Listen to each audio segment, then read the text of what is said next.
Hello, and welcome. Welcome to the stream. We are back.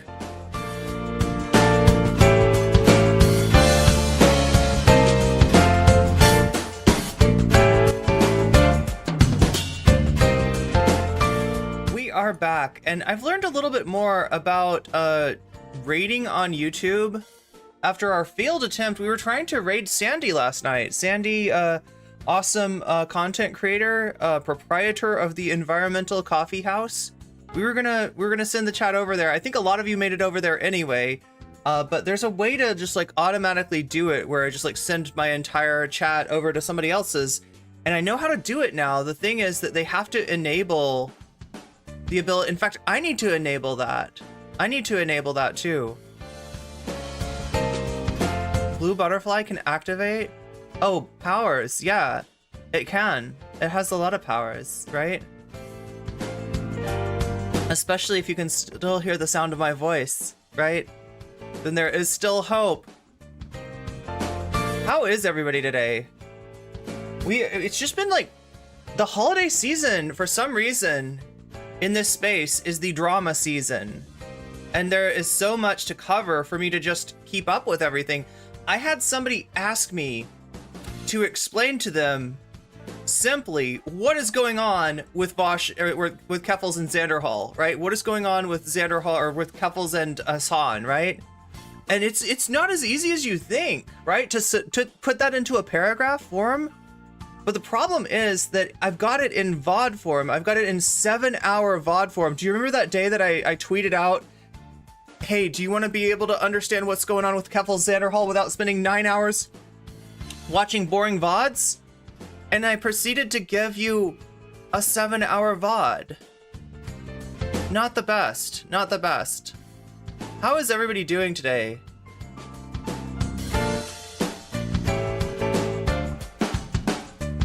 How is your 2024?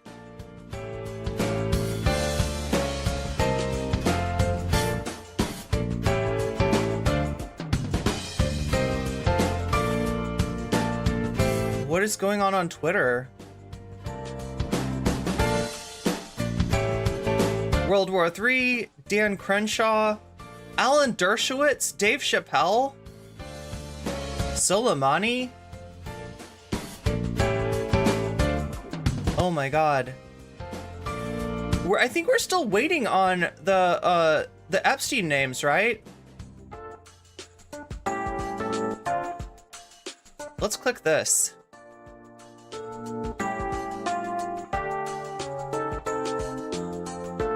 Oh no.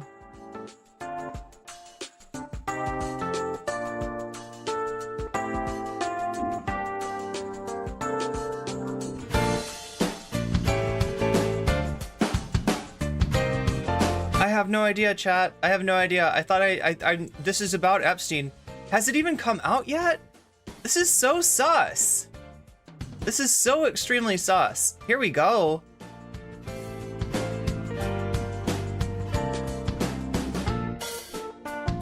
Wait, did something just happen?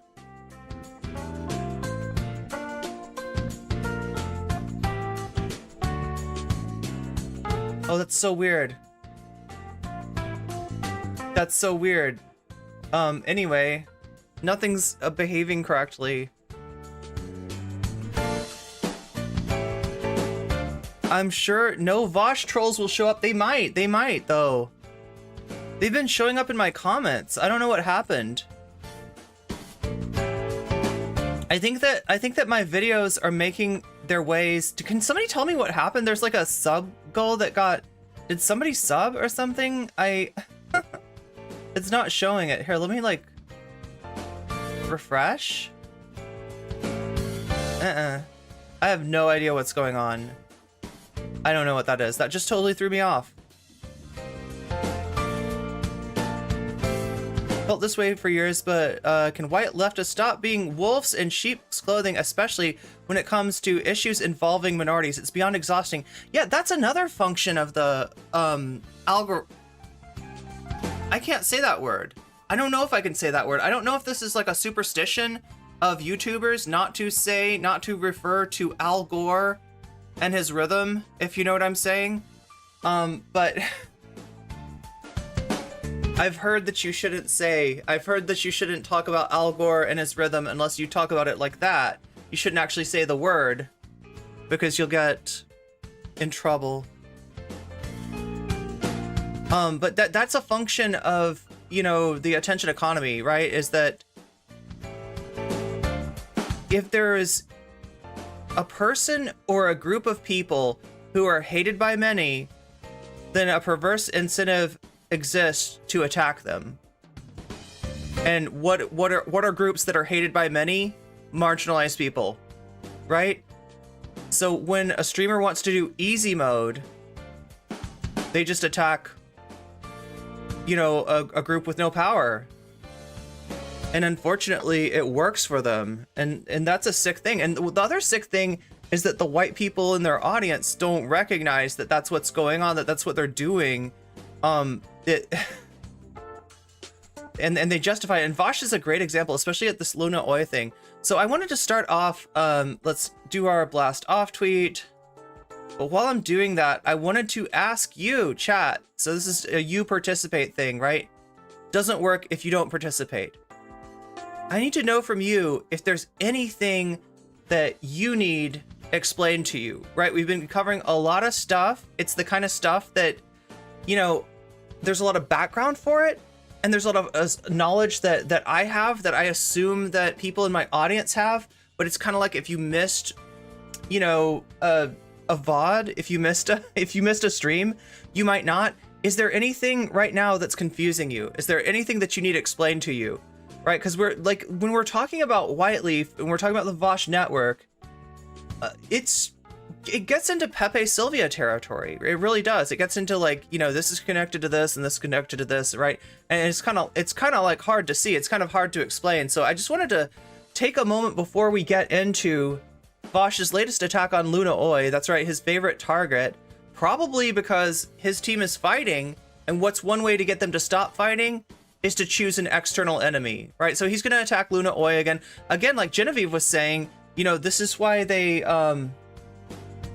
attack people like Luna Oi, right? They choose their targets carefully, and they're even if they're not consciously espousing racism, they are harnessing the power of racism. Paul Squall says, "I'm confused as to how you do cable squats in the gem. I tried, and it looks like." I look like a fish flopping around. Wait, are you talking about... Oh my god.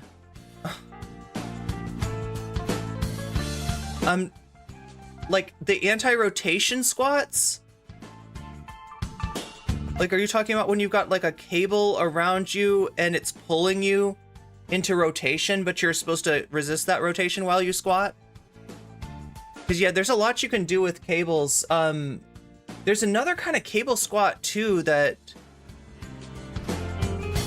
where, you know, you put it in front of your hips and you're actually using it to provide resistance if you don't get enough glute activation in your squats, which a lot of people do.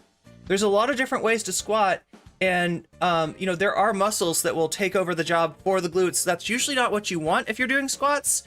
Usually you're doing squats that's for the glutes, but you know, it's sometimes hard to get that activation, right? So some people will put like a cable in front of their hips and kind of have to push that cable more as a way to just consciously intend to think about what they're trying to do, which is like, yeah, you know, lock out your glutes when you squat.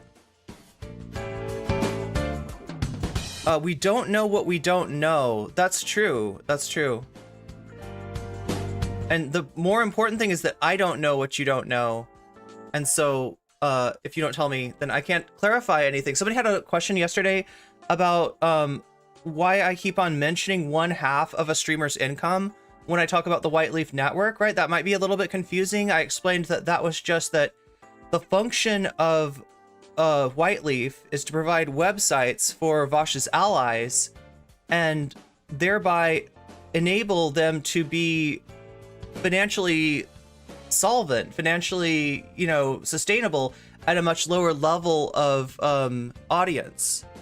So how this works is basically that the memberships or the subs that you would get on YouTube, if we had a site, then you could buy those on the site instead. If it's administered by the site, then you don't have YouTube, you don't have Twitch taking a huge cut out of that, right?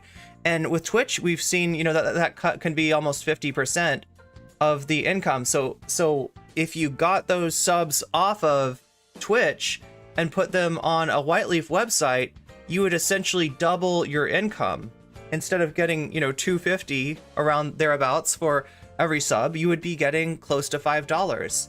And the fact that they can give it to you, the fact that White Nervosa and Vaush can give this to you, also implies the ability of them to take it away from you and to use it as leverage on you. If you're doing something that's not convenient for them, if you're not playing nice with other streamers, if you're asking your editor to show their DMs with Keffals like Xanderhal was doing, then you might have that sort of Damocles kind of held over your head and be asked, do you really want to lose up to half of your income? And most will say no.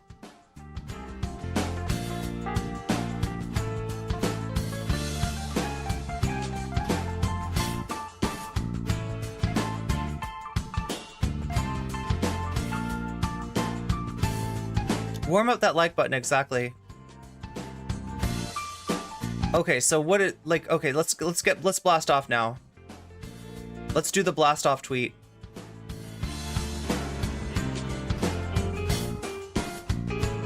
There's the thumbnail. You can see we've got Luna Oi being like, why the fuck is Vaush talking about me? Good question, Luna. Basically, he's trying to unite his team after this fight between Keffals and Xanderhal. He's hoping that people will take his lead and complain about Luna Oi instead of complaining about Xanderhal, which is what they're all doing right now.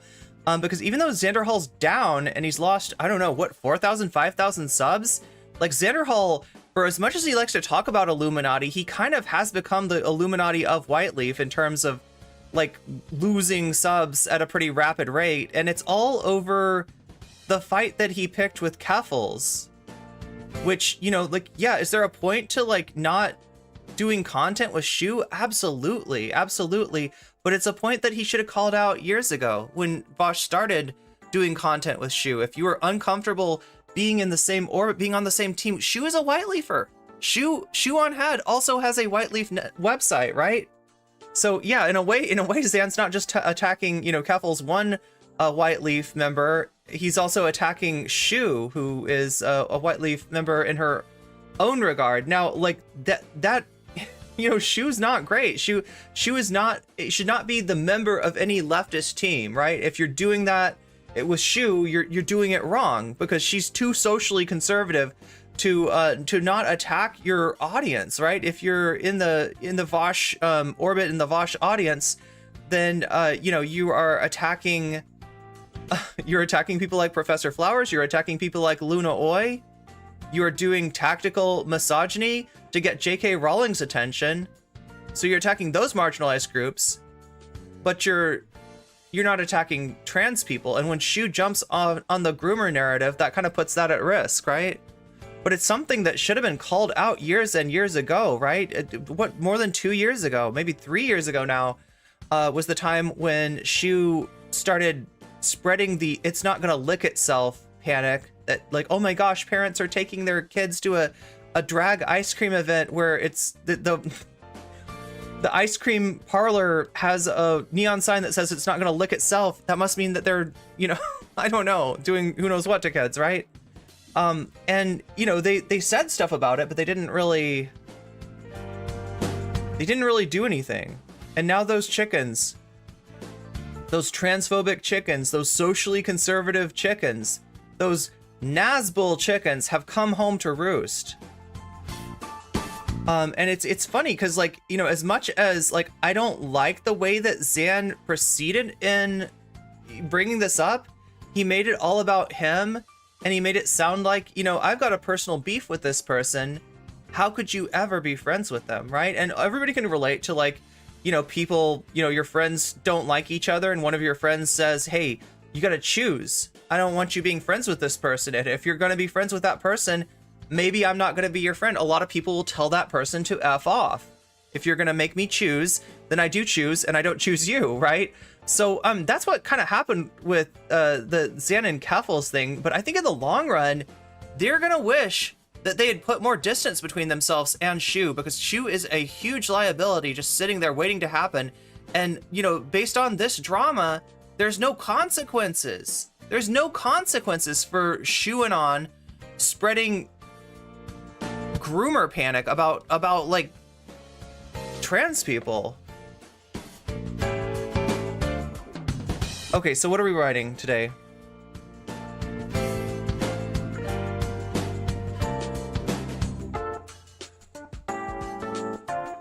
What do you do when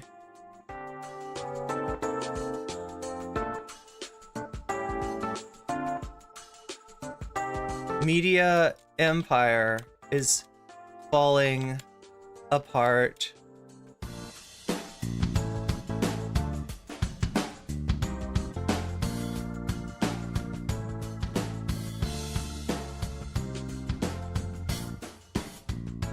What do you do when your media empire is falling apart around you?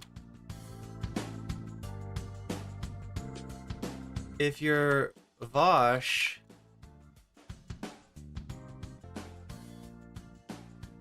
oh my god, I'm losing my music here. Let's make that loop. Loop.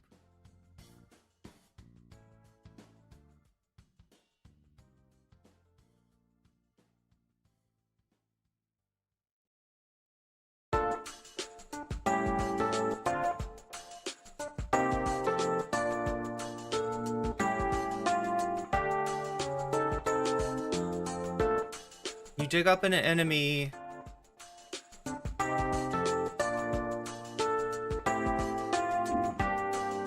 From days yore, and try to get your team to attack them instead of each other.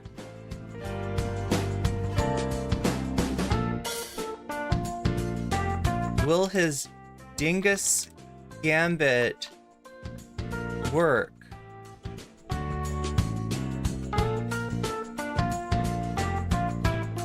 Or will Zan and Keffals keep fighting?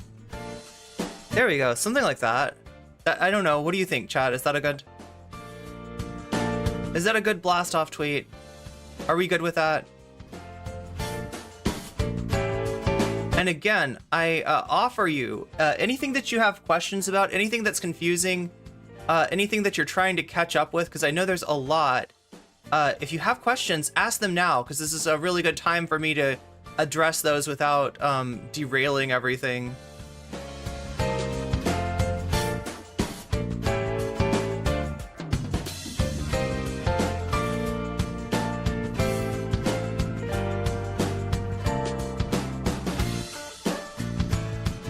We need one more magic ingredient in this tweet, and that is the link. Let's see if I've been... Do you think I've been too wordy? Maybe I was too wordy. Yeah, no, I was just wordy enough. Okay, so what do you do when your media empire is falling apart? I wanted to put before your eyes, but all around you kind of works because it's shorter. If you're Vaush, you dig up an enemy from days yore and try to get your team to attack them instead of each other. Will this Dingus gambit work? Or will Zan and Keffals keep fighting? I wanted to put find out, but I literally don't have room. That's all I can put. This is it. This is gonna be it. All right, there's the tweet. And I'm gonna go view the tweet. And if you want to show up under here, then give this tweet some love. Send this tweet some likes. There it is on YouTube, and there's on, yeah, YouTube and Twitch. What do you do when there's distrust in your ranks? You rally them around a scapegoat. That's exactly right, Yosiel. That's exactly what they're doing. Anti-trans propaganda, of course. I mean, that's what you do if you're shoe on head. And if you're Vaush, you put up with it because somehow, I don't know, there's a trade-off that's worth it. What's white leaf and what's white forest? Good question, Vamps. Oh yeah, I was supposed to, like, did anybody else ask a question? What? Okay, like, look, I'm gonna do this. I'm gonna copy down your questions into a little text notepad here. There we go. There's our text notepad. That is the technical term for it. And what I'm gonna do is I'm gonna go through.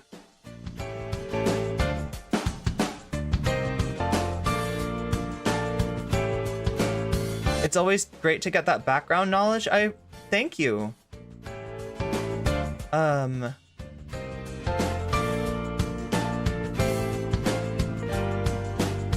Okay, I'm just trying to strategically go through like all of the chat and make sure I don't miss anybody's here. Let's even try to do like a window. Wait, we gotta do it like this. Studio mode, add a window. Window capture. There it is, the notepad. Awesome. So where do I put this notepad?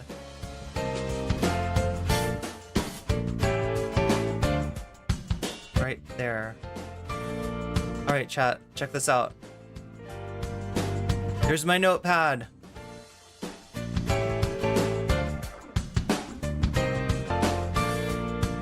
Okay, so I go through here with the notepad and I'm just gonna scroll through here. And if anybody, what's up, Vitingale? Good to see you.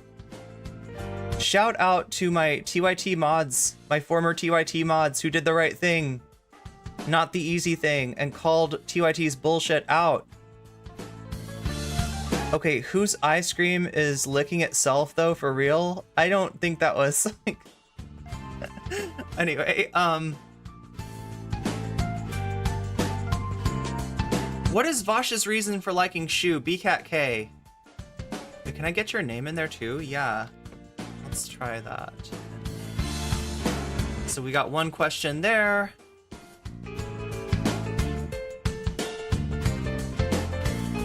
These guys are all going to unite on anti-black racism once again. I mean, that's their fave, Phoenix Rising.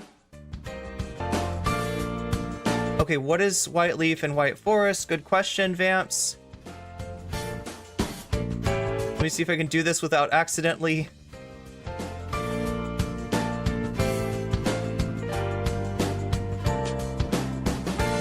Always get those two mixed up. That's an easy thing to get mixed up.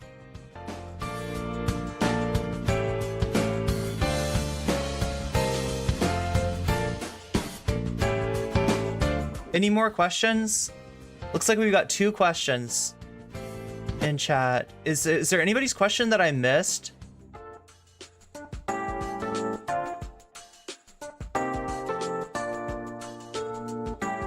Looks like that's all we got for right now. If you come up with other questions, let me know. Oh my gosh. Okay. You know what we gotta do? Let's make this more readable. Is that better? Okay, so BCatK asks, what is Vaush's reason for liking Shu? Good question. Essentially,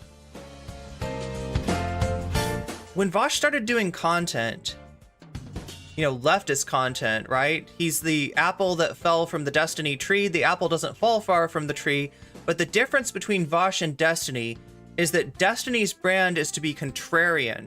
And, you know, to almost hate on lefties more than he hates on right-wingers, right? He did his debates against all the Nazis, and people started thinking this guy's a bread tuber because his videos were out there at the same time as ContraPoint's videos debunking fascism, right? And so people sort of associated those two things. People really, you know, was like, yeah, Destiny's gonna lead the left. Destiny was friends with Hassan. Even asked Hassan, could you show me what communism, socialism, all that stuff is about, right?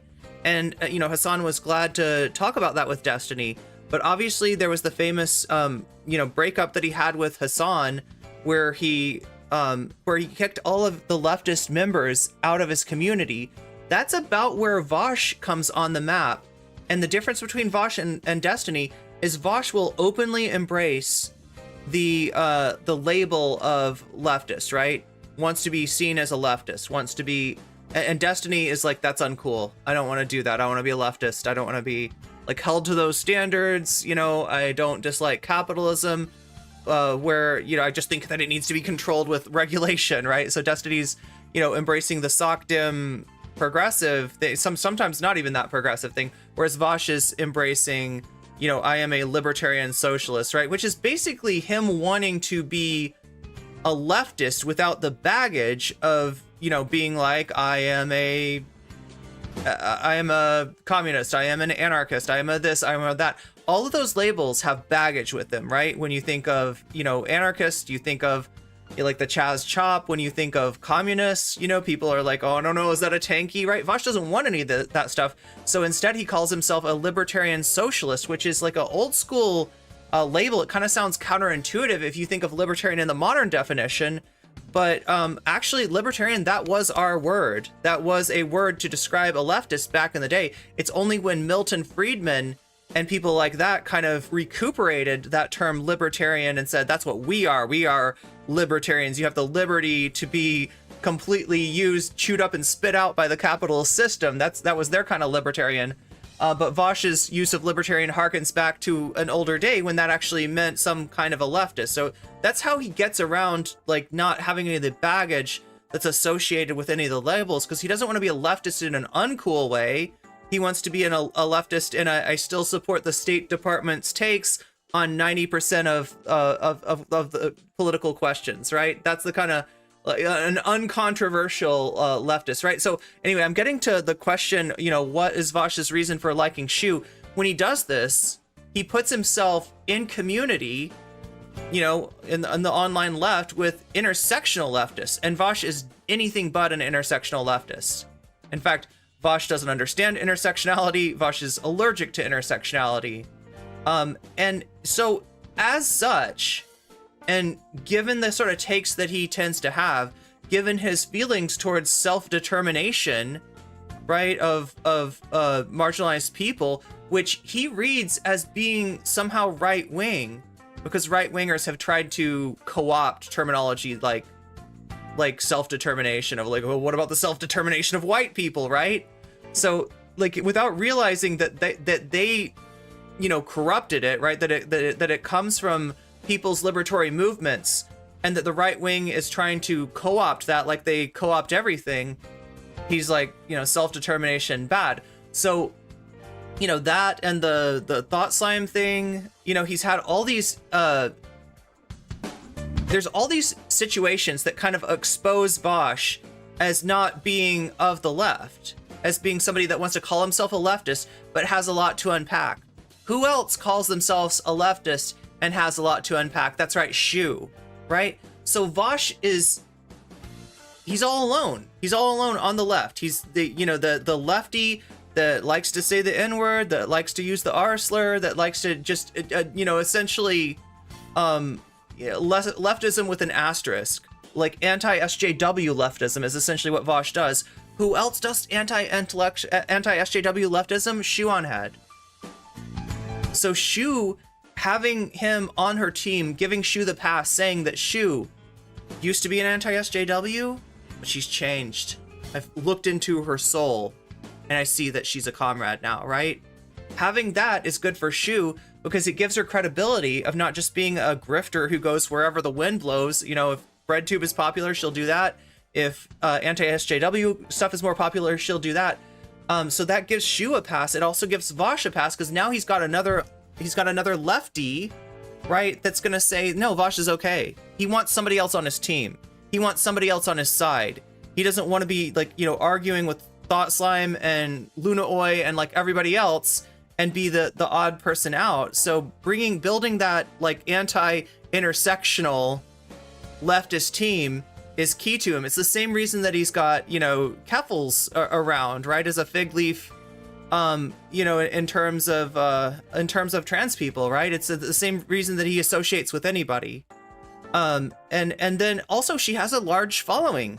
She has a large following of people that are like, you know, they hate SJWs. They think that feminism is pretty sus, but They wouldn't mind having Medicare for all, right? That's Stu's community, and that's a community that Vaush can very much work with. So it gives Vaush the ability to cross-pollinate his audience, right? To have some of that Shu audience come in and watch him. Some of the Vaush audience goes out and watches Shu, and now he's got a friend. All right, so let's see. Vamps asks, what is White Leaf and what is White Forest, right?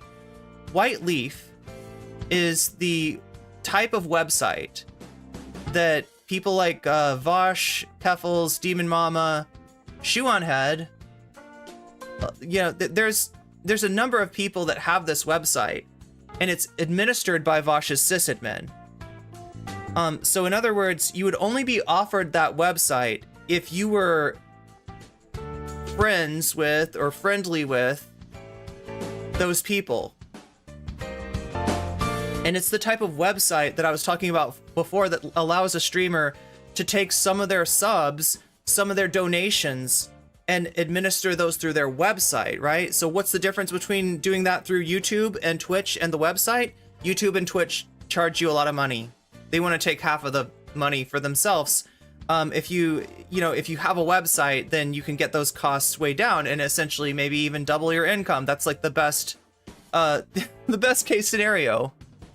The White Forest is the organization, the community, the group that met to decide Zan's fate, that met and voted to see, hey, we got this guy Xanderhall. He's a problem. He told somebody to unalive themselves in a White Leaf chat on Vaush's chat, and he's threatening to out Keffals' DMs with his editor, right? So that's the organization that they sort of sell themselves as a co-op. I don't think that it's that, right? Because a co-op implies a non-hierarchical nature. I feel like there's a pretty hierarchical nature. So the real deal about a White Leaf website, which is what Xanderhall has, which Xanderhall might lose, right, if he pisses people off, and the White Forest, like the real takeaway of this is that you only have that website as long as you're in the good graces of Vaush and his sysadmin and maybe the team behind it, right? So some of these people are like mods from Vaush. Some of these people are maybe other, White Leaf members, other people who have websites, right? And they meet and vote to decide this kind of stuff. So I hope that was helpful. Are there any other questions that I need to answer before we get going? Also, let me click over to notifications and just see, like, these are the people who have... Wait. There used to be a different way to show this. Anyway, if you want to put... Oh, wait, we do have a reply. Wait, why isn't it not showing? What if I reload it?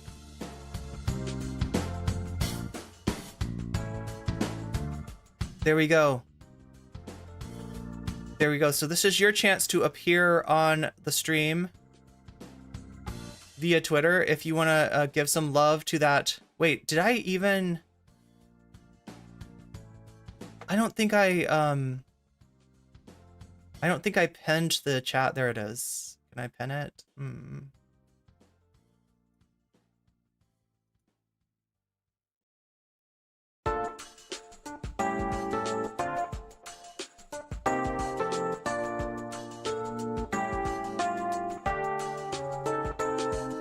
Just dealing with a weird bug on YouTube here. There we go. I'm gonna pin this. So YouTube, you can help out too. See that pinned chat? That's the link to my Twitter thread. If you want to help that get more attention, bring more people in, then give that some love. Okay, so let's take a look and see if I've got any more questions. I'm gonna put this on live chat so that I can see literally everybody. Keffals gives off major incel vibes because she's pretty obsessed with putting up videos about other leftists she doesn't like. She's like those creepy guys on 4chan who froth about them existing. Wait, creepy guys on 4chan who froth about women existing?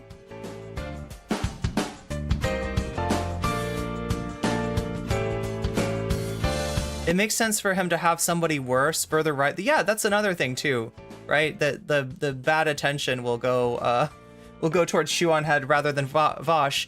And you know, having her around, you know, him criticizing Shoe is a way for him to differentiate himself from Shoe and to show that he is not like the dirtbaggiest of the dirtbags.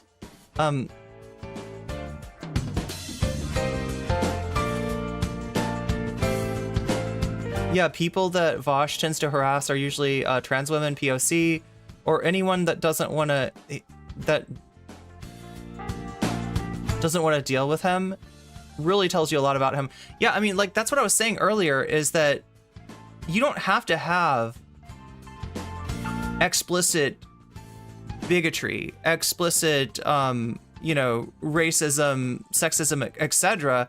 in your community in order to harness the power of racism, in order to harness the power of misogyny, right? Because a lot of that stuff is implicit, and especially in a community like Vaush's, where people are encouraged not to criticize that and not to ever unpack that. You're gonna have a lot of implicit, you know, bias there. So it's almost like an unconscious thing. They're not like, yes, let's all attack, you know, let's all attack the POC woman. It's more unconscious than that, but it still works for him.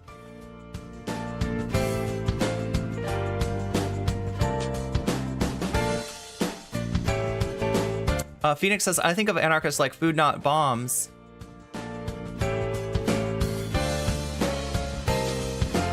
Yeah, I mean, like, that's what people don't get about anarchism, is it just it means without a leader. It means non-hierarchical at its very base, but you know, rather than actually, you know, discourse on anything like that, Vaush would rather just disassociate himself from any sort of real ideological basis.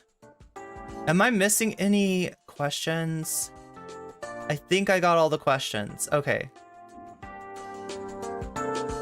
Yeah.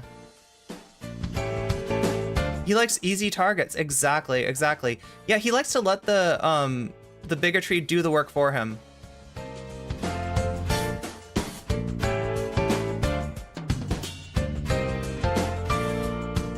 Oh my god, thank you, Shawnee. That's really sweet of you.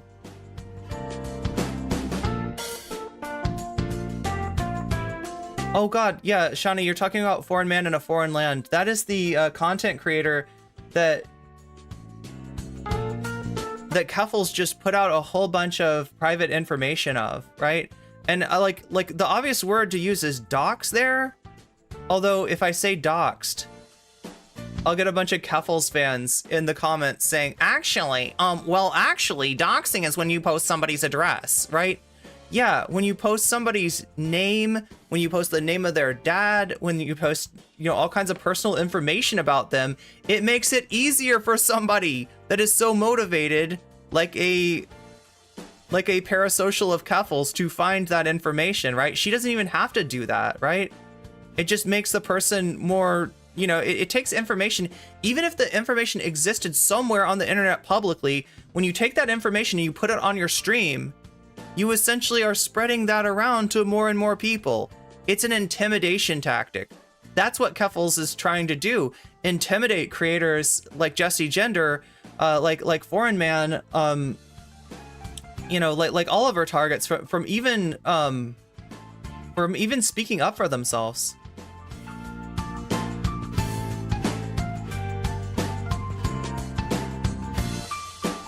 Okay, so let's see how the Twitter is doing. How the Twitter? Yeah, Twitter. Twitter is a thing. We're up to 10 likes. Do we have any more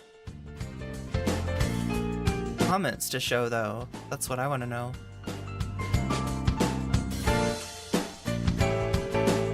Natalie Marie with the weasel.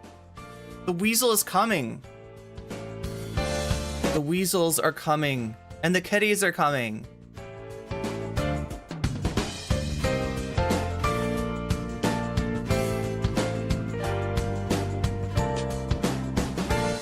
Is it about to be Morbin time? Does it feel like it? Does it feel like I've been edging you for long enough? How many likes do we have? How are we doing as far as likes? Sarah says, Foreign is such a sweetheart. He just announced that he and his partner have a child on the way. That's awesome. Keffals really is the epitome of you die a hero or you live long enough to see yourself become a villain. Yeah, I mean, like, look, with Keffals' own words, right? Who she was before, when she was fighting against anti-trans legislation, when she was raising money to fight against anti-trans legislation, when she was fighting against the debate bozos, she was fighting against Destiny, and she was fighting against the final boss of the internet, the farms, right? Apparently that wasn't really her. She felt like she had to be fake, and she feels freed.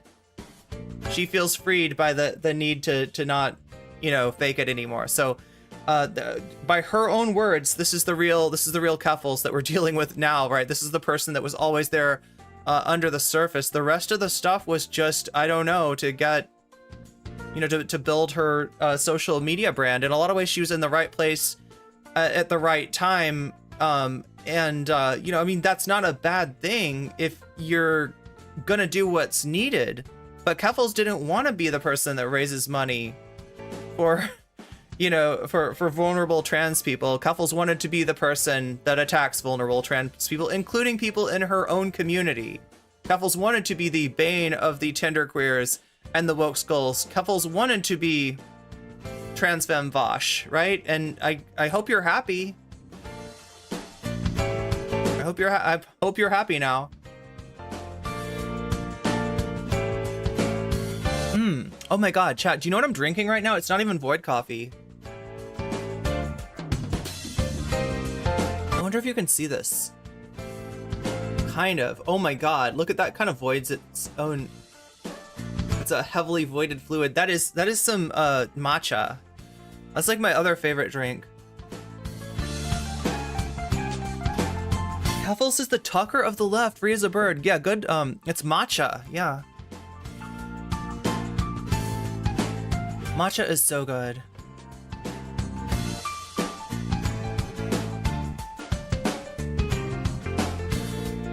All right, so I'm gonna take our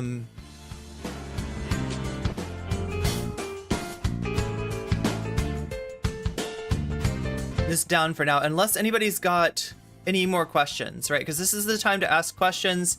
If there is anything that you're not clear about, because I know that this stuff is really hard. And not everybody can watch. I'm gonna try to, chat. I'm gonna shoot for this, right? I want to have shorter VODs, right? Because I feel like the 7-hour VOD is just intimidating, and it's bad for me, and it's bad for you, and it's hard. It makes it harder to keep up with what I'm doing. So I'm gonna try to be a little bit more concise and only bite off what I can chew. You're drinking ginger tea right now. I need to get some. Oh my god, ginger's sleepy time tea.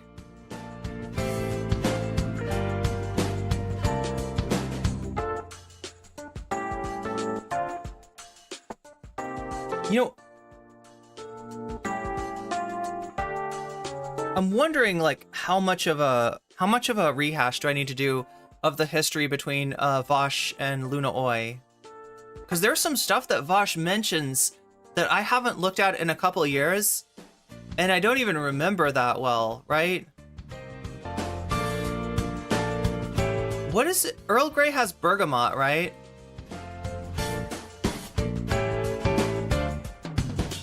Yo, Gothic Azrael, you are correct. Now, tell me, did you know this because you remember playing this game? Or do you know that because you just, like, recognize the style of Shoji Meguro? Because it is like one composer that they use, and his style is pretty distinctive. Does it just sound like it would be Persona, or do you recognize it from Persona? I remember Luna was harassed by both Vaush and Shark. Oh, I had forgotten about the Shark part. I had totally forgotten about the Shark part. But essentially, you know, Non-Compete is the channel run by American Johnson and Luna Oi. And this is a lefty channel that has probably been around since before BreadTube was an actual thing. right? Since before anybody was talking about BreadTube, they've been there trying to raise class consciousness. That is what they do. It's not very algorithmically friendly, right? You know, trying to actually explain dialectical materialism in a way that people will understand. It's not the most algorithmically friendly, you know, topic that you can choose, but they've been there year after year doing the work. And I got a lot of respect for them for that, right? And in a lot of ways, they are the best part of what the online left is, the best part of what the online left can be, and a kind of a very stark contrast to people like Vaush, people like Xander Hall, let alone people like Destiny. I think they also do a debate with Destiny where Destiny got racist against Luna, just like Destiny was trying to rub in the violence enacted on Vietnam by the United States during the Vietnam War, right? I don't think Vaush has been quite that heartless, but please make your stream shorter than 7 hours. Yeah, I try to. I have a lot to talk about. Matcha ice cream is really good too. Yeah, matcha you can put it in so many different things, and even though it's not a taste that you would think that like it's bitter, but it's good. And if you mix it with something sweet and creamy, then you almost don't notice the bitterness. It just like takes its own. Seen this stream pop off late plenty of times. Yeah, it really does. And that is all thanks to you, my community, who I appreciate very much. But yeah, just talking through the history of non-compete and Vaush. So you can see sort of like why non-compete is a target of Vaush and the Vaush Clout Network, right? They are, in many ways, what Vaush pretends to be, right? You're gonna see in, you know, in this clip that I'm going to be reacting to today, Vaush has to reacquaint his chat with the concept of dialectical materialism. Like, no, literally, what the fuck is it? Right? They don't know because he doesn't talk about it. Because that's not what his stream is about. That's not what his stream has been about in a long time. It's so weird that he created this debate on being the leftist version of Destiny, on doing debates, and he doesn't even like cover, you know, basic theory, right? Which is most of what you'll get from Luna and EJ. A lot of what their videos are explanations of Marxist concepts, which might not be easily discernible, which might be buried in a mountain of texts that were written 100 years ago, and trying to make it parsable, trying to make it understandable, trying to make it accessible for people. It's the exact opposite of what Vaush does, right? So, you know, he sees them in a lot of ways as a threat that needs to be eliminated. He also has this penchant, right, for going after the tankies, right? Which, what is a tanky? It's an ill-defined term that basically is supposed to mean an authoritarian leftist, but that's not what it means anymore. People use it in so many ways that when you say tanky, I don't know what you're talking about. I don't know what you mean. I hear people call Nazbuls, like infrared Haas, tankies. And the problem with them is not that they're like authoritarian. The problem with them is they are reactionary. They are not even leftist, right? But Haas would much rather you call him a tanky than call him what he really is, which is just a MAGA.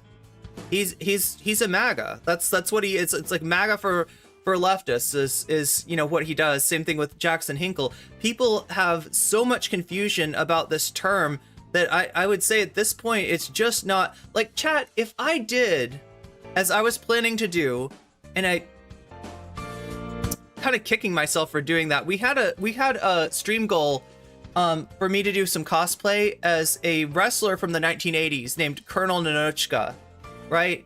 Her whole thing was she's the original Kami Babe wrestler. She wears like red and black attire. She comes out with a Soviet flag wrapped around her, and she talks with a thick and fake Russian accent, right? And I wanted to do that cosplay, you know, if anything, as like a jab at this weird new McCarthyism that started up by Vaush and his community calling anybody to the left of him tankies, right? If you're inconvenient for him, if you criticize him, well, you must be a tanky. You must really love authoritarianism. You are sliding down Stalin's dick, right? Right now, if you're to the left of Vaush, right? That's the false dichotomy that he presents. And I wanted to do this cosplay, and it just it came, and I don't know, I didn't look good in it. I couldn't rock it the way that I'm not a hot Soviet babe from the 1980s. But yeah, I'm sure just wearing a wrestling costume that is a USSR wrestler from the 1980s, I think that would get me called a tanky. Because sometimes what they say, sometimes it's just the aesthetics, right? I asked somebody from Vaush's audience what a tanky is, and they gave me typical meanings. They started ranting about woke skulls. Yeah, tankies, woke skulls, Tinderqueers. Those are their targets. I'm hot. I don't know, chat. I'm hot, but I'm also really what is it called?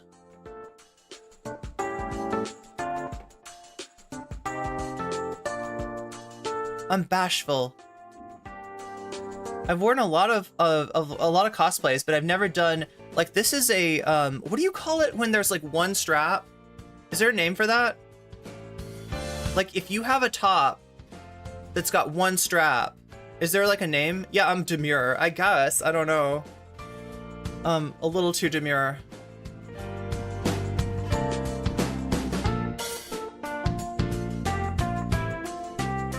Okay, so last chance here. I'm gonna reload it a couple more times. If anybody wants to give that Twitter thread some love, make sure you're hitting that like on the stream, because that's the only way that you have of letting YouTube know that you enjoy the stream and that you want more people in here. You will literally pull more people in here just by hitting that like button. It's huge for me. Interesting. Interesting, anarcho-arachnid. I wonder why.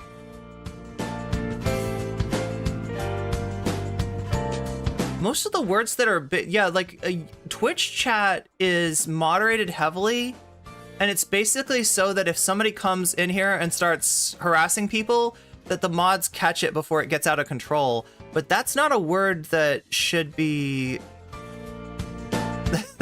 unable to I don't know. Literally any mod at any time could have added that word to the list, and or Twitch itself might somehow moderate that. They're called shoulder bodysuits. Okay, yeah, so it's like a shoulder bodysuit, and I just didn't love the way that I looked in it, but I do have the cosplay still, and I love cosplay. So let's see, we should get going into what we're doing today. Wait, what time is it? Oh my god. Okay, so I've missed two ad breaks so far, because apparently Twitch is not updating me on when the ad breaks are happening. But there are ad breaks on Twitch. They happen, there's one coming up in 15 minutes, and there'll be another one in 45 minutes. They're on every half hour.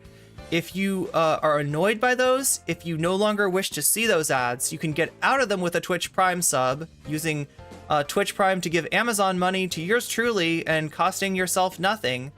You can get out of ads that way. You can also pay for a $5 sub in order to get out of those ads. Or if you're lucky enough, you might be gifted a sub, although that kind of thing, more likely to happen when you're active in chat. Vaush did something similar in a comment about a rat. Oh god, Vaush's thing about Hakim. What was the whole thing about Hakim? He said that he wished that the US Special Forces had kidnapped Hakim during the Iraq War and re-educate. Basically, he was like, we should re-educate this tanky, right? It's a pretty funny way to criticize so-called tankies by saying that they need re-education, but that's what he said. Donald Duck, meow meow. I don't expect a duck to meow, but when one does, it's kind of cool.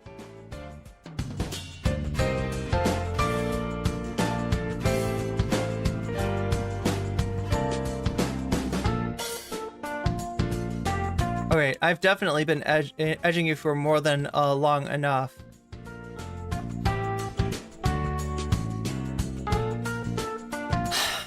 All right, are you ready? So as you can see, this is not the first rodeo that Vaush has had with Luna Oi and with non-compete. We've got this from last year. I think this is Vaush going over Luna Oi's video. She got like a text in school that taught some concepts, in some Marxist concepts in a way that, you know, you don't hear in the West. And so she was trying to translate it and adapt it. And I think it's a work in progress, but right, that's a work that of course Vaush is going to come in and try to disrupt.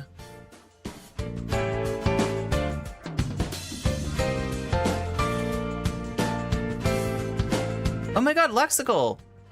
Thank you for the gift sub to Jose Campos.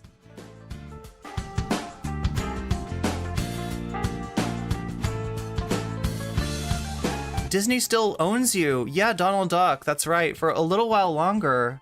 Although not that much, right? Because when you think about it, like Steamboat Willie is what became copyright free.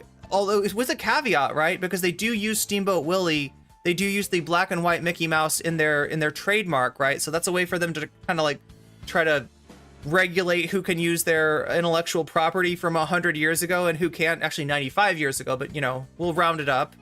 But yeah, Donald Duck, I think, was a pretty early Disney character. But if Donald Duck, if you become copyright free, if you become royalty free, I think the version of you that's gonna do that is the one that's kind of got like an elongated beak and has like the sailor suit and like does the, I can't do it, right? But it's like the old school. It's like the very early Donald Duck that would become copyright free, right? Not necessarily every version. The mouse is Mickey Mouse. The boat is called the Steamboat. The boat is called Steamboat Willie? Wait, the boat is called Steamboat? I thought yeah, I never really questioned that. I thought that somehow Mickey Mouse was playing a character named Steamboat Willie. I don't know. I thought Willie was Mickey, but it doesn't make sense, does it?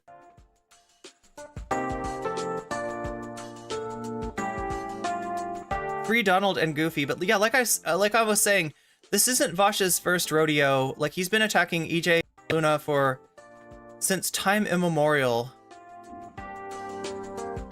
Okay, so let's just like go through this. Yeah, that was the yeah, so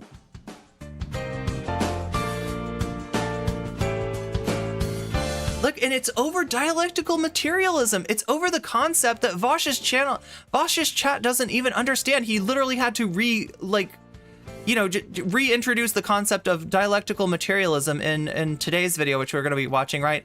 There is a debate with non-compete after Vaush attacked Luna Oi. Maybe in this video? Yeah, I think it was in this video, right? And so EJ is like, okay, let's have a talk. And part of it was to try to kind of calm things down of like, hey, could you stop like making fun of Luna for like, you know, having relatives that you know, like he's like literally laughing at you know, the idea of like one of Luna's relatives getting the crap kicked out of him. Educating myself to become Ho Chi Minh's finest warrior. I don't know, chat. I gotta wonder, with Vaush, how much of it is hate and how much of it is thirst?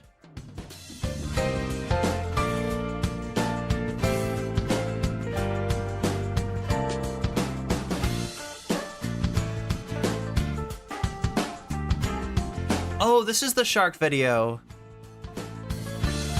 So anybody that says that Shark doesn't get into drama, I don't know what you're talking about. This is literally a drama video right here.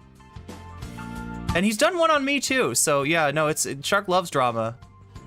And Shark hates honesty, apparently. Shark cannot tell the truth. Like, he's one of the most dishonest people that I've had the displeasure to meet. Shark and I were friends back in the day, right? And he absolutely backstabbed me when the time was when it was opportune to do so. You know who he used for it, right? You know where he got the where he got the hate stream material on me?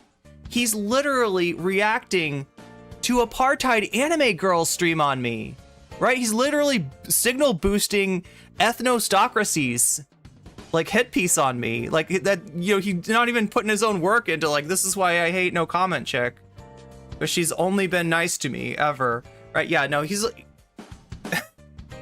I don't know how to explain it, chat. He's just a really bad person. But yeah, this is the history between Vaush and Luna Oi.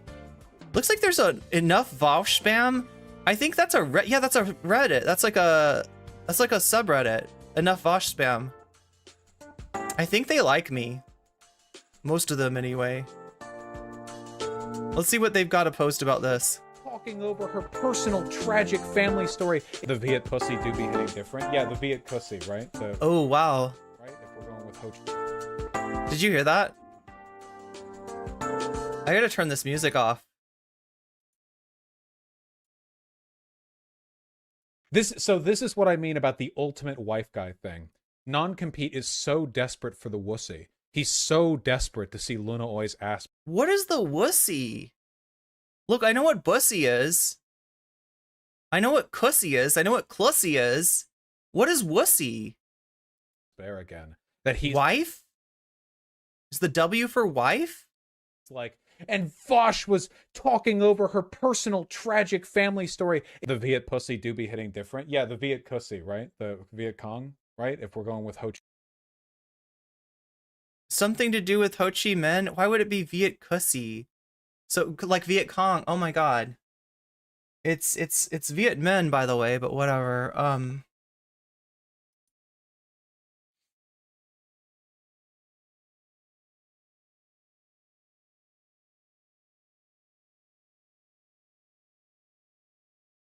How are we doing as far as likes?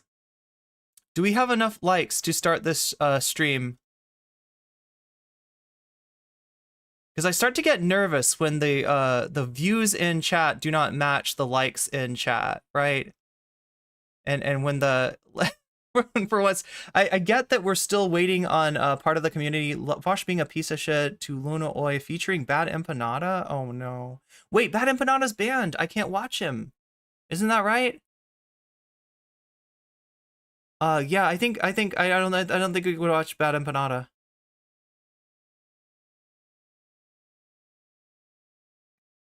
Let's get going with this. Wait, let me just check on what are our likes at?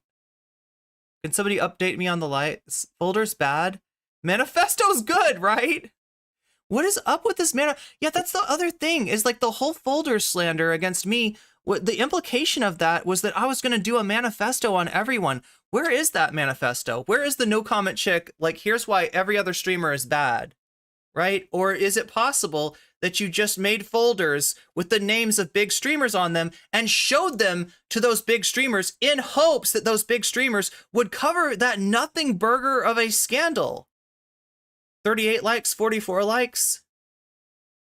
That is nowhere near the amount of people that are in this chat right now. Do I need to get passive aggressive?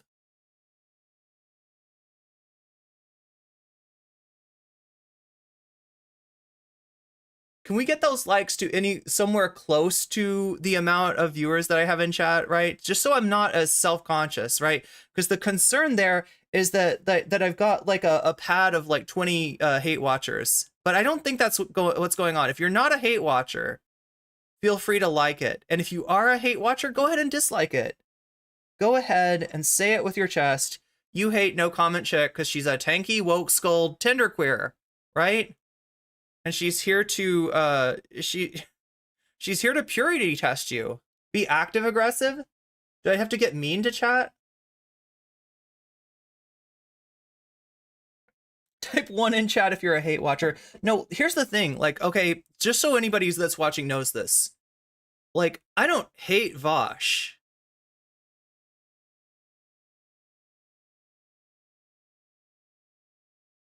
I don't really hate anybody, right?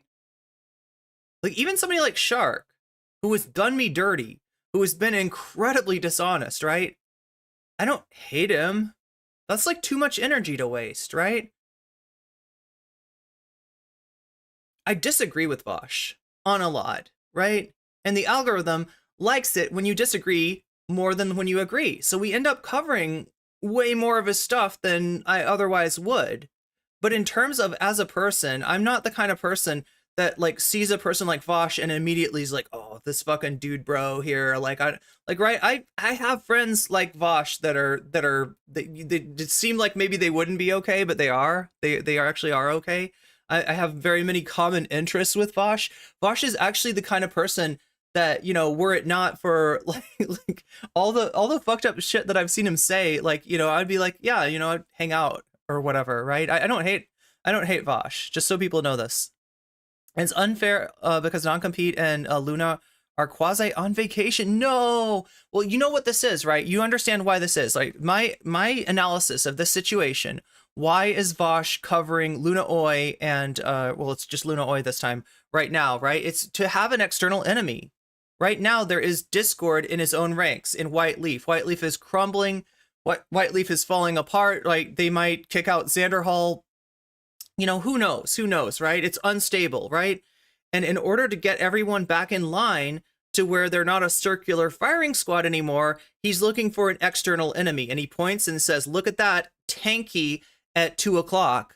Everybody train your fire, you know, on the tanky. And they're hoping that this is going to maybe get the, you know, put the Keffals and Zan thing to bed. Although, as we're about to see, Keffals is not ready to do that. Zan doesn't want to talk about it anymore. He's lost, what, 4,000, 5,000 subs?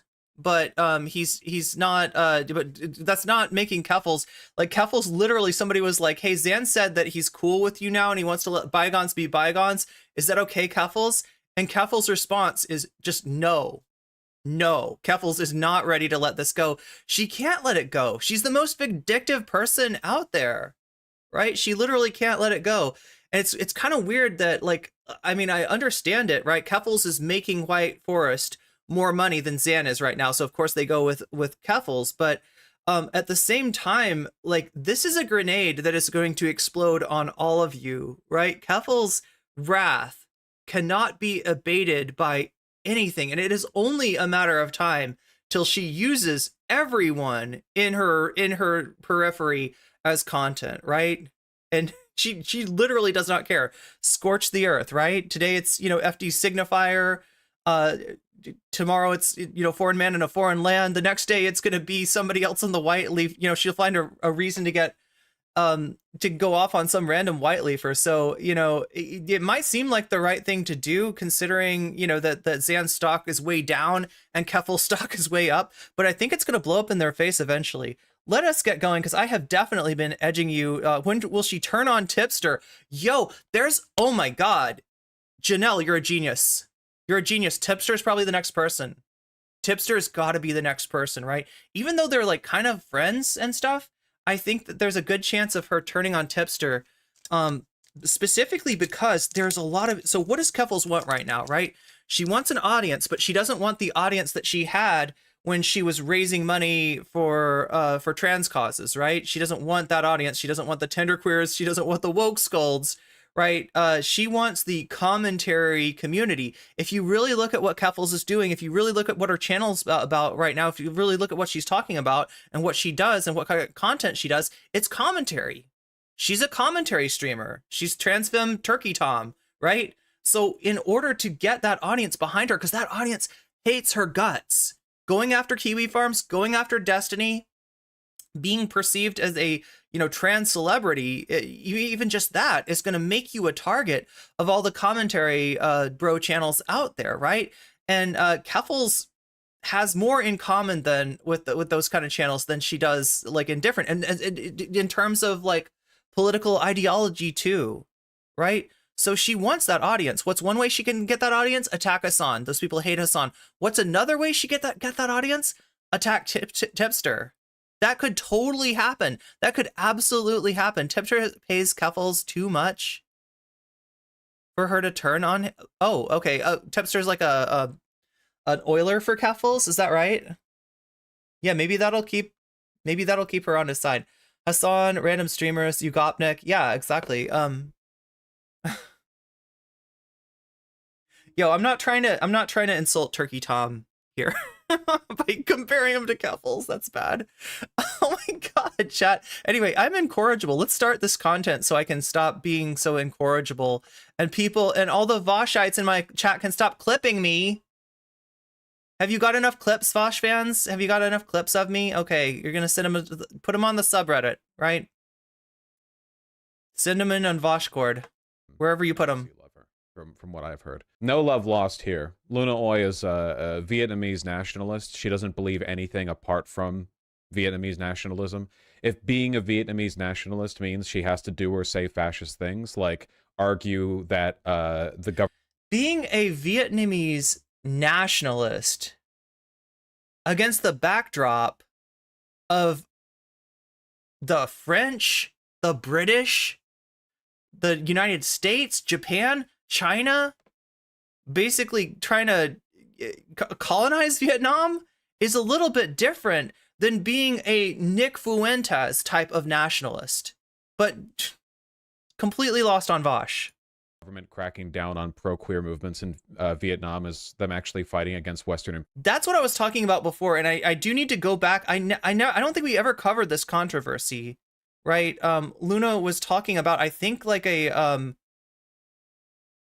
Vietnamese politician who was pro-Western, but kind of used like their pro-LGBT stance in order to pinkwash those, you know, that perception of them. But I've got to be honest, I haven't looked into this controversy, so it'd be worth maybe a deep dive sometime. Imperialism, then she will, you know. Oh wait, he's not loud enough, is he? There he goes. Necessary because she's just about defending Vietnam, but she likes to pretend that Vietnam is like a communist government. Vietnam has a close relationship with the United States and had a massive economic boom following... Oh my god. Communist invading radicals in my chat? You don't say. Thank you for the follow. Thank you for the follow. Vaush is a Western chauvinist. He, yeah, I know. It's funny that like as much as like he's trying to paint Luna Oi like she's the Vietnamese Nick Fuentes. He's the more Western chauvinist of the two content creators. I mean, I have heard him say stuff that implies that, I don't know, that somehow the fight against communism, the you know, the Cold War was justified based on, you know, just how you know, there was a real threat from the Soviet Union, which is just ridiculous. Reform towards capitalism, privatization, free market economics. As a consequence of this, the Vietnamese people really like free market economics. So she doesn't like the fact that the Vietnamese people like capitalism, so she made a video on this. I haven't seen the video. I want to see the video. I want to know what like she, you know, what she invokes to like argue this away, you know? Let me see if I can, hold on. I'll find the Pew Research study first so we can see how like monumental the hill she has to climb is. In a 2014 Pew Research Center survey about... Oh wait, we got something in chat on they are not cracking down on pro-queer movements. There was a politician that was pro-LGBT but was backed by a US think tank. Exactly, that's pinkwashing. This is the guy that treated Professor Flowers as if she was the equivalent of a white supremacist. Yeah, I mean, I think he used words like Blitler to describe Professor Flowers, which... Anyway, let's get going. 3/4 of Vietnamese expressed a favorable opinion of the U.S. Do you have any idea how wild it is? The idea of 3/4 of the Vietnamese people liking the United States after what we did to Vietnam. Like, that wasn't 200... Vaush, is it any more surprising than Keffals saying nice things about Destiny after the multiple manifestos against her? Right? It's a whole thing where, like, the enemy of my enemy is my friend, even if they were, like, literally my enemy in the past. You know, there's complicated political relationships in Southeast Asia. Years ago or whatever, there are people alive in Vietnam today who remember that. and still, in spite of that, yeah, here we go. There's the Vox article. Like I said, they were attacked by France. They were attacked by Britain. They were attacked by China. They were attacked by Japan, right? They've had a lot of shit from, all around. Support for a free market system, and the yellow is disagree, and the green is agree, and they did this poll in a bunch of countries. And Vietnam has this ridiculous, completely disproportionate, insane level of support for a free... Right, so you're saying it's an outlier, Vaush. Now, when we look at polls, when we look at surveys, when we look at statistics, when we look at studies, and we see an outlier, right, that might say that there's something vastly different going on in Vietnam than in these other countries. Or it might be a clue that there was an issue with the methodology. One in chat, if you think that this outlier might have something to do with the methodology of the poll. Free market system compared to every other country in the world. Vietnam, #1, the most goddamn free market. Millet should have ran here. Jesus. Pretty remarkable. So I want to see what argument she... What's really pretty remarkable is taking a poll like this at face value and making the assumption that Vietnam is an outlier because there's something fundamentally different about Vietnam than, other nations that are other nations that have developed in the, past 30 years or so. Invokes to sort of combat this incredibly disparate result here. Argentina the lowest? Yeah, and look what they ended up doing. Wacky how that works out, huh? Yeah, what we need to do, okay, we need to send Millet to Vietnam. We need to send Ho Chi Minh to Argentina. We need to switch places and make people happy. Hi everybody. Hi. I'm Luna. Welcome back to Luna Ơi. Hello. You see this graphic? I hate this graphic. I've had this graphic messaged to me, emailed to me, and tagged to me on social media over and over again at least once. What's weird too is that Vaush is so thrilled with the idea that Vietnam, like a nation that essentially fought a war of liberation against more than one invader, and the liberating army was a communist one, right? How excited he gets by they love free market capitalism. They love America. Look at this, isn't this great? What a country! What a country! So twice per week since I started my Can you imagine napalming a country, causing massive birth defects, literally trying to, make the soil unsuitable for agriculture, and then a country having a positive feeling about you? Wow, good job, U.S. State Department. Good job. It shows the result from a survey conducted by Pew Research, which is supposedly proves that Vietnamese people love capitalism. True. Oh, to be clear, by the way, Luna Oi isn't a socialist. I am. So as a socialist, there are lots of things... Yeah, like a libertarian one. Rob MC says this is a video from a year or more ago. Is that right? Is he going over a old... This is how desperate he is. This is how desperate he is to stop the civil war within Whiteleaf, right? To give them an outside enemy to all concentrate fire on, right? Is this right? Can you confirm that, Rob MC? This is a year-old Luna Oi video? He was just looking for a video to disagree with. We gotta disagree with the tanky lady. Tanky lady bad. Say that are insightful with regards to this Pew Research, Like, there's no denying the fact that free market reforms have massively uplifted the poor in places like Vietnam or China, Like, the shift towards that system has been to the benefit of those people, in large part because the previous systems were really, really bad. They weren't socialist. This isn't moving from socialism. He's leaving out something really important, right? Because this is the same time where the United States largely deindustrialized. A lot of heavy industry went from the United States to nations like China at first, right? Their standard of living gets raised, their wages get raised, and then okay, let's look for cheap labor somewhere else. Oh, Vietnam Vietnam. Let's move our factories there, right? There's more to this than Vaush is giving credit for. To capitalism, this is moving from whatever bizarre hodgepodge of like state-controlled private, you know, state capitalism, whatever, to a more effective private market system. Now, that doesn't mean private, you know, ownership. Wait, that's not true with China, right? One of the criticisms that people often have of China is they're, you know, essentially like you're running like a state capitalism. The existence of landlords and billionaires in China kind of seems out of step with their you know, communist description of the party in power.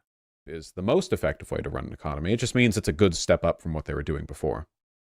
I debunked it on Twitter a while ago, but since Twitter is circling the drain and I still get the graphic sent to me pretty often, here I am making a video debunking this bullshit. And also, even in Marx, there is like a transition in between an agrarian economy and an industrial economy that precedes even, you know, an orthodox Marxist, you know, sense of the progress towards communism. Chart from a neoliberal propaganda outlet. So Wait, Pew Research is a neoliberal propaganda. It's not? Vaush, I hate to break it I hate to break it to you, but neoliberalism in the United States of America is a lot like the spice melange in Dune. It is in the air we breathe. It is in the food we eat. It is in everything. Outlet. I mean, all pollsters have their biases, but that seems like a pretty reductive. That seems like a fairly reductive way of framing. Like, if you were to take Pew and say that, like, this is more neoliberal than other polling organizations, yeah, that'd be ridiculous. That's not what she's doing, though. What they do, but okay. Watch how many words he tries to put in her mouth. You know, they're not like World in Data or whatever. You know, they're a little more impartial than that. Let's jump right in and start tearing this lousy pixelated JPEG into shreds. The first thing you should always ask yourself... Is it too quiet? I can turn it up a little bit. Hold on. I'm going to do the boost volume thing. Use the boost, Vaush. Use the boost. An infographic like this is. Where did it come from? Who made it? What is their agenda? Who's their audience? And who is funding it? This is just basic media literacy. And unfortunately, it seems to be in short supply in the West, which is why I have to make this video. Okay, calm down, Luna. Yeah. Pew Research Center was founded in 2004. Okay. Wait, I really hope this video contains more than like, did you know that the Pew Research Center is a Western institution? Checkmate. And it is... I love the like low opinion that he has of Luna's intelligence. I wonder what biases on Vaush's part might inform that opinion. It's funded by Pew Charitable Trust. Does anyone know how the USA's relationship with Vietnam is? Yeah, we are incredibly close allies with them. Didn't we recently upgrade our relationship with them to like one of the closest kinds of strategic ally? Yeah, there was like a reason Biden recently like elevated. Is this it? Oh yeah, this was released this year, September 11th. Joint leaders... This is really simple, right? And explainable by them sharing the mutual enemy of China. Statement elevating U.S.-Vietnam relationships to a comprehensive strategic partnership. On September 10th, 2023, the General Secretary of the Communist Party of Vietnam Central Committee, Nguyen... That's how you pronounce that, right? Phu Trong. And does he know he's mansplaining? Probably not. President of the U.S., Joseph R. Biden. Do you know what impact factor Pew Research Center has? Robinette Biden Jr., the leaders, met and held talks in Hanoi, Vietnam, hailed a historic... Also, chat, I'm going to try to watch you and make sure that I'm answering questions from chat. If, like, I got to get through this segment though, and you know, ideally this segment and every segment should become a video. So if I'm not able to get to as much of chat as normal, that is why. If you've got something that you really need me to address, want me to speak to, and that has to be talked about right now, though, you can use a super chat. Any super chat of $5 or more will actually appear on screen with a sassy British voice reading me the question or the comment. So, you know, that's if you really need to... Phase of bilateral cooperation and friendship, da-da-da-da.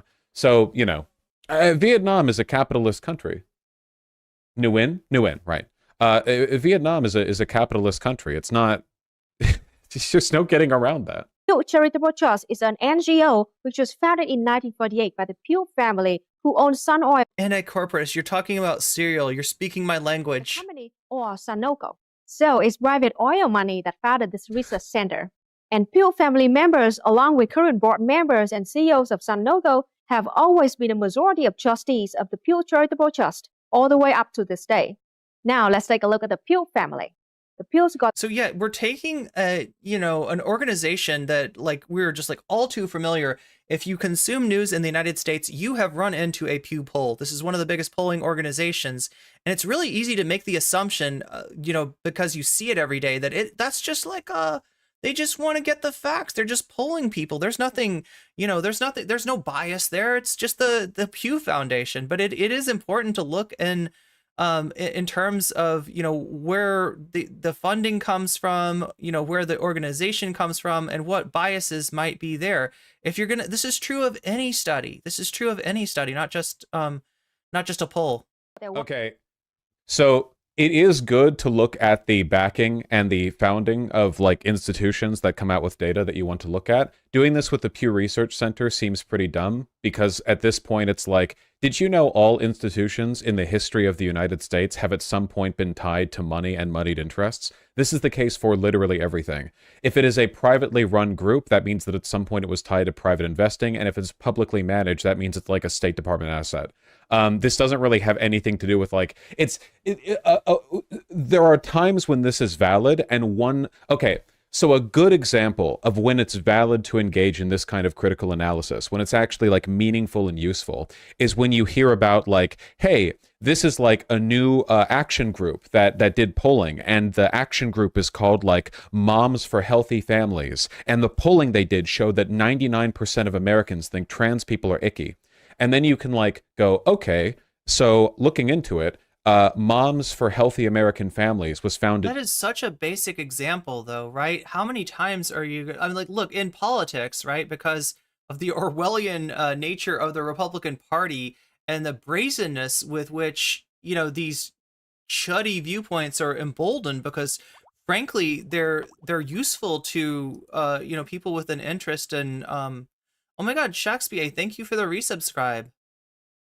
I still don't know where that one sub came from that did the invisible sub. Vaush also defended our world in data, ironically. 2 years ago, and all the people who run it are like conservative demagogues and pundits and politicians, and all the money it's gotten is from like dark money billionaire PACs. It's like, I wonder if this group was created with the sole intention of disseminating counterpropaganda, The Pew Research Center, unfortunately, is not subject to these claims or criticisms because they do so much polling for so many reasons that you kind of have to look at like the specific methodology of any given poll they do. I guess the implication here is that... So like one... Olivia May, super chatted $5. Pew is a term for foul smell for a reason. Yeah, and Donald Duck more than anyone. Do you know Pepe Le Pew? Pepe Le Pew might be a friend of one of our chatters here. Or an enemy, or an arch enemy, who knows? I think a lot of people don't get along with Pepe Le Pew.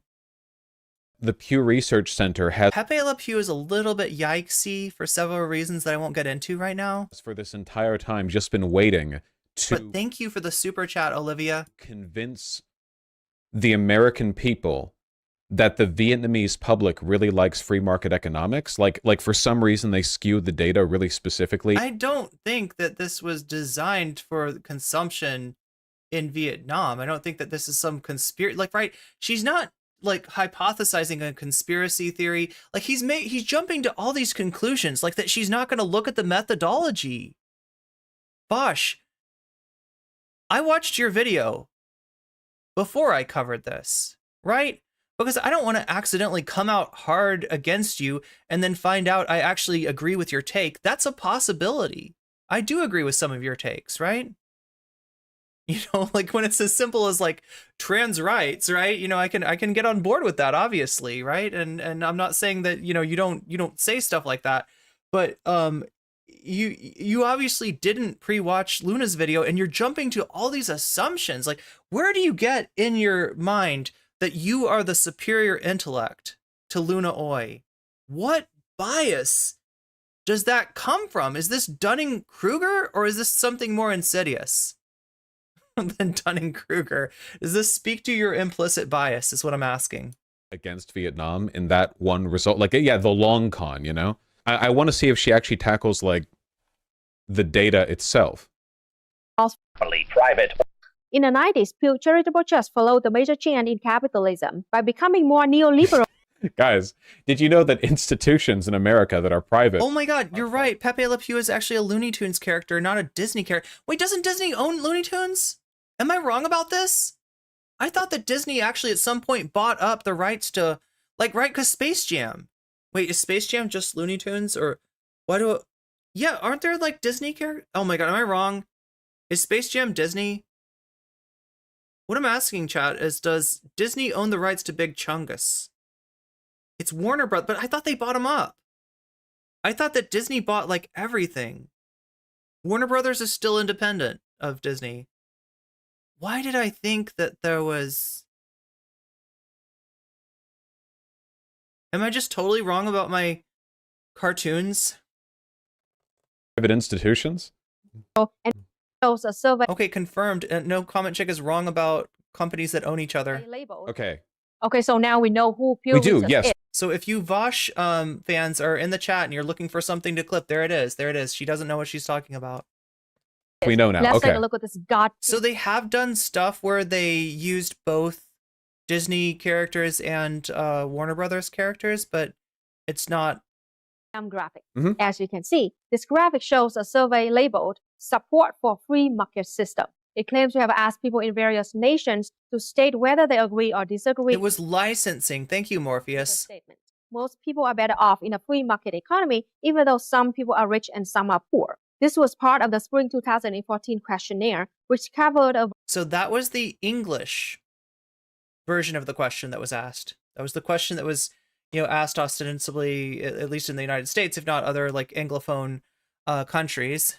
variety of topics on economics, cultural attitudes, and so on. Okay. I should point out that even just the phrasing of that statement is propagandistic, since it claims that some are rich and some are poor. Okay. I don't think this statement is, like, It is. perfectly neutral. It is, because the real nature of a free market, right? And let me just go over this for a second, like terminology, free market, right? What does it mean? In Vaush's mind, it seems to mean, like, any sort of market, right? Any sort of, like, free market, regardless of the... In concept, though, the free market doesn't exist, right? The free market is an abstraction, is a chimera of the mind, right? It's something that libertarians talk about. It's an ideal that's never really reached in any country, because if it was, it would be hellish. If you had a market with no regulation, if you had a government that like Ayn Rand said, only enforces what the courts, the military, and the cops, right? That's a hell world. That's the closest to, like, an anarcho-capitalist ideal, and it doesn't exist because it's just not functional. Most economies are mixed.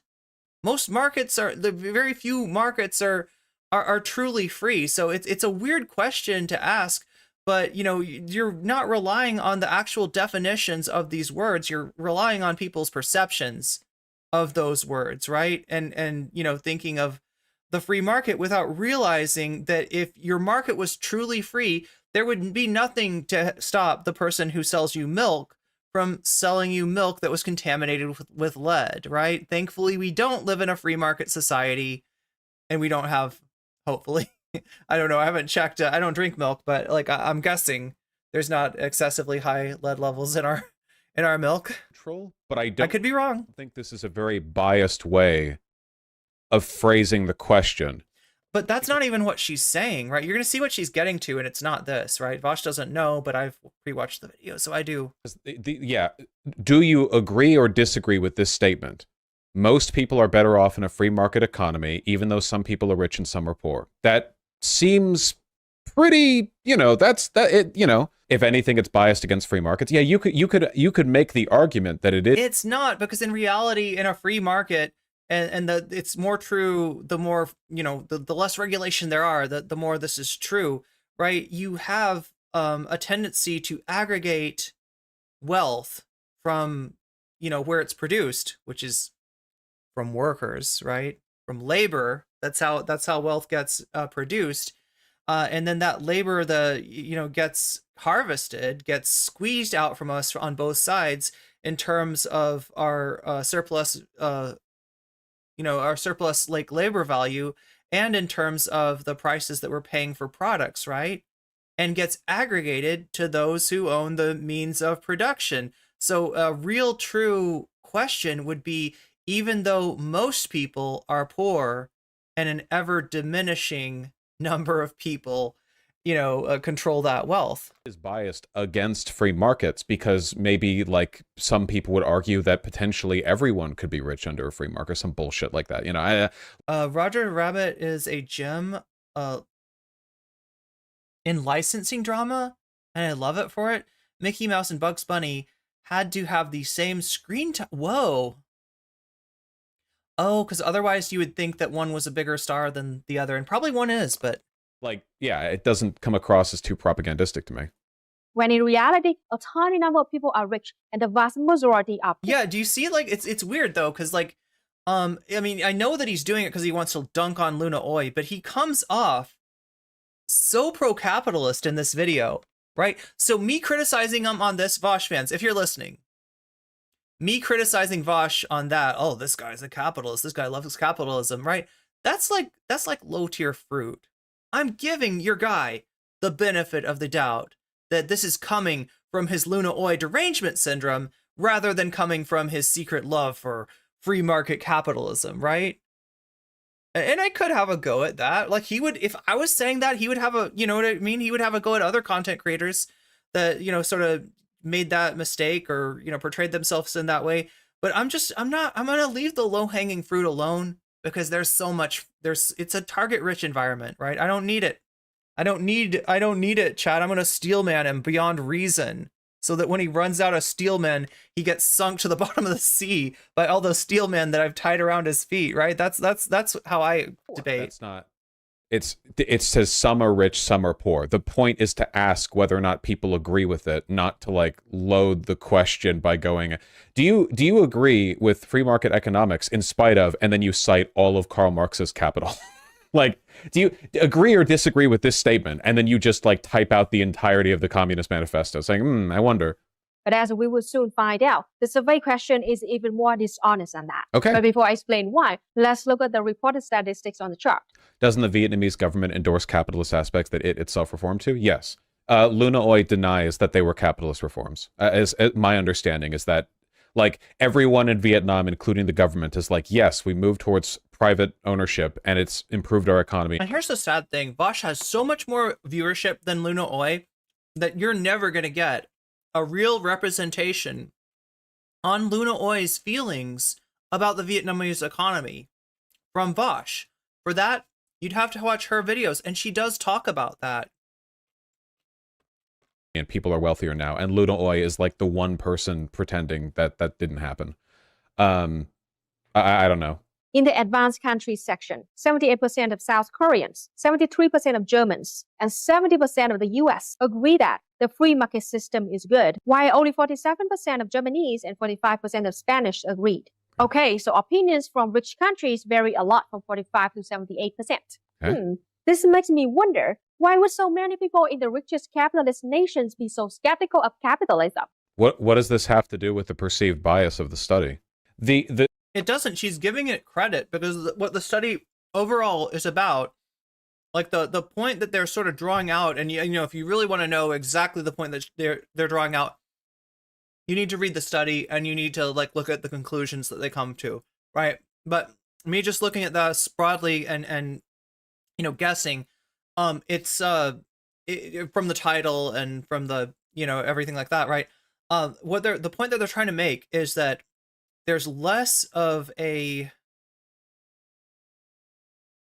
love for free markets in countries that are more developed. In other words, in countries that are in late stage capitalism, right?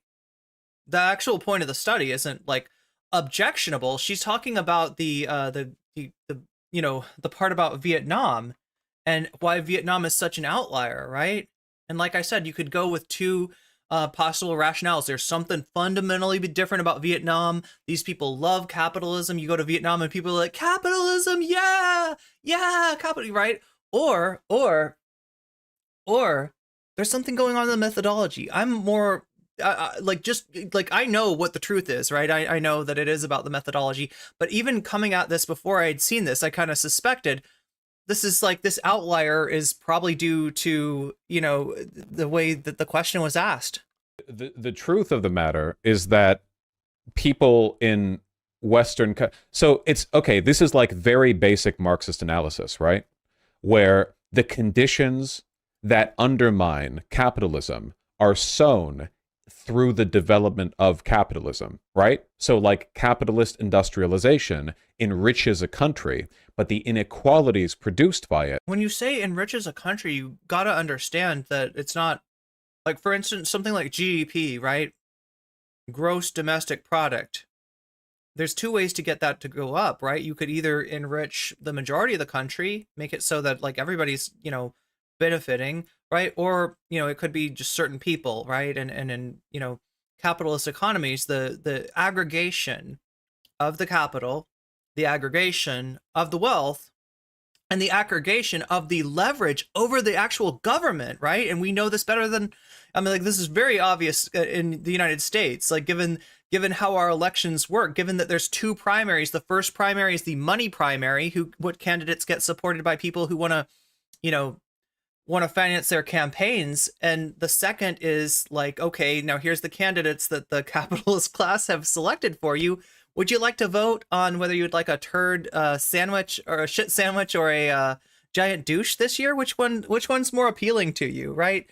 The moldy egg salad sandwich or the stanky tuna sandwich? Which one do you want, right? You don't get to choose what's on the menu, right? You just get to choose from the items on the menu, right? And that's a function of the recuperation essentially that's gone on, even with something like the New Deal, right? Even with the popularity of social programs in the United States post Great Depression, you still have the FDR. What did he change, right? He changed like the deal that American workers got. He changed, he added some safety nets and stuff like that, but he didn't change the fundamental like power relationship between capital and the workers.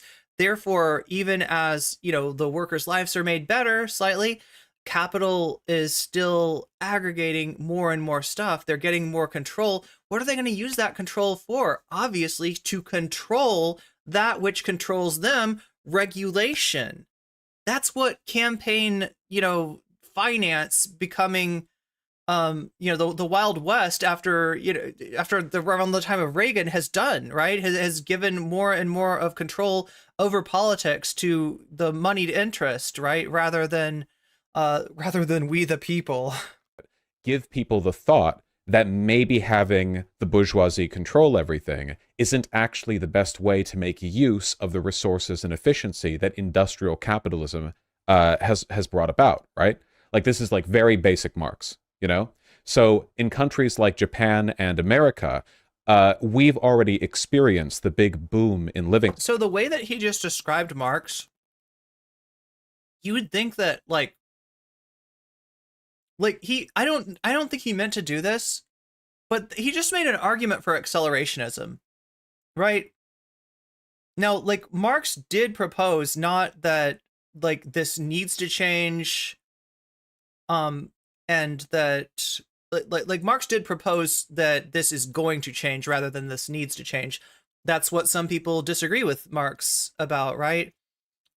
And he did say that capitalism contains the seeds of its own destruction with it, just like it will kind of grow to a point of excess where it ends up destroying itself. But it's not, he wasn't making an accelerationist argument. Marx was not saying, hey, vote for those free market candidates, get those free market policies, don't make a union, don't do anything. We want to make things as bad as they possibly can to foment that revolutionary energy. Marx is not Nick Land, okay?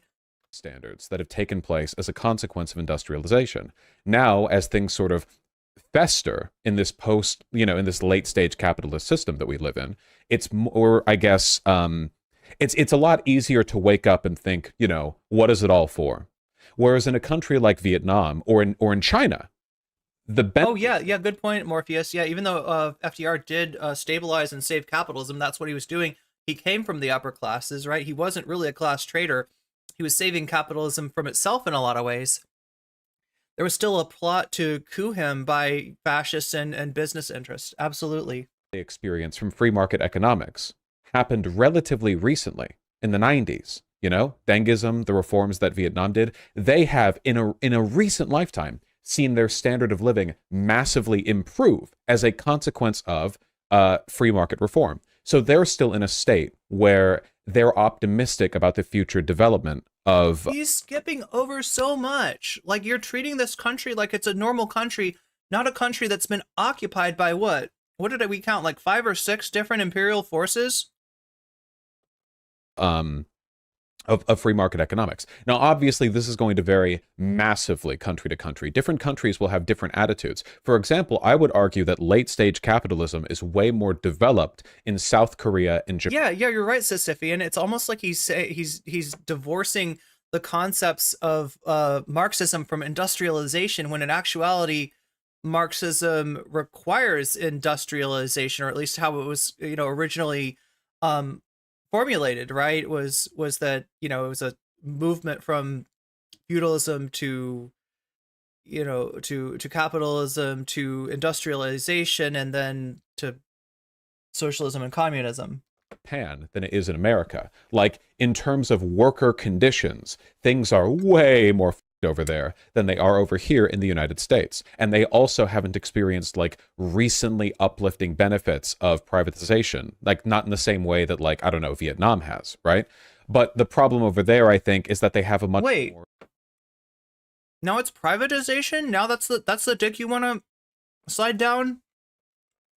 A stringent worker culture that maybe makes people more individualistic when it comes to their ideas of like what they ought to be doing in the economy, Like, maybe they don't want to concede their perceived ability to succeed in the private economy by suggesting that capitalism isn't working. It's like the temporarily embarrassed millionaire thing. That's one potential explanation, Hold that thought. Let's move on. In the emerging countries... Oh, yeah, also South Korea killed all of its socialists.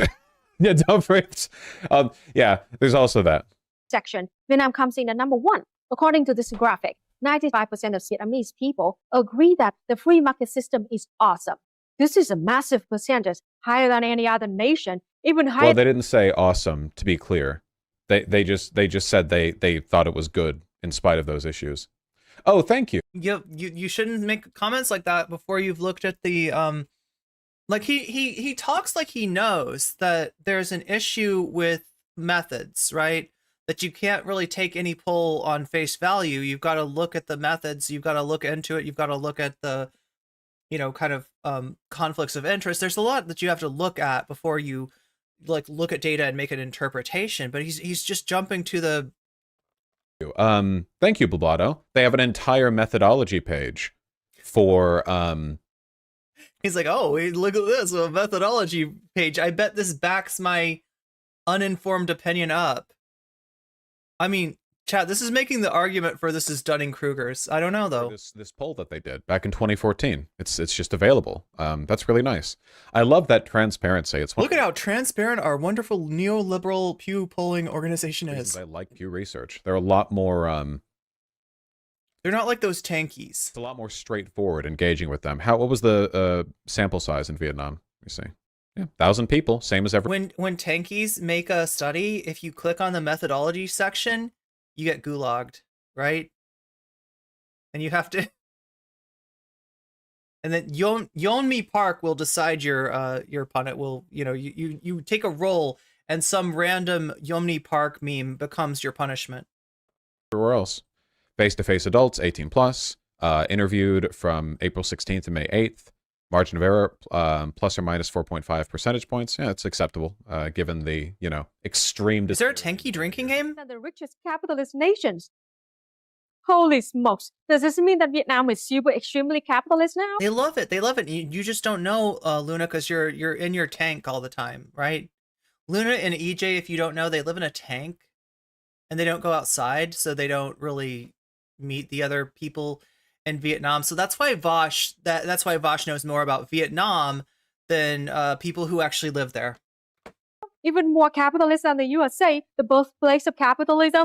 The United States isn't the birthplace of capitalism. Oh, you are right, Zara. One of a number of industrialized countries. Wait, it's not the birthplace, but come on, Vaush. What's the driving force of, you know, of global capitalism, if not the United States, right? Who just fought the Cold War because of capitalism, right? It's wait.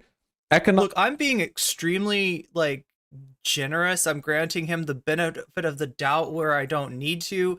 I am not going for the low-hanging fruit of how, like, you know, how pro-capitalist he actually sounds in going after Luna Oi, because I kind of know that this is more about his hatred of Luna Oi than it is for any predilection for, you know, capitalist economics, liberal, free market economics. What is an enlightenment? But he's not granting her anywhere near the same grace.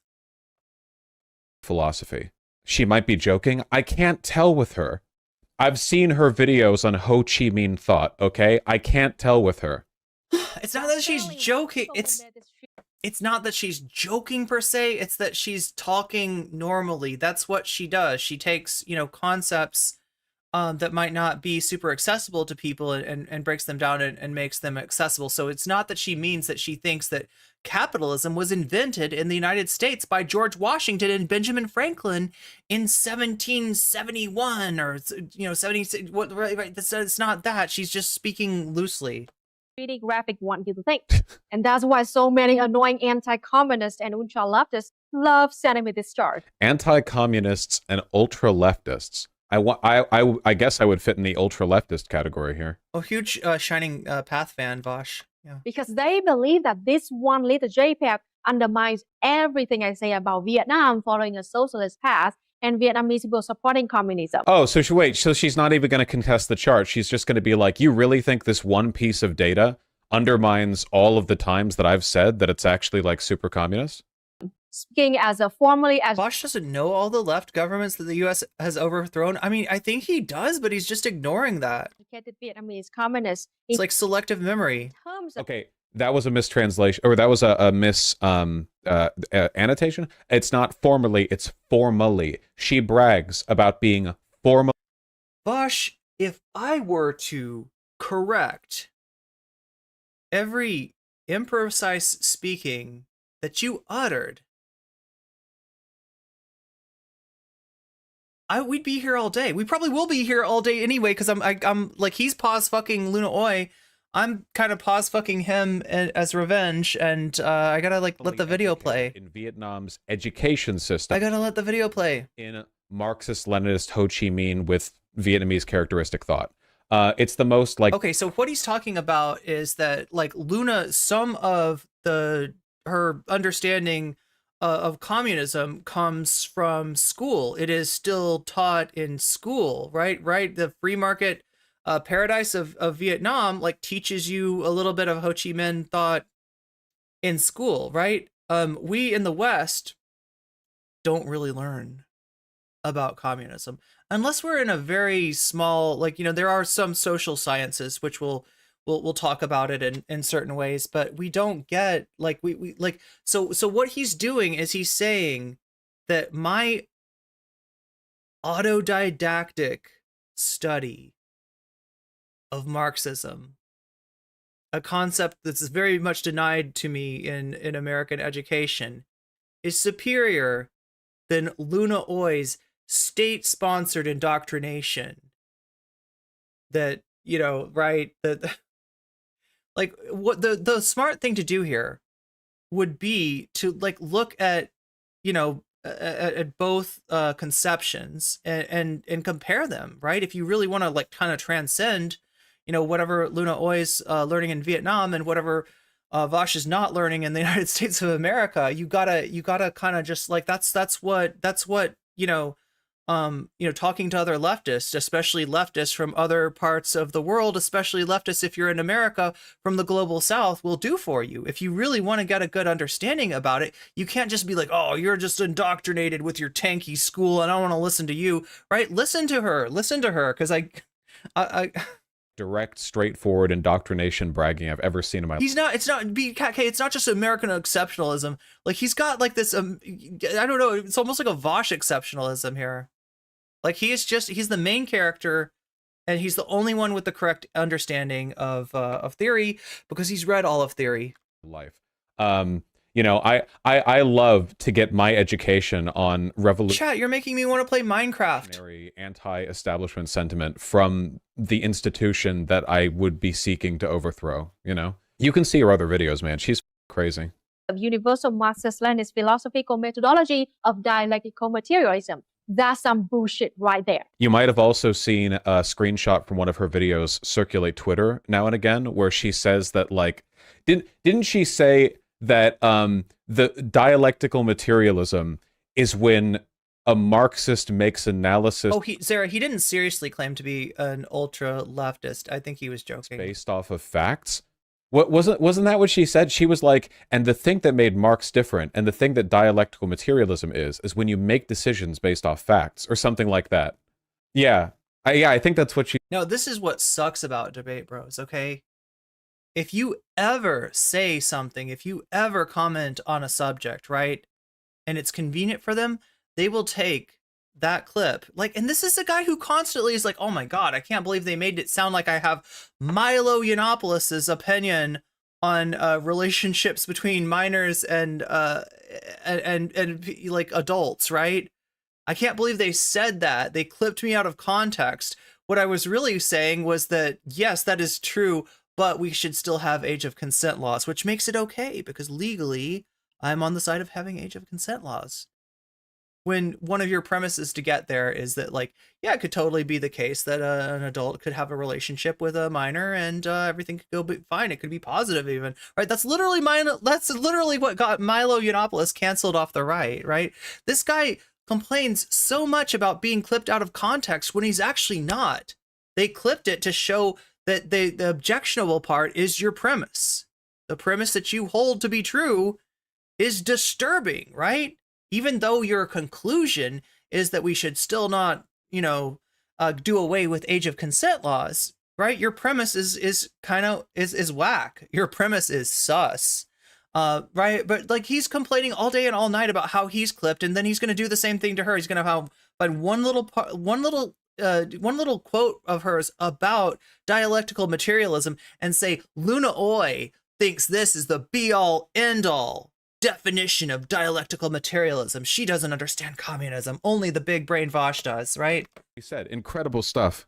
Seriously, I hate it when people pretend they can understand anything about a nation as complex as Vietnam just because they saw one out of context JPEG on Twitter. That's not out of context. It's just a screen. See, so her concern is not that it was Pew propaganda towards Vietnam to convince the Vietnamese people that, hey, you guys really like capitalism, don't you? Right? It's her concern is how this is portrayed in the West. Shot of a Pew Research. Man, she's not going to address this at all. I could do a better job than this. You could talk about how the like underlying social threat in Vietnam is towards like communist ethics and communist governance and communist redistribution, and then it's just like a She does. You just don't watch those videos. Really bump in support for free market economics following government reform that moved you out of an inefficient previous system, but doesn't change the overall trajectory of your state towards an eventual socialist paradigm. Like dude, I could do better than this. Come on. Her definition of dialectical materialism. Is it timestamped? For now, just remember, dialectical materialism is all about understanding the world by forming arguments which are based on evidence which we get from the real world. Everyone write that down. Everyone write that. He's clearly an ultra super giga hyper leftist, correct? Down, okay? You're not going to get another opportunity like this to learn from an authentic, state-trained, He's got a video called "The Left Needs to Stop Gatekeeping True." you know, academic in Ho Chi Minh thought. Yeah, this is also technically Peronism, by the way, in case you were wondering.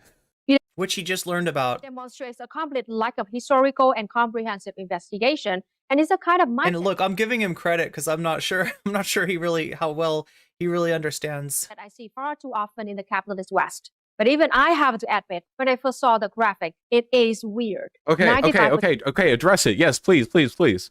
What is dialectical materialism? Like, what's the problem? That's what your chat just asked you, Vaush.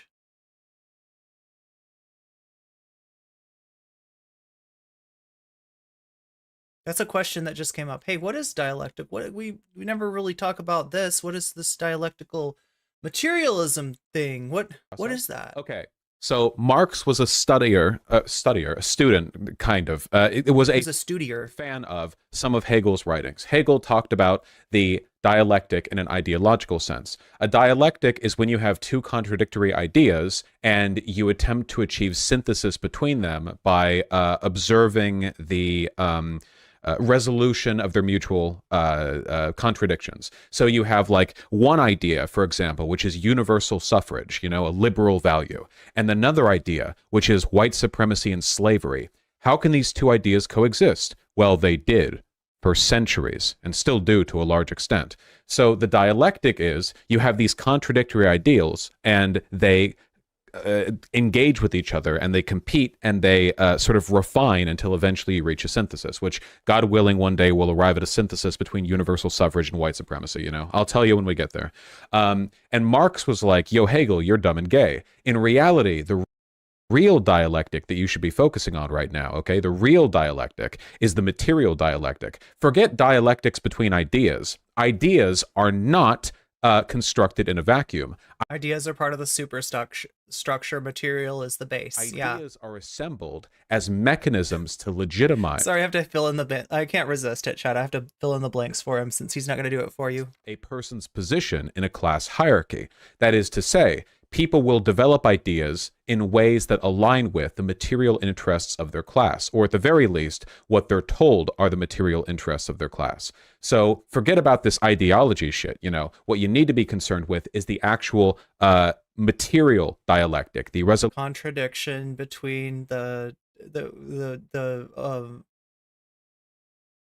contradiction between the needs of the worker and the needs of the of capital. Solution of these disparate physical forces. And the dialectic, of course, the most Marxists are concerned with in this case is the material positioning between the bourgeois and the proletariat, where you have the conflict and the antagonisms present in their fight for dominance.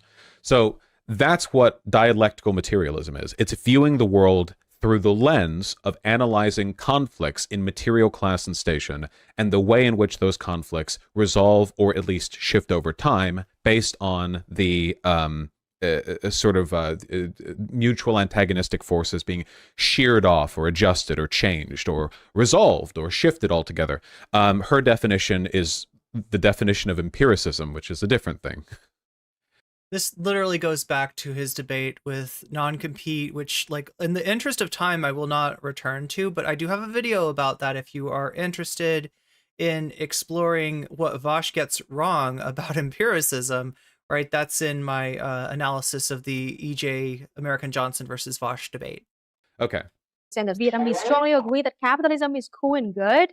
That certainly does not line up with my own experiences living in Vietnam my entire life. Lived experience, gotcha. How could that possible? Yo, look. He's saying that to show that he's an anti-SJW leftist. He's a cool leftist, right? He's not one of those cringe leftists that talks about intersectional ideas like lived experience. But we're talking to, or you're reacting to somebody who lives in Vietnam. By the way, Luna Oi right now, if somebody wants to clip that for me, if somebody wants to screenshot that, that would be a great, that's like the meme, that's like the No Maidens meme. That's Luna Oi doing the No Maidens meme, right? If anybody's got like an idea for how that meme would work with Luna, I'll give you a chance to screenshot if you want. because you're only going to see that look from her. It's only because I paused it, the place I did.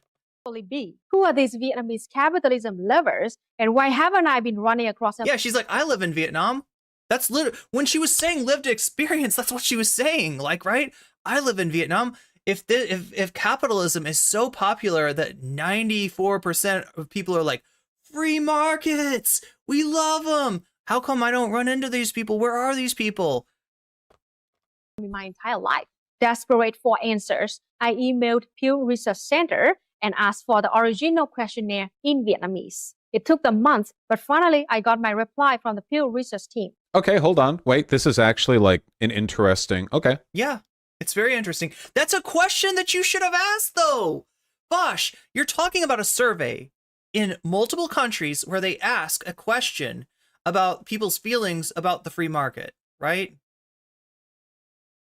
Is not the first place where your mind would go there is like, how did that get translated? Because I know that translation is not exact. He's going to say that later on, right? Translation's never exact, right? It's impossible to directly translate something. You do the best you can by working with somebody who's like a native speaker of that language, ideally to construct and formulate a question which will read to the Vietnamese, responders the same way that the question in English reads to the American and the British responders, right? If your methodology is sound. They attached the original questionnaire in Vietnamese. So here we go. He's starting to realize that, yeah, he did kind of get owned by, this is why, look, as much as like, I know some people like it when I am surprised by a video, and sometimes I watch videos that I don't pre-watch, but I like to do a little bit of work. I like to put a little bit of effort into it because there's no point in, like watching a Vaush video if it turns out like that, his title was clickbait and I actually agree with what he says, right? That's not as interesting as when I disagree. Let's find out what the hell is going on. The graphic attributes the chart to question number 13 of the survey. So let's look at question number 13 and find out what it actually asks in Vietnamese. I will now translate the question twice. First, word by word. Then I will give you my translation of how the question... And if you want to see like a difference in like an academic approach to research versus like, Dunning-Kruger, essentially, like, look at the difference between how Luna Oi goes about this and how Vaush goes about this. She doesn't just translate it, right? She knows English, she knows Vietnamese. She's not just going to do like, a simple translation, right? She's going to translate it literally. And then she's going to, using her, knowledge of how it would be read in Vietnamese, give us a sense of what does this mean to a Vietnamese respondent to this survey. Would read in English. If you are skeptical of me or my translation, you can just ask your friends that can speak Vietnamese to confirm. Okay, chat. Anyone in chat speak Vietnamese? Tips. Speaking as a professional translator, don't just Google Translate or ChatGPT when it comes to translating Vietnamese because they suck a lot. Okay, so... Oh my god, horseradish? Here is question number 13, translated word for word. Please let know Mr. Mrs. Complete agree, quite disagree, or complete disagree with sentences after. Condition economy of people got better in economy market free, even though they're not really rich. I'm always saying this. So they're literally asking the question, right? Do you think that most people's lot in life got better in the, free market reforms, however you take that? Versus the end of a number of imperialist occupations and incursions into Vietnam versus years and years of war, right? And I didn't even mention like what went on with Cambodia. Like there's a lot that Vietnam went through. Like Vaush is skipping over a hell of a lot, right? I'm trying to give you the highlights of that in terms of the imperialist incursions into Vietnam, in terms of the occupations of Vietnam, in terms of what Vietnam has actually been through, in terms of why what Ho Chi Minh's actual goal was in liberating Vietnam. But I'm skipping over things too. I'm skipping over there's a lot. Read the history of Vietnam. Educate yourself, right? There's a lot going on there. And so, just kind of like making this assumption, well, free market got better, therefore free market good, therefore Ho Chi Minh bad, right? Rather than like realizing that the nation had been bombed by freaking napalm, by Agent Orange, right? There was all this stuff that was there to just like, scorch the earth, burn down the village to save the village, right? That was the mentality that the United States went to war with, right? We had Henry Kissinger running the show under, both having a role under Johnson and more directly so under Nixon, right? And so it's in the wake of that. It's not just in the wake of like Ho Chi Minh, not so good. Modern Vietnamese leadership, pretty good. After the Soviet Union closed up shop and they basically are forced to make a deal with the United States, right? Then. And here is my translation into a proper English sentence. Please let us know if you completely agree, strongly disagree, or completely disagree with the following sentence. The people's economic conditions have gotten better in the free market, even though they have not gotten rich yet. Do I trust her translation here? The people's economic conditions have gotten better in the free market, even though they haven't gotten rich yet? I'm almost certain that she's lying here. How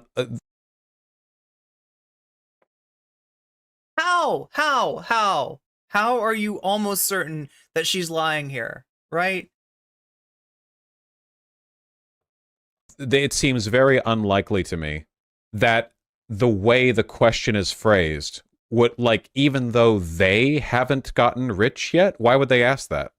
That's very strange to me. Can we try Google Translate? I agree with Luna Oi that you can't really trust. Does he trust?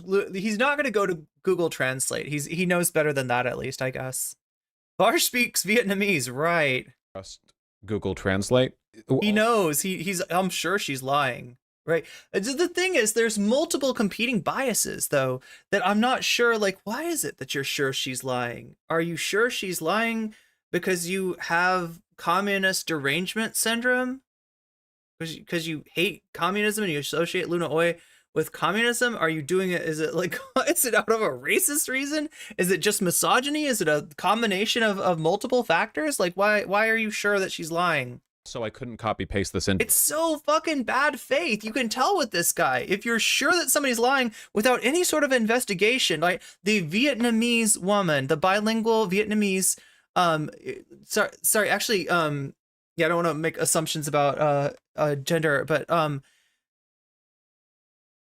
only trying to make assumptions about how Vaush is reading gender. But so this is, this translation of this person who speaks both languages, sus. Like, I know better than her by guessing, because I know that the Pew Research group produces quality research, and they would never do substandard research. But I couldn't do all the accents and stuff. I wouldn't be able to like actually get. It's the accents. That's what it would. The Vietnamese into the Google. Oh, he's talking about actually like copying and pasting. Yeah. So that's his problem, right? He doesn't want to do that. He doesn't want to like, try to, type the accent marks and stuff and put that into a translate. Google Translate of your question. How do you do that? So Una is a professional translator, says Molten Panda. People's economic conditions have become better in the free market economy, even though they may not strongly really rich. Okay. So Google Lens. Okay, gotcha. Even though they may not strongly really rich. Well, obviously that's not semantically correct. Oh, Google Lens will do it. Of course, perfect translations aren't really possible. I just take issue with the idea that a Pew Research question would have had the... I thought he wasn't going to actually go for that. I forgot that he used it like Google Lens and then did the translation to be like, I can do a better job by interpreting this, faulty AI translation. Like it would have been like, yeah, agree or the name of the study. I think he shows it again. Disagree. Things have gotten better, even though like outcome, right? Because why? Yeah, that's why you need a native speaker. Exactly, Zara. Just like the same reason as that's why you need a sub at the top of the hour ad break to make sure that you don't have to watch 1 minute and 30 seconds of ads and then the next half hour have to watch 1 minute and 30 seconds more of ads, right? You can skip all that by using a Twitch Prime sub at no cost to you, right? Put money in my pocket and get us closer to that sub goal and get out of the ads and get all the emotes. It's a pretty good deal, I think. It's the best deal going, right? If you can't do that, you can pay for a sub for yourself. That does cost you $5 on desktop, $6 on mobile. Or if you are very lucky and somebody's feeling very generous, you might just be given, you might just be gifted one, right? That can happen. It does happen. It's more likely to happen, though, if you're active in the chat. Ask that question while presupposing an outcome. What if he's not just wise, he's like psychic? What if a person responding didn't think that people hadn't really gotten rich yet? You know? I mean, compared to the economic state Vietnam was in. So wait, what? That was 94% yes, Vaush, for the record, right? That was what you were crowing about earlier. The fact that, oh my God, Luna's coping that people in Vietnam love the free market and hate Ho Chi Minh. Wow. But now he's like forgotten. Wait, why would this question be like, oh, he's saying it would be biased and that there'd be more likely the people that have gotten rich would say no to the question. I don't think people parse it like that. In the 70s and 80s, like this would just be a bad question in terms of like clarity. And if Pew Research wanted to tip the scales in favor of people seeming more... Yo, Vaush, please don't speak about clarity. You don't speak Vietnamese. I don't speak Vietnamese. We have no idea of discerning. We have no ability to discern the clarity, right? It might have been a clear question, but it could be a clear question that's different enough, that reads different, because that's the thing. And that's why we need a bilingual person in Luna Oi here to tell us if this reads the same in Vietnamese as it does in English. And here she is, telling you that it doesn't, and you're like, oh, I know better than a bilingual person that speaks Vietnamese and English and can actually meaningfully answer this question. Let me just logic it out with my big debate brain. That's the problem with these guys. That is the problem with these guys, right? They are too damn confident in their own intellectual faculties, right? And I'm not trying to insult them on their lack thereof, but some would say that a person who literally doesn't know where Beirut is might not be the best person, to be able to, perform the role of bestower of encyclopedic knowledge on all topics. Just a guess, right? Destiny couldn't find Palestine on a map, right? Destiny was like looking in Turkey. More pro-capitalist than they actually were. They could have done it better than this. That being It's called egotism? I'll continue with this video because apparently our Vietnamese... You got owned. Vaush, just say it. Just say it. I was wrong. This is a bad lady. She's a tanky. I disagree with a lot of what she says. I expected to disagree with this, but in this is the one time in a million years that the broken clock is right. Like, right? That's the best you can, that's the best argument you can give at this point. Anything else is just cope. And look, what is the title of this video again? Let me see.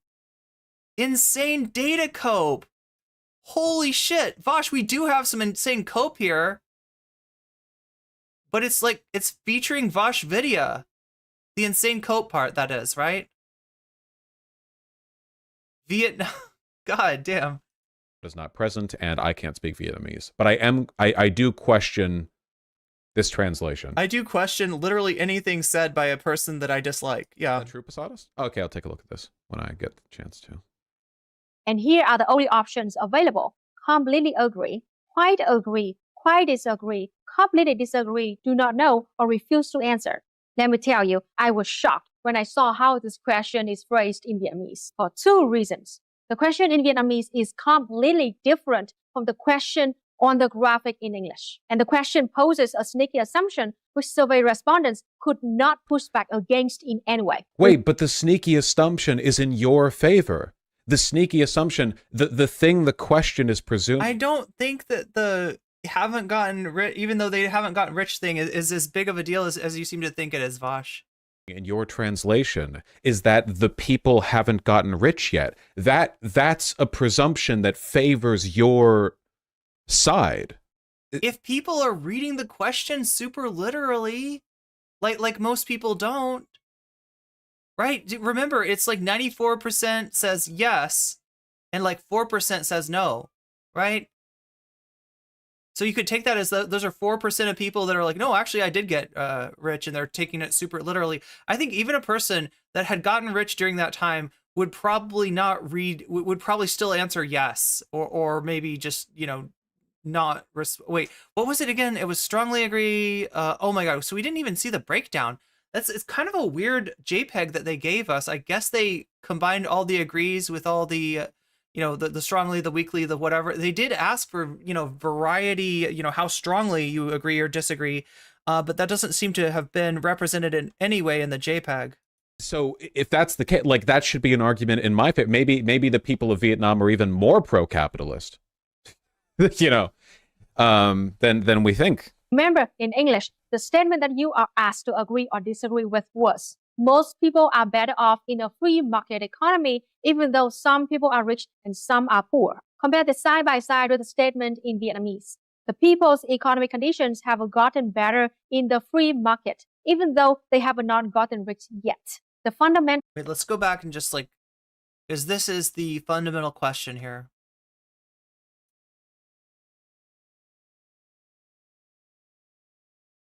Most people are better off in a free market economy, even though some people are rich and some are poor. Compare this side by side with the statement in Vietnamese. The people's economic conditions have gotten better in the free market, even though... This question is totally different, right? And, you know, imagining, you know, reading this question as a Vietnamese person, it sounds like, at least, you know, the translation we've got here sounds like they're speaking to, like, your country specifically. The people's economic conditions have gotten better in the free market, right? This only makes sense if you're, you know, in a country that's experienced recent quote-unquote free market reforms. And again, you know, with the caveat that free market, there's no such thing as a free market. It's a term that gets used loosely, and it's hard to really nail down. But just in the common, you know, usage of the term free market, right, that's how it's going to be understood, versus this, which is more of a, you know, kind of conceptual, abstract question. This is of like, most people in all of the world are better off in a free market economy, hypothetically, right, than a non-free market economy, whatever you interpret that as, even though some people are rich and some are poor. They have not gotten rich yet. The fundamental meaning... Most people are better off in a free market economy versus the people's economic conditions have gotten better in the free market economy. Those are slightly different, but there's no such thing as a perfect translation, so I'm willing to bet that a little bit of weirdness there might be up to the fact that you are translating between different languages. Not just... But it still gets read different, Vaush. Even you know, as an English speaker, reading the translation, you're granting that comes off as different. And I think that, you know, your assumption is that somehow in Vietnamese it's not. It just, like, that's a view from nowhere. Different languages, but different languages that have different, like, totally different, like, etymological histories, right? So there's always gonna be a bit of, like, translation. Oh my God, who is coping now, Vaush? Who is coping now? There, I get that. The sentiment is comparable. It's this bit at the end there that's weird to me, but it's not weird in a way that really compromises my argument, you know? It's weird in the opposite direction. Have gotten better in the free market, even though they have not gotten rich yet. The fundamental meaning of these two statements is entirely different. The first question is asking if people are better off in a free market economy, which is a question of reference. In Vietnamese, the question asks if people's economic conditions have improved in the free market. Which... Yeah, that really, like, I can't imagine being in Vietnam and not interpreting this as a question about, like, my or my family's conditions and how they have fared since the free market reforms. It's a question of perception about change over time. That is true, but I still want to disagree with the bad tanky. wonder how much of this is just a natural consequence of translation weirdness, because the sentiment of the question is very very similar, right? I guess the question is, what person would say yes to one of these but no to the other? Like, who would say, yes, people are better off in a free market economy, but also, no, people's economic conditions have not gotten better? That doesn't... Plenty of people, right? It's like, the question is this like a hypothetical question, like the one, you know, that's in English, right? Is this like hypothetical all around the world? You know, do you think that this choice A is you know, going to be better for most people than choice B, versus this one, which is it reads like it is talking about, you know, gotten better in the free market economy. So there's like an implied sense, since the free market economy came into being, have things gotten better? Even if you ask that in like an abstract way, you're gonna have to say yes, because then the question becomes like between capitalism and feudalism, you know, has the majority of people's like lot in life gotten better? And yeah, the answer is obviously yes. I don't think that anybody's gonna interpret it like that, but that... I don't know who would do that. And likewise, the other way around, who would say, yes, the people's economic conditions have gotten better in a free market economy, but no, people are not better off in a free market economy? That's one way to determine whether or not the translation... No, it's easy to imagine. Like, if somebody in their family, you know, their life had gotten better, but that, you know, they're not in favor of capital, right? Because the real question that we're trying to interrogate there, right, the way that this is shoved in Luna's face is to say, Luna, most Vietnamese people love capitalism. Look at this. Look at this. And that's not the question that they were answering. That's not the question they were asked to answer. Is meaningful. In this case, can you imagine situations in which a person would give different answers to the different questions, depending on their translation? And in this case, it seems like they'd be pretty well aligned. I mean, it's not perfect, but yeah. It's still a valid point to bring up. I don't think this was wrong of Luna Oi to bring up, but I mean, Luna Oi is such an ideologue that she denies that Vietnam is a capitalist government. Like, with the way Luna Oi talks about Vietnam, everyone... No, she says it's more complicated than that. And it is. It is. In certain ways, the Vietnamese government has some very non-free market aspects to it. Right? And she talks about those. If you would ever watch any of her other content, rather than just making the assumption, like, right, chat, there's a lot of Vaush's content that I don't watch, right? If it's something that, you know, sounds non-controversial, that I'm not likely to disagree with, yeah, I don't need to hear Vaush say, like, trans people deserve rights, right? Because I already know that, and I don't need Vaush's help coming to that conclusion.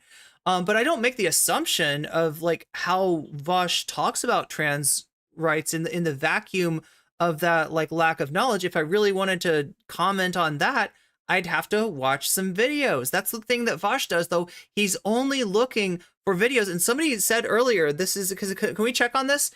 Was this a video from 1 year ago from Luna Oi?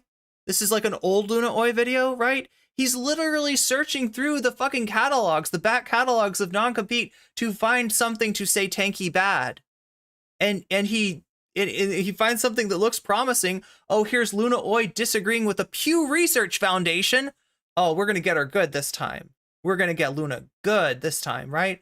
And it turns out, well, there's nothing really objectionable about this, but the linguistic weirdness, right, might mean that she's full of shit anyway. I don't know what his cope is at this point. I don't even understand his lack of an argument here, but it just seems overall pretty hypocritical. There is a communist. The government is communist. Vietnam hates America. Every person... What is he wearing? Good question. It's blinding me, though, whatever it is. There is like a highly disciplined scholar of Ho Chi Minh thought. He's gotten into the concept of drip lately.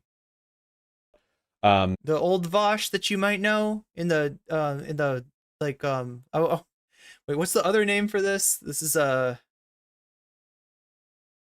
why can't I think of it? I don't want to say wife beater because that's the colloquial name for it. What is the actual name for that shirt, right? What is the non unnecessarily triggering name for that shirt?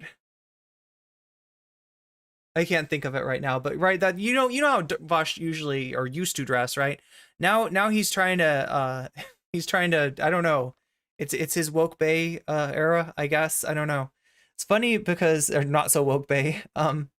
In the video she's pointing out how the poll is lopsided and wrong. Yeah, she's pointing out how the like translation in Vietnamese does not read the same way that the translation in English does. You're seeing Vietnam as an outlier. You're asking yourself why? Why do Vietnamese people love capitalism so much if that's how you interpret the poll? And the reason is because they didn't really get asked the same question as like English responders, right? What is the tank top? Thank you. It's a tank top. Yeah, I don't like to call it that. I don't like to call it the other name, but that was all that came to mind. But yeah, what exactly is he wearing? Wait, that's as big as we can get him. That's as big as I want him. I don't know. I think I'd be scared if we blew him up more. Right? I don't want him to take up more of the screen than me. And pro-queer movements are actually Western color revolutions, you know? Didn't say that. Which is a question of perception about change over time. In Vietnamese, the survey did not ask if most people are better off in a free market. It just asked if people's life got better. Again, I while I acknowledge that there is a difference, I don't think that difference is... Like, Vaush, this is like, you know, you seeing somebody have a problem with Pete Buttigieg, right? And it's pretty obvious why some people might have a problem with Pete Buttigieg. And making the exact assumption that Destiny did when he was talking about Buttigieg with Hassan, that like, oh, you don't like Pete Buttigieg because he's gay, right? Luna Oi's problem with that candidate wasn't their, you know, views on LGBT people. Luna Oi has made her opinions on queer rights and on trans rights pretty freaking clear, right?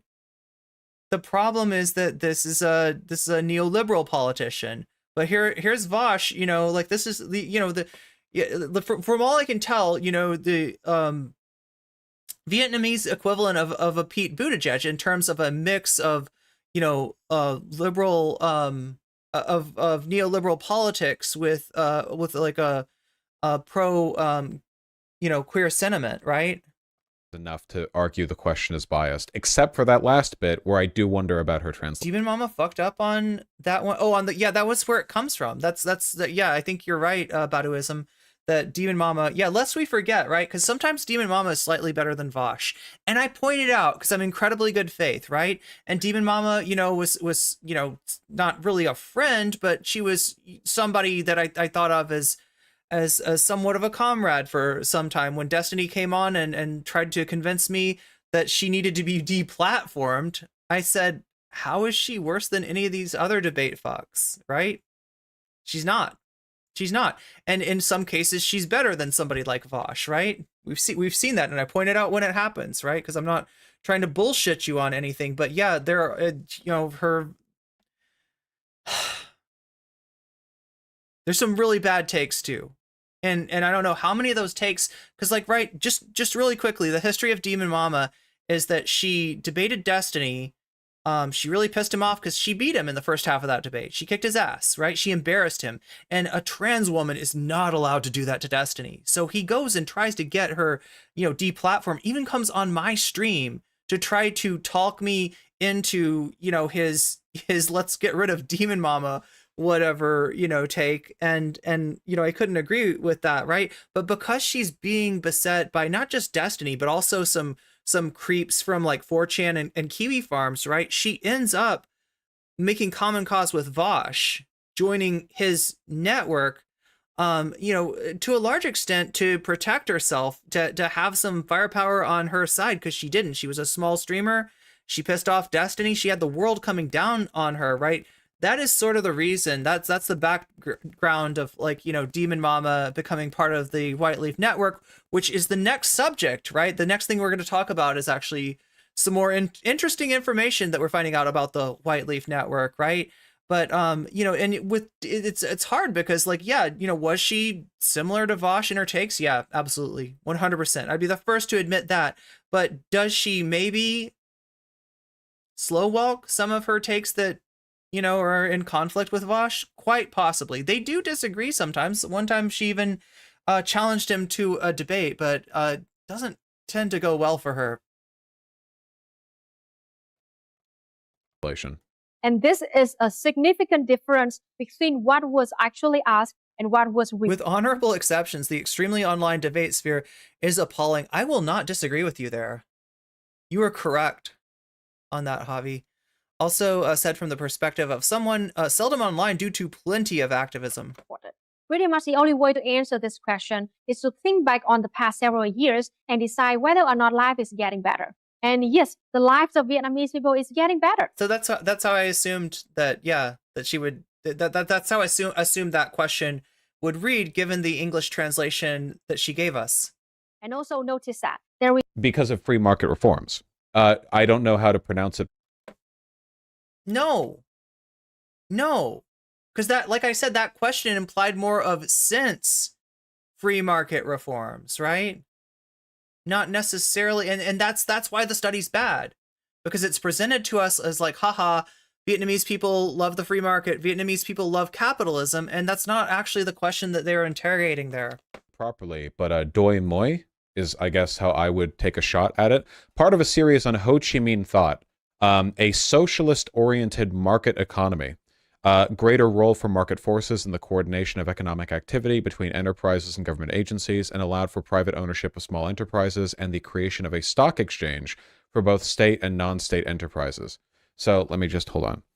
Vietnam GDP graph. Not annual change. I feel like in some cases the concept of the market gets in the way of our understanding of a concept like socialism, which the central point of socialism is workers controlling the means of production, is abolishing the power of capital as it exists, right? And moving forward to, you know, a system that where the workers, those who produce the value, are in charge of their of the you know, distribution thereof. And this data doesn't go back very far. Why do all these stop back at 2010? Who gives a about a GDP graph that stops in 2010? This one stops in 2020. When you're getting into questions of markets and stuff, that's more like tactics rather than like a overall ideological Oh my god. So these reforms began in 1986, and over here, see, it doesn't even show before. Classic Vaush with the Wikipedia. Hey, name a more iconic duo. Vaush and a Wikipedia page. For 1986. Man, Vietnam was doing pretty badly for a long time. They've only really started picking up. Yeah, you know what? It couldn't have had anything to do with all the Agent Orange that we dumped. It couldn't have anything to do with the war-torn nature of that country. It couldn't have anything to do with the constant conflict that Vietnam had been beset with for like the better part of a century, not just from the United States, but like I mentioned, from the UK, from France, from China, from Japan, right? You know, Vietnam has you know, right? Like, it's like, I love that he's seeing the graph and he's like, see, like they were doing really bad. That must have been the communism. That, you know, that must have been the communism. That was the communism, right? That sure as fuck wasn't the Agent Orange. No. Recently. People in 2010 would have cared. Yeah. Is that data neoliberal? I mean, I guess so, yeah. That's right. The rate is still swollen from absorbing every scrap of information. Hey, Vaush, I gotta ask you, was that translation tanky? Was that translation like a, you know what I mean? Like, what was your problem with the you're the one that's coping about the translation. This was supposed to be a video about Luna coping over data. It turns out that Luna actually had a good point, which for 1 second he kind of grants, right? That, well, yeah, no, I kind of like, right? In terms of the question that's asked of the Vietnamese respondents being fundamentally different, reading fundamentally differently, and therefore, you know, a different question being answered. And the 94% to 4% fucking read it and weep tankies, Vietnamese people love capitalism. That's bullshit. Just like she said it was bullshit. Who's coping now? Information about Peronism. True. Very true.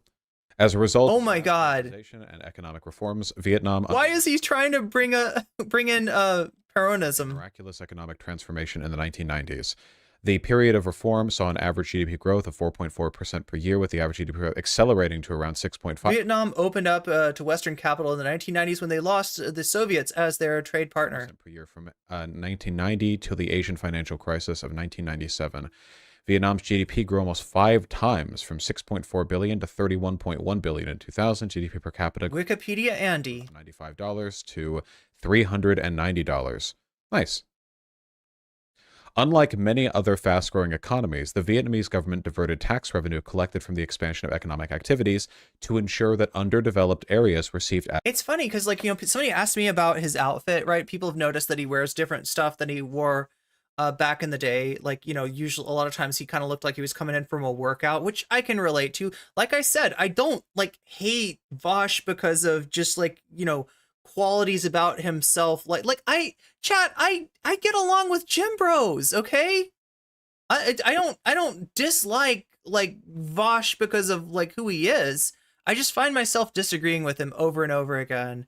And I see him be pretty dishonest and hurt a lot of good people, and I gotta say something. But it's not about him. It's not about, you know, who he is or how he acts or how he dresses or, you know, any sort of super, because he's always, like, making this accusation that intersectional leftists are somehow trying to turn the left into their social club.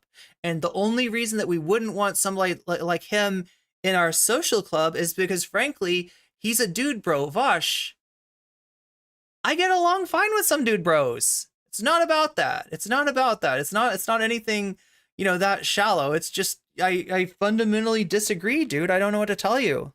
Adequate investment in infrastructure and welfare. As a result, poverty rates declined significantly in most provinces. While yeah, he's really successful money-wise. Yeah, true. And I mean, look, he comes from money. He's got money. He's got his own money. He's got his own media empires. We're about to go into in our next segment about the White Leaf Network. He is posting his L's. True. But so I just wanted to note this about Vaush, right? Because the whole thing about Hassan, you know, he can't be a socialist because he's got a very expensive house.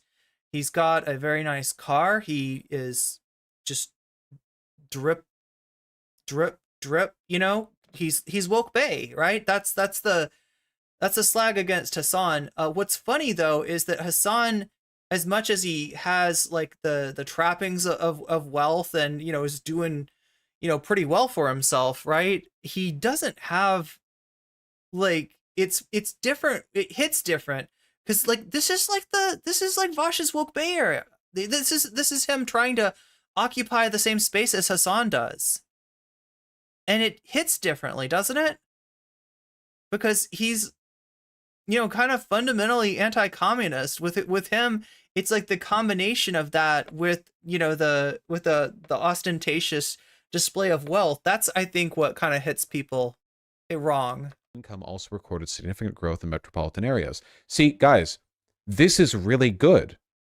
Vietnam had a big economic boost following privatization, but rather than just, like, become neoliberal, what's a Stacy? Me. Vietnam redirected a lot of that tax revenue back towards the poorest people in their country. It wasn't perfect, and I think the Vietnamese government does a lot of fucked up stuff, but in terms of, like, how to handle stuff like this, they had a much more, like, social democratic bent towards their growth than a lot of other countries in the region that experience comparable growth, you know?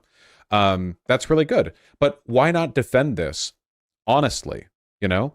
This is... So you're saying the things that might make, you know, the lot in life of more Vietnamese people better compared to other, you know, nations in the area, other places that were experiencing development at the same time as the United States was experiencing deindustrialization? You think that it might be actually the socialist elements framing their free market capitalist economy. That might have been what caused them to view it better. Oh my god. It's like he's making the argument for me here. Vaush isn't screaming at chat every 20 seconds like Hassan. True. Free market economic development, right? Like, don't look at that and go, you know, oh no, actually it's communism or whatever. You know, be straightforward with it. I think that's fine. There's lots of stuff you could learn from the growth of Vietnam if you're honest about it and not like weirdly ideological. There's no way to push back against the idea that Vietnam is a free market economy. This question sneaks in the assumption that the surveyed people already live in a free market economy. Luna Oi, I have terrible news for you. I have very bad news for you. It does, because of this. You got a sense that like it was like, you know, since the free market, right? With the Vietnamese phrasing of that question. And they can only answer if their life is getting better or not.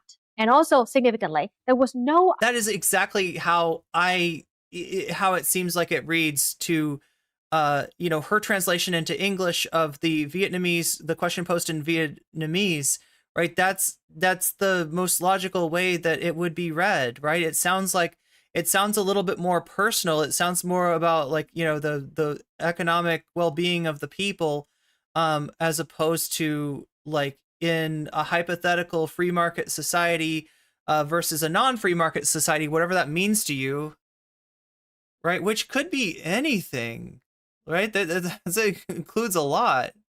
Option to disagree with the presumption that Vietnam is a free market. It's like the old trick question. Did you stop beating your wife?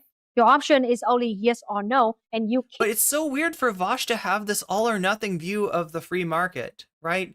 It's so weird for somebody that purports to be like a libertarian socialist or whatever the fuck he calls himself these days, right? To think of the market is free or the market is not free, and to not realize that there's no such thing as a free market. Nobody has a free market, and if they did, it would be hell on earth. And that in reality, you know, it's the way that the socialized elements of the economy interact with the capitalist elements that really determines, like, you know, what the question that he's trying to interrogate isn't really about free markets. It's about... cannot deny the assumption that is embedded in the question. So Luna Oi's contention with the question is that she doesn't like the idea, the presumption that Vietnam is a free market economy. Okay. I mean, no, they're not a free market economy in the same way that like Norway or Sweden isn't. They certainly had like reforms. A few people have tried to defend Pew Research by saying it was just a bad translation. Yeah, capitalists don't even want a free market. The state means exerting their class rule. Also, yeah, like I don't know. It's you could say nature abhors a free market, right? But it's really, we're talking about like capitalists abhor a free market because there's so much more money to be made in a monopoly. Or an honest mistake. I find that extremely hard to believe, given the nature and funding of Pew Research and its strong ties to far-right capital. Anyway, you know, in a lot of ways, I think that Luna Oi's biggest crime here, apart from being a fascist, apart from being a tanky, is she actually Oh God, I forgot that. Yeah, you know why he calls her that? I don't want to rehash this. If you want to watch my video, I think I go over it in detail, right? The debate between EJ and Vaush, and I think Luna came in at some point, and essentially he has an ahistorical concept. He has an ahistorical understanding of the conditions in, like, you know, 1930s Germany prior to Hitler, right? And he makes an assumption based on other times in history on like the Jewish representation in the banking industry. And when you actually look up the facts of the matter, you find that that just doesn't apply to, you know, that applies to a lot of periods of time in Europe, true, but that doesn't apply to 1930s Germany. But he's still going with that assumption, right? And because Luna and EJ disagreed with his historically inaccurate representation of Germany, he was like, oh, so you think that if they were right on that point, that the Nazis would have a point about their solution, right? For somebody who complains so much about being falsely attacked, for somebody who is always every other week complaining about what they got canceled for, you know, like having words put in their mouth, having, you know, inaccurate clips taken or clips that make him sound like he's saying something that he's not. This guy is so willing, so utterly willing to put the words in her mouth of like, yes, and therefore, if you were correct on the historic fact that you inaccurately claimed, then the Nazis would actually have a point. No, she didn't say that, and she wouldn't say that. Stop debate broing, bro. Sells Vietnam quite a bit. You could learn a lot from Vietnam in terms of like what lessons you could apply to other growing economies and how to responsibly manage the boost in investment in a way that doesn't make you like, oh my god, how much more of this can I take? Investment. You could do that, but chat, save me. Vietnam was unable to trade. Yeah. Not to mention that, right? Unable to trade with the world and receive investments of foreign capital. That is different from what Vaush is saying entirely, right? Also, Vietnam's single-party system is way more democratic than Western regimes. People vote for issues instead of brands or personalities. Vaush complains about no choice in elections, but loves no choice in the Pew Research poll.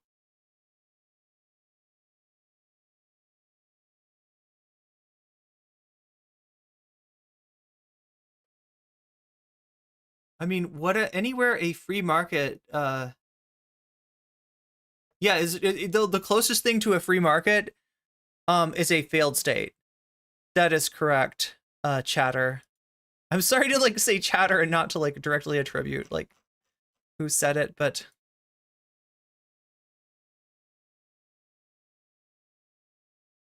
Vietnam is literally not a free market. I know, what a weird thing to apply. You know, they have price controls for food.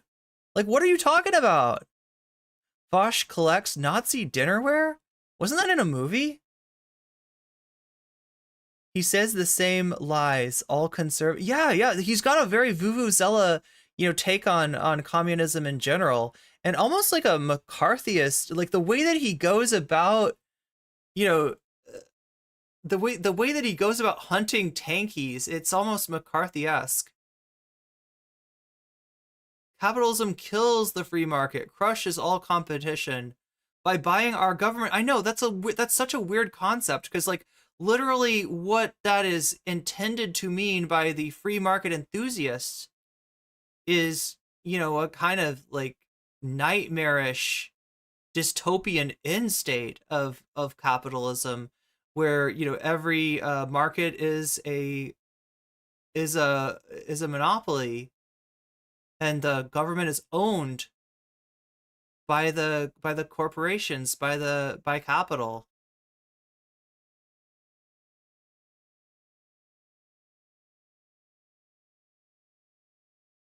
Remember Professor Flowers said she supports an ethno stake? Did I hear that right? Is that what he said? You're quoting Vaush there, right? That was definitely Vaush's characterization of the Professor Flowers debate, but not exactly. That's another subject I have a video about if you want to check that out. I also talked to Professor Flowers after the debate. That's the last thing I remember watching Vaush do, and I didn't know who Luna was at the time. But I was like, Vaush is having way too much fun saying that these people love the Nazis. Yeah. They sanctioned for invading Cambodia. Yeah, they did. They did take on the Khmer Rouge in Cambodia. But they were sanctioned for that? That's ironic, right? That's literally the US's mess that they're there cleaning up, right? When we're talking about the Khmer Rouge, which will often mistakenly get cited as like, you know, this is communism. This is you know, a hardcore communist dictatorship going on here. When Pol Pot didn't even understand communism, and the you know, the evil communist government of Vietnam were the ones to finally take them out. They allied with the United States. They officially renounced like leftism, you know, to be better buddies with the. And also, you know, remember the bombing campaign that expanded the war into Cambodia in the first place, right? Henry Kissinger. We have Henry Kissinger to thank for that. He was joking, but I was so happy to be able to clip that out of context and tweet it. Nice. I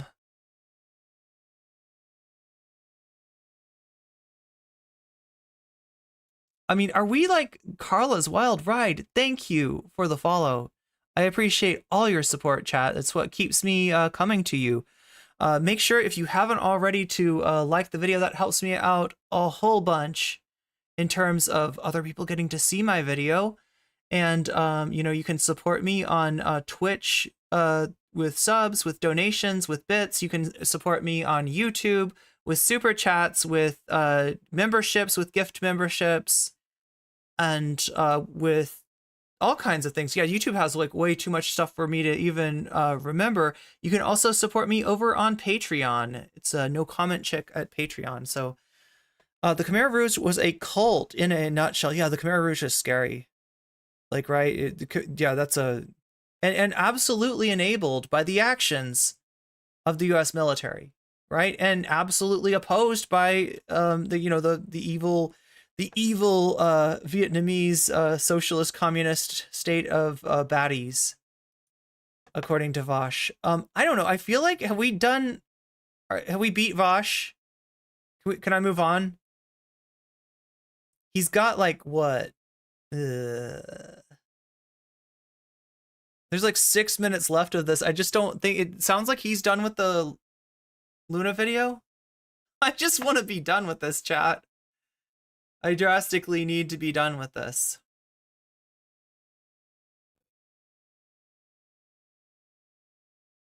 Oh, thank you so much, RKL. That means a lot. Listen, you don't have to agree with me. You don't have to agree with anybody in chat. You can have your own view. You can have your own conception. You don't. I don't expect you not to watch content creators that I disagree with. You know, that is your choice. I am not going to tell you what to do. Unlike Vaush, I am not trying to be your parasocial parent. I'm just Irene. So, but yeah, I appreciate having you here. Agree or disagree, or both. Sometimes that's the best when it's both, right? That's honest, right? When you're like, I kind of half disagree, but I also agree. I mean, that's real. That's real right there.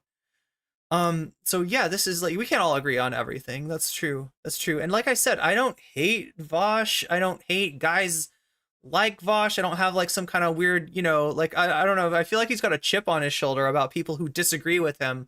I am not disagreeing with him out of hatred.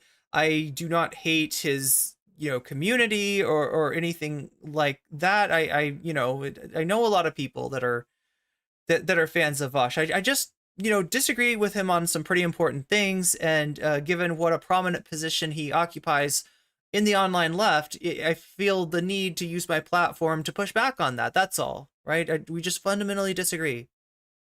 And that's okay if you feel a repulsion towards Vaush. You're not the only one. Many such cases, all right? But I love you all. I'm here for you all, and I'm here to hear your agreements and your disagreements. Confused about what tanky is supposed to mean? You're not the only one, Morbius Dragon. It has been robbed of meaning. Like, right? Whatever it used to mean, as far as, you know, communists in the UK's opinion of the, you know, Soviet actions in Eastern Europe, right? That's, you know, the original term. It doesn't mean that anymore, and it doesn't mean anything. Half of the time, it's just like it's like Red Scare shit. And I don't mean Dasha when I say Red Scare, right? I'm not implying any sort of New York City podcasters like there. I mean, you know, it's a McCarthyism. He's essentially set up a McCarthyite regime in the online left, where we are to, you know, interrogate people of, you know, as to like, are they now, or have they ever been a member of the tankies? Do you like tanks?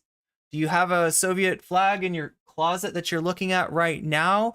Does it look kind of warm? Would you like to wrap it around your shoulders? Yeah? Yeah? Well, you might be a commie. You might be a tanky. You might be a tanky too. You think I hit the nerve when mentioning McCarthyism? That's what it feels like, right? And that's the problem that I have with that. Like, there are people that Vaush calls tankies that I feel are legitimately bad, but my problem with them is fundamentally different than Vaush's problem with them, right? We're talking about like Infrared Haas, Caleb Maupin, people like that. I don't agree with those people. I don't like those people. But half of the time when Vaush is talking about tankies, he's talking about reactionaries who have some kind of little inkling of left aesthetics, even with Haas, where he's constantly like, those leftists, right? Haas uses leftists as a pejorative, and yet to this guy, he is a big, funny tanky, big, funny gorilla man, make loud noise, very funny, right? That's their whole problem with Haas. They don't even notice that, like, he knows more theory than they do, unfortunately. That's a pretty low bar. And that as far as his own ideological basis, it's more akin to something like Alexander Dugin, right? He is a reactionary. Haas is like, your problem with Haas should be that he's a fascist. And that's not what you get from Vaush and company. You get the idea that he is a tanky. He's an authoritarian leftist. I don't think he even knows. I think that when Haas talks theory, it's like over Vaush's head, and he just is like, well, he says he's a tanky, I'll go with that. That's bad enough. Yeah, he says he's a tanky, so you won't know he's a fascist, right? That's a classic third positionism. This is the guy that made up the concept, or at least I think popularized the term Nazgul vortex in terms of, certain content that seems to suck people further away from the left into the reactionary, zone, and into that sort of third position, those third positionist concepts, which always resolve to the right. Right? And that's why they're so dangerous. It's people like this being taken as any kind of leftist, even a leftist that you don't like. That's dangerous. You're fundamentally doing harm to the sphere, the content sphere. I sound like a terminally online here, but you know what I'm saying? You're doing damage here. We need to be able to recognize a Nazgul as a Nazgul, right? And not just get suckered in because you want to smear tankies by comparing them to Infrared Haas. That is dangerous. Oh my gosh, how are we doing? Do we want to, you missed him talking? Yeah, he used to talk about the Nazgul vortex, right? And it's a very real concept in terms of, especially in the wake of Bernie's loss in 2016, you had a lot of these like class reductionist leftists that were sort of taking on, in order to get traction, like anti-social justice positions, right? Where they look at any sort of consciousness of privilege and oppression as being fundamentally capitalist somehow, and therefore rationalize their way to be reactionary to whatever marginalized group they don't like, right? And we've seen it with Peter Coffin, we've seen it with Caleb Maupin. Like, there's many such examples of this, right? And some people that do it in a small way. I would say in a way like Vaush is kind of like this, right? Vaush is a weird fusion of like leftist aesthetics, and I use that term loosely, right? Because what does he call himself these days? A libertarian socialist, whatever, right? But he's he'll blend that with anti-SJW aesthetics. That's why he started off his career with his contribution to discourse, the beautiful and wonderful and always correct tactical N-word, right? This is the guy that thought it was important to have a debate with a bunch of Nazis on the kill stream. And you know what? If you're going to have a debate with a bunch of Nazis, the first thing you need to let them know is that you're not an SJW leftist cuck, right? You're not a leftoid, you're not a soyoid, right? You're not soy at all, right? And you do, how better to do that but by saying the N-word to some Nazis, right?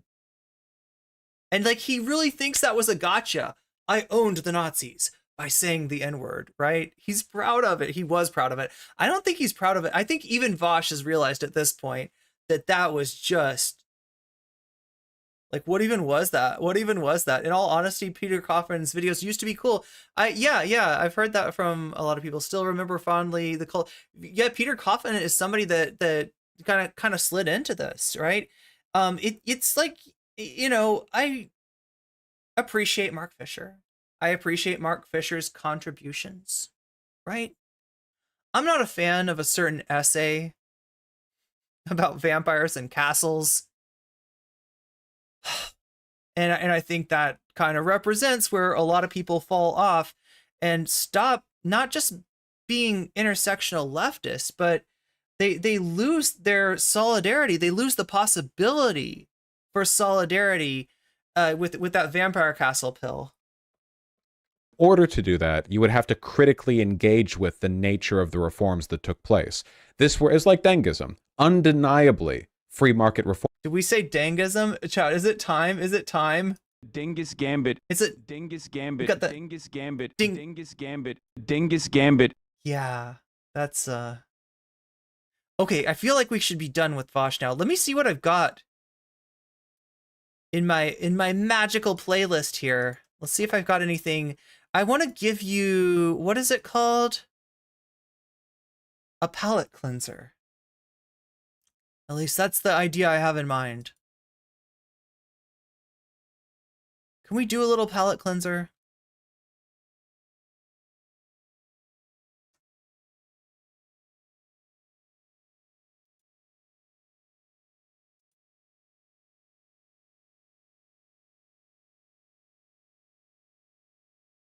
Okay, here we go. I got my playlist.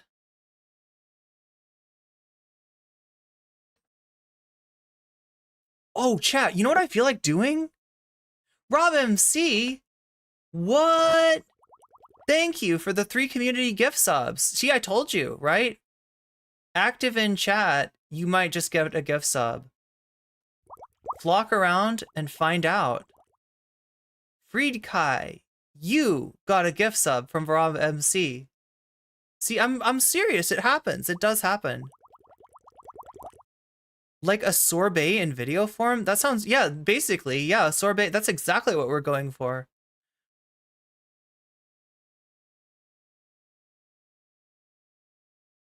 Tanky from Debate Bros generally means someone who's read more theory than me. Yeah, true. That is amazing. Yeah, thank you for those. Bob Watkins also with the community sub from Rob MC and Furious Gems. Thank you so much, Rob MC. That's real. That is very sweet of you. Your support is what keeps me coming back to you every 3 times a week. Wait, I feel like we're doing 4 times a week. Oh my god, chat, I'm streaming too much. I need to do more like videos for you. I do have one coming up, but I feel like after we previewed it yesterday, I decided I wanted to work on it a little bit more. But it's a banger. It's a video that I had a lot of fun with, reacting to Z-Way talking to George Santos.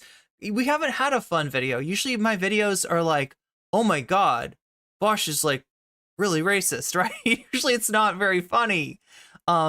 You know what I'm talking about, but you know, this time it was great. It was great. I mean, George Santos is a messy bitch, and I'm so here for it.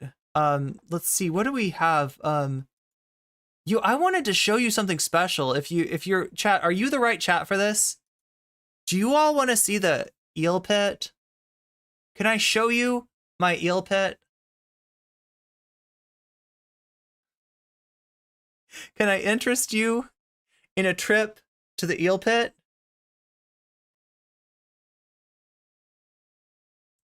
Are you game for this? Okay, we'll only do a little bit of this because we do have more Vaush related content coming up. Unfortunately, we're gonna take a look into the depths of the White Leaf Vortex, the White Leaf Network, the White Forest, as it were, and all those not so friendly forest creatures within it. Because we're learning more and more. The more they fight, the more we're seeing the inner workings of the Vaush network. And like, I felt like tinfoil hat for a while. When I say Vaush Clout Network, when I say Vaush Network, I feel like a lot of people are like, yeah, whatever. you're just talking about people that agree with Vaush, right? They're not a network. They're just different streamers doing different things, and they happen to agree, and you don't like that. You can't handle that because you are a tanky and a woke scold and a genderqueer at that, right? You are all these things, and you're bad. NCC bad. I know, right? I wrote the dossier. I wrote the manifesto. I did the big, I canceled every other streamer out there. So, I'm bad. I get this, right? I'm not trying to argue with that. I'm too intrigued to say no. Yeah, now you're intrigued, right? I know the thing about the tanky thing is they make it sound too cool. Like, I don't like tanks. What are we doing? We're trying to, oh yeah, Eel Pit. Let's take a trip to the Eel Pit.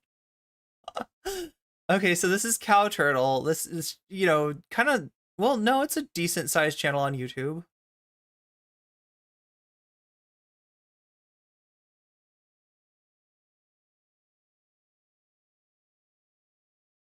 Wait, this is somebody else's video about the Eel Pit.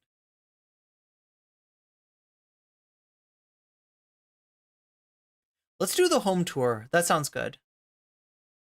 You ready for this? But anyway, they're a decent sized channel on YouTube. They're an even bigger channel on TikTok, right? And well, you just got to see this to believe this, right? A full tour of the Eel Pit guy house.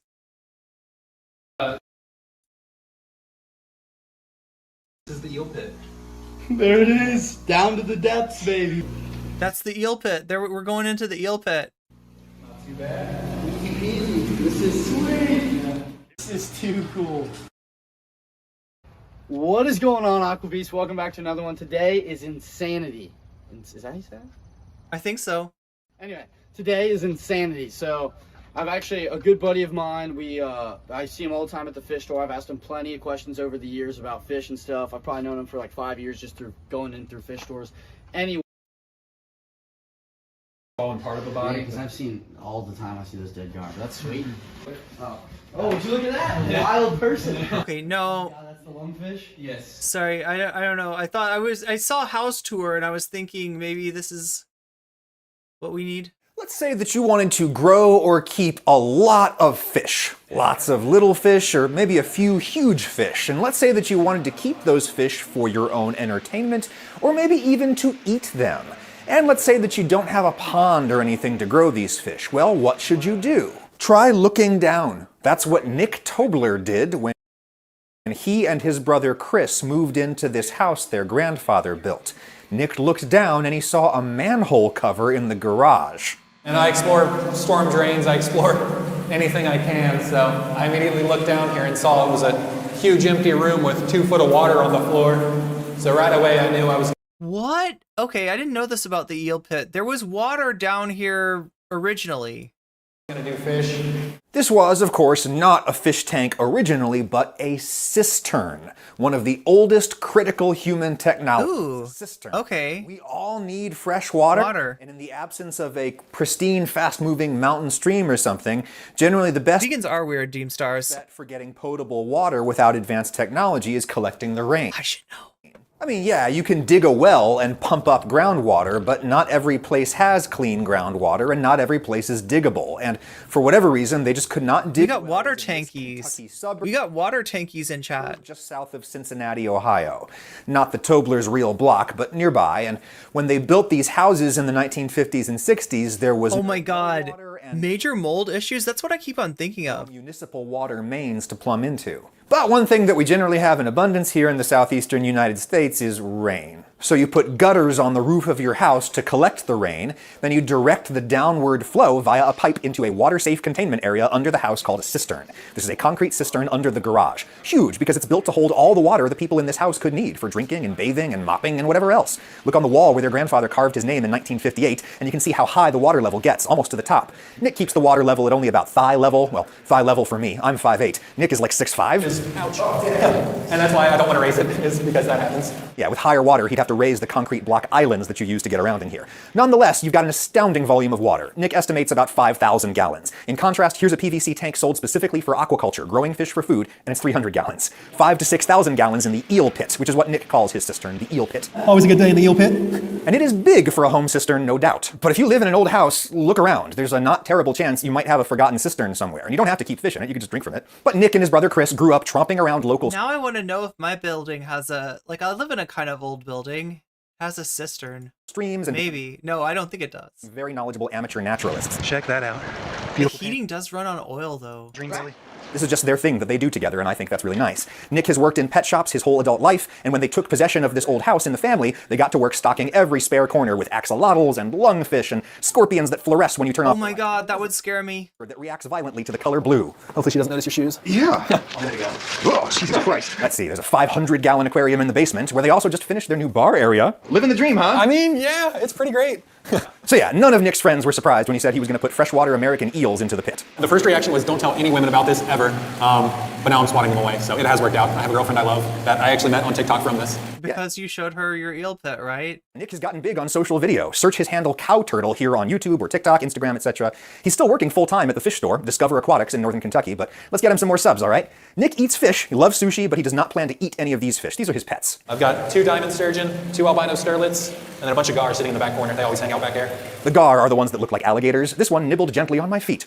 But these here are the main attraction, the sturgeon. That's the fish they harvest caviar from in the Caspian Sea. And caviar is notoriously hard to farm because the fish require lots of cool, very clean water, like a mountain stream. Well, guess what kind of water you have in a basement cistern? Wait, is it clean though? Like somebody said earlier they're worried about like mold. I would be too. I don't know. Water's cool, but remarkably stable in temperature because this is all underground and Earth is a great insulator. And because it's fed with rain, the water here is as clean and pure as the water I use to brew my trade coffee. Oh my god.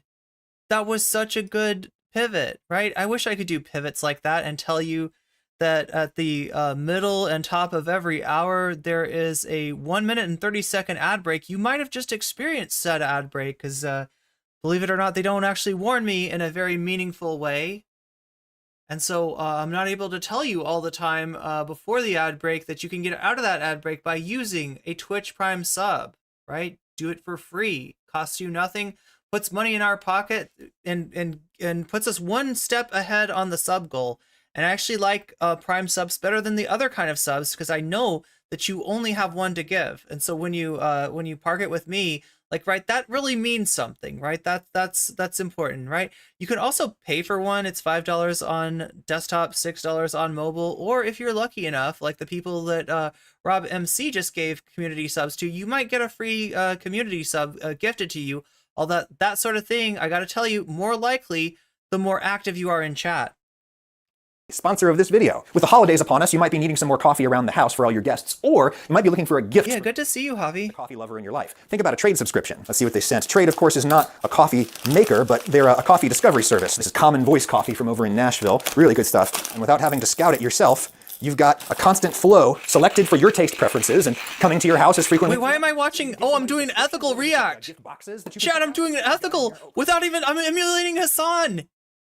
I'm emulating Hassan without even trying to do it. Oh my god, chat. Oh, yum. A bunch of, like a sampler. I've recently become one of those insufferable pour-over people. But truth is, I didn't... Wait, is that a pour-over? I need to know more about coffee, chat. I'm not enough of a coffee snob.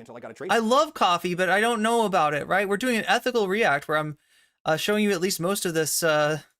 subscription. My Trade subscription helped me learn what kind of coffee I like. Just go to drinktrade.com/Ragusia. Buy yourself a Trade subscription and enjoy your first bag for free, or send one of Trade's holiday gift boxes to a loved one and enjoy free shipping for a limited time. Visit drinktrade.com/Ragusia to get brewing. Drinktrade.com/Ragusia. Thank you, Trade. Yeah, so this is Adam Ragusia's channel if you want to go over there and subscribe if you like this kind of content.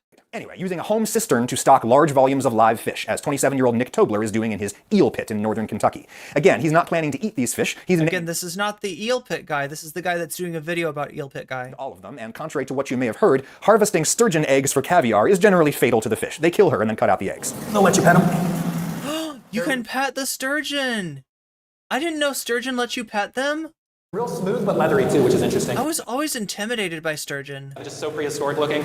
That's why I really love the gar too, is they're just dinosaurs with fins. Okay, the gar would take my hand off. Also charmingly primitive are these blue crabs that Nick literally saved from an Asian market. Not going to cook those either, but he could. He could cook the catfish that hide in the cinder blocks down here. But we both agreed that the best food fish for a setup like this would probably be... He could, but this month I'm not being sponsored by HelloFresh, so we won't get into those recipes right now. Delicious and productive freshwater fish that likes the cold. Most of the fish that we eat are actually cold water species. Fish evolve bigger in cold water. Even in an outdoor fish farm, like this one outside Cincinnati, the water gets hot in the summer and that limits your options. The cistern water stays between about 40 and 60 Fahrenheit year-round. The biggest challenge with any aquaculture system is water quality, keeping a dense mass of fish together. That's what I keep on wondering about. How is that water quality good? How is that tank not like just chocked full of mold?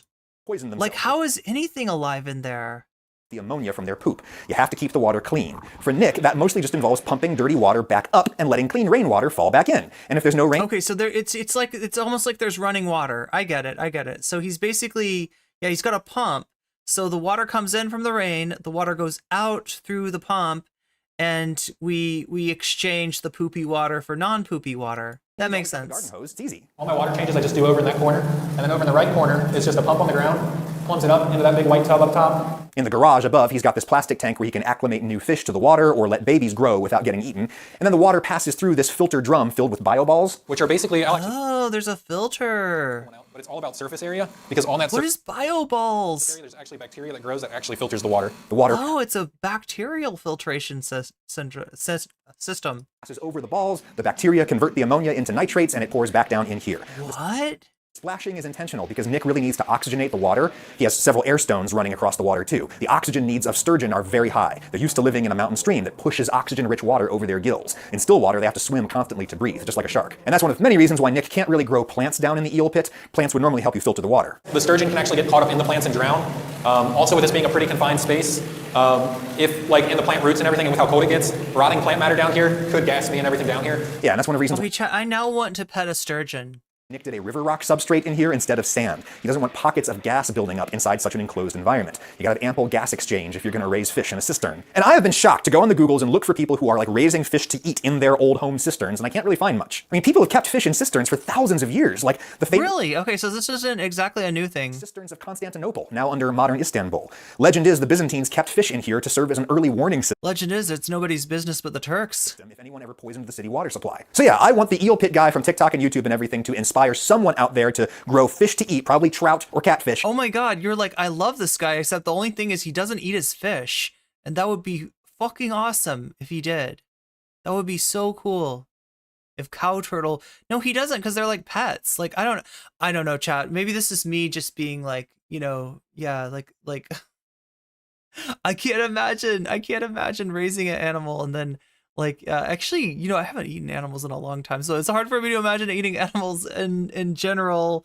But raising them, like, that would be so hard. I would do it. I would be the kind of person that, you know, if I would go into it and being like, yeah, we're gonna raise this and it's gonna be delicious. Like, I'm gonna cook it this way and this way and this way, and then I would name them all. I would name them all, and I would become friends with them, and I would never eat them. I would not be able to do that. I would not survive well, on a farm.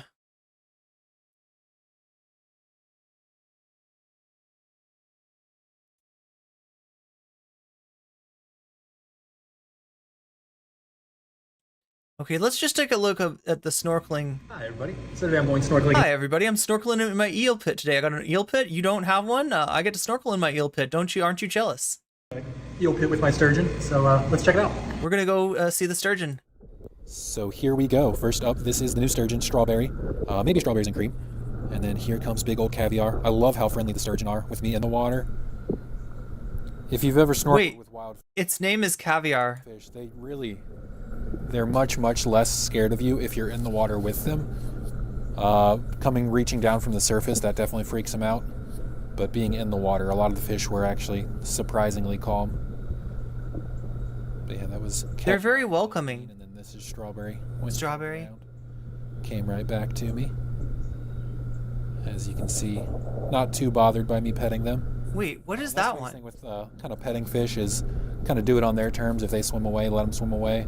Don't grab the fish, don't try to grip the fish.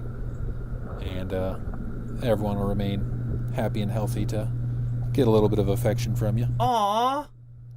Caviar is huge there. And then that's a roe. The other Roe. sturgeon. Those guys have definitely gotten massive. I don't know what happened to this clip. It got weird time lapse, but then slowed down. But yeah, Garlic was eating right in front. Garlic. It was cool to swim up on him. The fish's name is Garlic because it's a gar. He was eating, and Garfield was also Garfield. That's the orange gar. smelling the food. The back of the pit's darker. The light just doesn't shine as well over here. But this is where the 3 spotted gar mainly hang out. And here's one of the channel catfish. I've actually got a good amount of channel catfish down here. I had 5, so I guess there's 5 around. Then there's some bullhead catfish down here as well. One of them is actually massive. Yeah, this one here on the left. And then all the other ones are about 10 inches now. Yeah, here I chased him out so we can get a good look at how big he is. Nobody ever sees the catfish. I just don't post them because they do mainly just come out at night. He's feeding them tilapia. 3 of the biggest gar, Garfield, Garlic, and Jason. Jason. All eating happily. It's awesome everyone's comfortable eating in front of me. That was a wild spotted gar, so he's not really used to being around anyone besides me in the pit. And here's a nice look at Garlic as he glides by with a piece of food in his mouth. I'm just feeding the gar diced up tilapia. That's mainly what the gar and the eels get. Thanks for watching. Oh my god. I wanted him to show you the eels. That's the sad thing. Right? This is the eel pit, right? I wanted him to talk about the eels, but we got to see the sturgeon, and we got to see the gars, and we got to see the catfish, both channel and what's the other kind? Bull catfish? Or bullhead or something?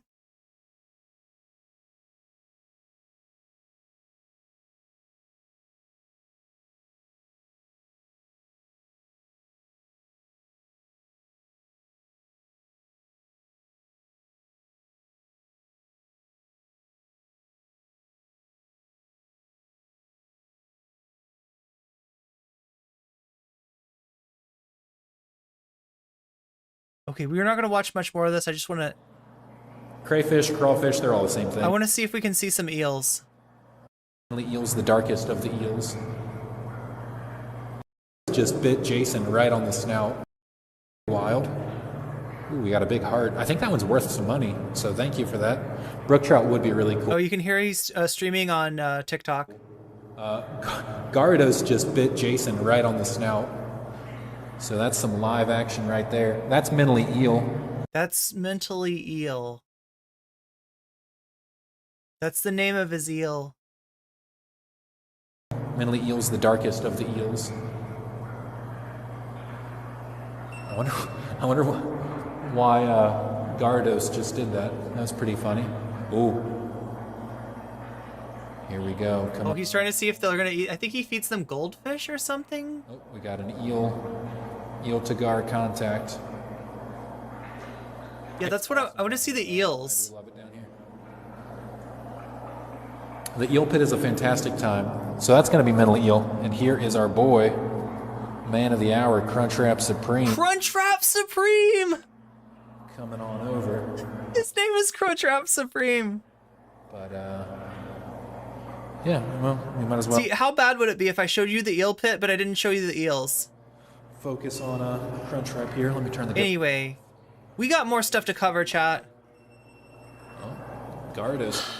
We got the video that is, like, I'm so excited about watching this video. Another Keffals video. Oh my god, chat. Distracted. There's a lot going on right now amongst all the eels and such. I go through a lot for you, okay? But I enjoy it. Needs some good food in it. All the goldfish are hiding over there. One of the gars did eat, though, and that's fantastic news. Because we are getting an unprecedented look inside of Whiteley. My friend is holding a siren for me, so I do have access to a siren. There's a gar or an eel eating, and he spooked the. All right, here we go. Are you ready? Are you ready to find out more than you ever wanted to know about Keffals and Xanderhall? More than you ever want to know about the behind-the-scenes people in the Vaush Clout network. I sure hope you are. Here we go. Storage like this. I wouldn't. It would be insanely All right, well that's the Eel Pit. We can return to the. What do people think? One in chat if you enjoy the Eel Pit. Oh yeah, what kind of eels were they? I don't think he talked about that. Don't compare Whiteleaf to the Eel Pit. The eels are actually cool. Okay, so you like the Eel Pit. Do we generally like the Eel Pit? Should I come back to here at some later time? Right, we're obviously chat. We're not gonna turn into an eel channel. No worries, no worries. I'm still gonna cover what the fuck I cover, what the fuck you expect me to cover when you come here. And I get to take psychic damage for you.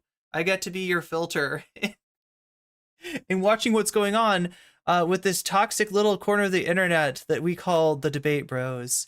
And I mean, this is kind of interesting, right? Because I mean, this is what's been holding Vaush up. Like, right, this is the network behind Vaush. This is the infrastructure that makes Vaush Vaush. And you know, a lot of this stuff goes on behind the scenes. But during this ugly spat between Keffals and Xanderhall, it's all come out. And we should take a look. We should see what's up with this. All of us need money. I don't think this is how he's gonna make money now. No, it's not. He's not making money doing this. Like, this is... God, I mean, look. I have more reason than most people to dislike Xanderhall. But seeing the glee that Keffals is expressing over him losing his way of living, him losing his, like, financial support, there's something gross about it. Is a terrible, terrible move for him to make. He got me at garlic and mentally ill. Yeah, and Crunchwrap. This would be a good Crunchwrap. Good move is if he was acting in a strategic way, like he was trying to join a community. Wait, this is 3 guard channels in a trench coat that hates our community. Like, that's the only way that would have worked, but he's not. So what she's literally saying is that, like, nobody is going to want nobody in their orbit is going to want to have anything to do, with Xanderhall after this, because how do they know that, like, he's not going to, I don't know, start some weird drama with them? I would say, though, the same thing kind of applies to Keffals. There's no strategy, seemingly, behind all of this. If he was trying to, like, get in with the video essayist crowd, and then he was attacking me, and then... What a weird thing to say. Yeah, he's going to call up DJ Mule, right? Hey, DJ Mule. Hey, long time no speak. Yeah, I was just wondering, do you have a spot open on the video essayists? Could I get in there? Hey, FD Signifier. Yeah, I'm sorry that I called you stupid. Could I please be one of the video essayists now? Can I hang with you? Right? Like, what the fuck? What the fuck? What even is this? Why would she even bring this up? This doesn't make sense. After Vaush, I could see that as maybe some sort of move that he was making for his own career, but none of this makes sense. There's no long-term goal behind any of this. Because he was reacting with genuine human emotion, and yeah, that emotion was expressed in an immature manner, right? Even if you're a calculating person that is looking at these things as dramas, and you got to win the drama, right? Saying that I don't like you being friends with somebody who said something bad about me is not the way to do it. But at the same time, oh my god, yeah, he literally, like, Making for his own career, but none of this makes sense. It doesn't make sense to Keffals because everything that she does is calculating. Nothing she does is genuine, right? I don't know. There's no long-term goal behind any of this. Yeah, again, this is Xanderhall, like, kind of reacting out of anger. This isn't helping him. This isn't, like, winning him any fans. If anything, he's essentially just depleted the people that were engaging with his content. Anybody that was following him and Keffals is now ostensibly just following Keffals. This is bad for Xan, but he didn't go into it the same way that Keffals did, right? Keffals 100% saw an opportunity, jumped on it, Zan got out of control, I guess, emotionally, and did some things that weren't good for him, weren't good for his career. But he did them from a place of like, this is how he felt. He felt slighted by Shu. Then Keffals does content with Shu. He thinks that he and Keffals are friends. Now he's like, wait a minute, then why are you doing content with Shu? Right? But the real thing that he's missing is that he never should have been okay with Shu. He never should have found himself on the same side as Shu in the first place. Right? That should have been the first clue. And I hate to say it, but Zan, you're laying with the dogs and you're getting fleas. Right? Vaush needs Shu. I explained why Vaush needs Shu.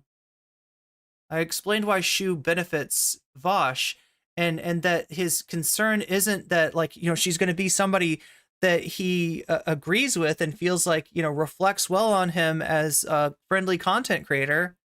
It's just to have somebody else that's anti-SJW on the online left to back him up on his bullshit points. That's what he wants Shu for. That's what he needs Shu for. And, hanging out in this orbit with people like this, Xander Hall, is gonna expose you to Shu's toxicity, should you choose to call out her reinforcement of the anti-trans groomer panic, which, is one good thing that Zan did, right? And he gets punished for it. So, the topic today is Xander Hall. I'm going to be going over his response. I want to talk about everything that came after this. Because the shit that came after this was like, this is where things got really fucked. Yeah, he went after his own site host. Honestly, like, one of my worries now is that Zan will continuously ratchet this up until Vaush finally gets involved. And then it's gonna be a huge fucking blowout. Because, like, Vaush has actively avoided all of this. He didn't want to deal with any of this. I understand why. Like, we're all White Forest people, right? Like, we all have sites on White Forest. Keffals.gg, Vaush.gg, Xander Hall, Demon Mama. There's a handful of others. I'm pretty sure Shark as well. Are all people who use the White Forest. Another PowerPoint. Yeah, she's now a PowerPoint streamer. This is her format. This is what's developed during the Xander Hall thing. Like, this is what's come out of this.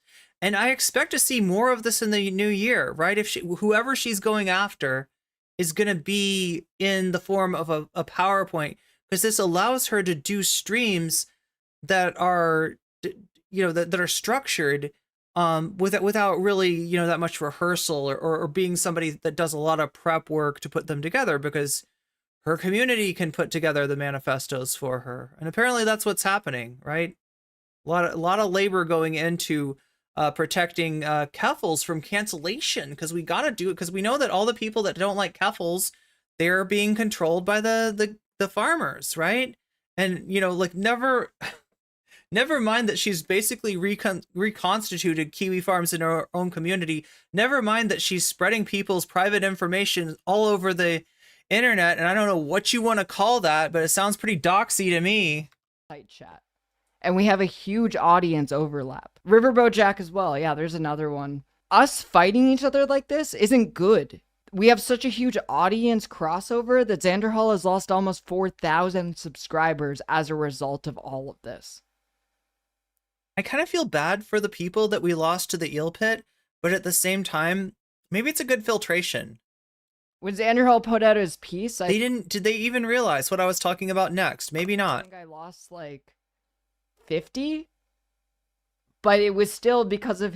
Okay, Keffals, at your size, the fact that you're noticing a 50 sub drop means that you're, like, checking that shit way too much. Him spreading the fucking weird misinformation to try and get people back on his side. He couldn't just own up to it. He had an opportunity. Yeah, the true ones love the Eel Pit. That's true. He had an opportunity. That's right. We just filtered out. We just filtered out everybody who wasn't a real one, right? By those who couldn't take the Eel Pit. To do a really good. They thought I was going to become an eel streamer. They were like, I didn't sign up for this. I don't care about there's drama in the Eel Pit too, right? You don't think that Crunchwrap Supreme and Garfield ever get into it, yeah, there's drama. Ology? Sure, there's drama. There's Eel Pit drama. And to make it come across like, I fucked up, I grew from this, I have learned from my experience, and people could have been impressed, you know? They could have been like, wow, Xanderhal was really mature in this circumstance. And then instead, he decides to just be fucking gross. It starts with the White Nervosa thread. I do quite dislike. So what was gross here, right? And we went over this, right? I actually, I think I covered this before Keffals did. That the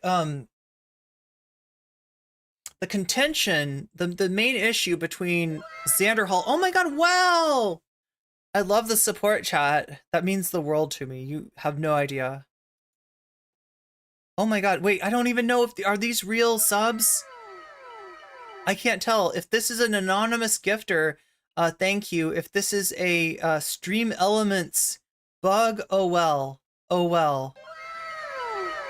Just know that your support means the world to me, and it's what lets me allows me to go on. She had to wait for the new PowerPoint. That's right. That's what slows her down now. That's what slows her down. The drama, but we're here. If you don't know who White Nervosa is. So yeah, this was the drama between Xan and White Nervosa. Xan and Keffals went back and forth, and Xan was about to put out. I say they went back and forth, right? He goes and debates her, right? Then he comes back and does his stream, and he kind of complains about her, and she complains about him on her stream after finishing that debate, right? And then she does, I don't know, do we have a count on how many videos? At least 3 videos, probably more. I feel like there might have been more, especially considering that this is only part of one of her live streams where she's talking about Xanderhal. So I'm guessing she's getting like more than one video out of every live stream on some of these, right? But she's been talking about Xanderhal for a long time and only broke to talk about Hassan and complain about Hassan, right? But anyway, so he kind of waits, he disappears because it didn't go well for him. He came off like sounding like he was trying to tell her who she could and couldn't be friends with, and most people don't relate to that, right? When most people, you put them in that situation, it's me or this person.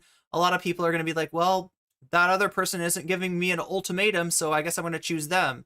Because I don't like you doing this to me, right? So he went about it in a weird way, and it came off as like really more of a question of like friendship and what do you owe your friends, and can you be friends with somebody who's mean to another one of your friends, right?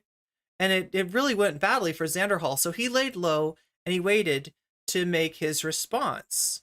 And this response that we watched the other day, that was the Xanifesto in my video, the Xanifesto and the Hassanifesto, right? The Xanifesto is Xanderhal's response to Keffals, and it's a mixture of mea culpa in the sense that he liked a tweet either by Keffals' ex that made some allegations against Keffals, or by somebody else relaying those accusations, right? And Keffals was like, I'm going to do a manifesto on my ex. There's a lot of manifestos, chat. And at some point, you got to realize how cringe it is that you're getting paid to make manifestos on people, right? Which, if you don't know, all a manifesto is you put together information to make somebody look bad, right? And so she does this of like, oh no, actually, the one who did, the abuse was my ex. So now we have like, competing accusations. Xanderhal signal boosted through a like, somebody talking about that, and Keffals was like, oh no, I can't believe, right? So Xanderhal comes back, says mea culpa on your ex thing, because Keffals, you have so many receipts and they're so well organized into a nice PowerPoint. So therefore, the allegations of you must have no truth at all, and the allegations that you're making about your ex must be 100% completely accurate, even though you didn't really show receipts backing up all of your claims. It's still a lot of receipts, so I'm gonna I'm going to side with you on that. So I was wrong about that. But was I really so wrong? Who else do we know that gets information about somebody that they're having a fight with, repeats, signal boosts that information, and then eventually walks back on that? It's Keffals, right? She's kind of famous for it. So Zan creates this concept of pulling a Keffals and says, you're right, Keffals, I was wrong to signal boost those accusations against you. I really did pull a Keffals. Right? So it's an apology, non-apology. And I mean, does it merit an apology? I don't necessarily think so in the first place, but he's gonna do that apology because just generally, when somebody gets accusations against them in the Whiteleaf network, they circle the wagons and they attack that person, and that's what Whiteleaf did. So if he doesn't turn around and disavow that stuff, he's the odd person out. And but he kind of does it in a way that Keffals really doesn't like. The fact that he coins a phrase like pulling a Keffals as like lying about somebody and then walking it back, right? She really doesn't like. So in spite of the fact that we left the Zanifesto with Keffals actually raiding into Zan, thinking that maybe Vaush or somebody behind the scenes has talked to them and they have agreed to let bygones be bygones. Meanwhile, this is happening behind the scenes with the Whiteleaf network that we're about to find out. And when Keffals actually looks at what Xanderhal said about her, she decides, no, I offered an olive branch, but I should not. I take back the olive branch. No olive branch for you, Xanderhal. We're going to keep going with this. White Nervosa is one of British Broadcasting, BBC is edging you on they still haven't released the Epstein list. the members and founder of the White Forest Workers Co-op that made the site chat that you are currently posting in right now. I do quite dislike drama, but we're here. Xanderhal's emotional manipulation and outright abuse are the reason I got directly involved. Okay, so we went over these tweets, right? Now, again, I'm blocked by this person. This is the person who tried to take down my channel. This is Vaush's sysadmin. This is why it's called White Forest, White Leaf, because it's, the original code was pilfered from Destiny by none other than White Nervosa. And I don't say that in a pejorative way, right? I like the fact that was, free, that was public domain code, and that White Nervosa took it and applied it to somebody else. I like that she stole the Sacred Fire from Destiny. That's kind of cool. That's the one thing that I sort of respect about White Nervosa. But I mean, she is, when we talk about the Whiteleaf network, when we talk about how all that runs, she is the infrastructure backing up Vaush. She is the reason that it's not just Vaush and a bunch of people who agree with Vaush, right? It is Vaush and a bunch of people he has leverage over. Because what she does, in addition to administering Vaush's website, VGG, right, the site chat for Vaush, thus allowing Vaush to receive memberships that he's able to, capitalize on, all the funds from, rather than splitting it with Twitch or YouTube, right? In addition to providing that service for Vaush, she also provides it for everybody else. Demon Mama, Xanderhal, take your pick. Any Vaush orbiter is most likely a Whiteleaf member, right? And so this is the kissing the ring. When you accept the website from White Nervosa, you tie your fate to Vaush's feelings about you. What kind of, are you in good graces with Vaush, right? Because it's his infrastructure that makes this whole Whiteleaf thing possible in the first place. And also to White Nervosa, who is famous for not getting along with anybody, right? So just a very volatile person, essentially, in addition to Vaush, is who you were under the thumb of once you accept that. But it's I can see why streamers do it, right? You take your income that you're making now, every, sub that you can get off of YouTube or Twitch and put on your own website is like doubling, the effective, money that you get for it. It makes streaming a lot more possible at a lot lower level of audience retention, right? So it's a tempting thing. I even, you know, was looking into getting a website like this myself, but the one thing that I knew when it was offered to me by a friend of White Nervosa's was that I didn't want to give Vaush, of all people, control over my content. I didn't want to give him leverage over me. I didn't want to have to second guess my opinions based on how is Vaush going to feel it. And I definitely did not want to have to rely on as unreliable of a person as White Nervosa for the administration of, you know, such a site. So maybe someday, right? You know, like it's a lot, and the part of the reason they're able to make it work is because Daddy Vaush is there, essentially, you know, making it all economically feasible to get the servers and all this stuff. And yeah, it's definitely not a group of people that I would want to have any leverage over me, any leverage at all. It's bad enough to have to deal with their intimidation, right? Which I have dealt with. They literally tried to, you know, take my channel down for disagreeing with their takes, right? But yeah, I definitely wouldn't want to have them, you know, give them the opportunity to pull half of my income and then have to deal with that. I frankly do not care and have described the situation as two retards fighting. After causing multiple emotional breakdowns, allow me. Zan's apology. Wow, you sound so tough when you call people the arsler, White Nervosa. Stream was an hour of the Shu drama to establish he's a victim. He says staying friends with Shu isn't a problem. The problem is the flippant disregard for what Shu did. He never shows where Keffals did this. Flippantly disregarded what Shu did?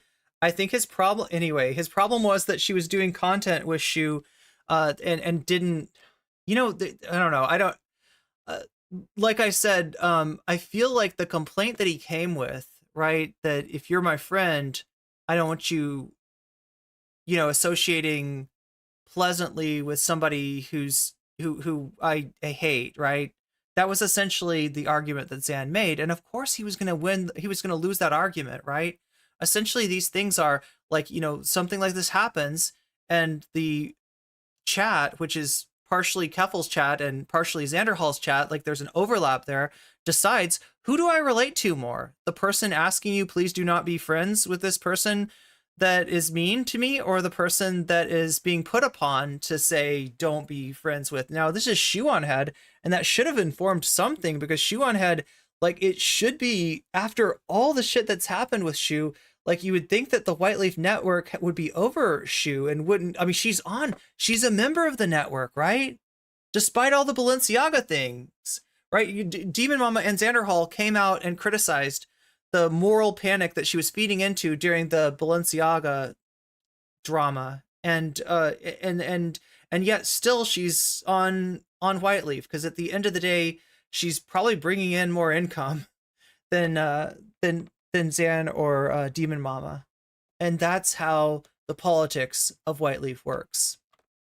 Xanderhall tried to get permission to leak someone else's DMs between them and Keffals. They said no. He proceeded to emotionally abuse and manipulate them. They had multiple breakdowns. I told him that I'd raise the issue with White Forest and we'd possibly drop him if he did not get consent to release those. Okay, so there's the threat, right? If you release the DMs without the consent of the party that had the conversation with Keffals. So in other words, he's got, so you know how I talked about the Xanifesto and what it was?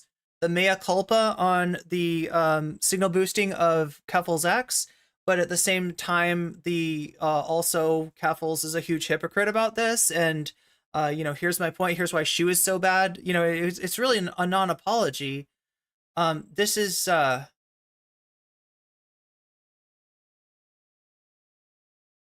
was his Xanifesto that he presented. There was a second component that he wanted to throw in there, which was going to be the DMs between, and we're going to find out it's his editor, or at least we think it's, I'm 99% sure we're talking about Zan's editor and Keffals, right? That was, in his estimation, going to be a nuke. Like, the information revealed in those DMs was going to change everybody's opinion about the him and Keffals thing. He did not release this information. And as we're seeing, it's because his site was held over his head. Now, in general, like, right, you know, releasing somebody else's DMs, yeah, you'd probably want to have their, you know, consent in that. There might be some exceptions to that, but I don't know. This doesn't really seem like one. But notice that he's not just being told, like, this is wrong. He's not just being talked out of it. He is being, you know, essentially threatened with the loss of up to half of his income through losing his site. He justifies saying that Vaush is the only one paying White Nervosa, true, but we don't know what the business relationship or, you know, what kind of arrangements are made behind the scenes with White Nervosa and other creators, right? Though that it's not a transparent organization, kind of an understatement, but yeah. So you know, we kind of don't know. We have some sense of it though, because it seems like you know, White Nervosa is acting on behalf of at least you know, Xander Hall and one of the Vaush fan channels in terms of like threatening to get my my YouTube channel taken down. Unless I delete the videos where I'm disagreeing with Xan and Vaush, right? they were a complicit asshole. He says that is blackmail, and that is what he means. The nuke he had. Yeah, the point. Sarah's right. The point is that we don't know what the deal is with other people, but we do know that with Vaush, it's apparently a cash payment on Keffals is overwhelmingly private statements and not public behavior. Is private statements and not public behavior. Okay. What private statements of Keffals does Whiteleaf not want us to see? Because that's kind of the tragedy in all this, right? There's more bad Keffals screenshots, chat, and I don't know if we'll ever see them because Xan would literally lose his website. Now, he might lose his website anyway because there's a lot of animosity, and Keffals really clearly is not willing to let this go, right? So he might still lose his website, and if that happens, who knows? He's got a hold of these DMs that he thinks are a nuke on Keffals.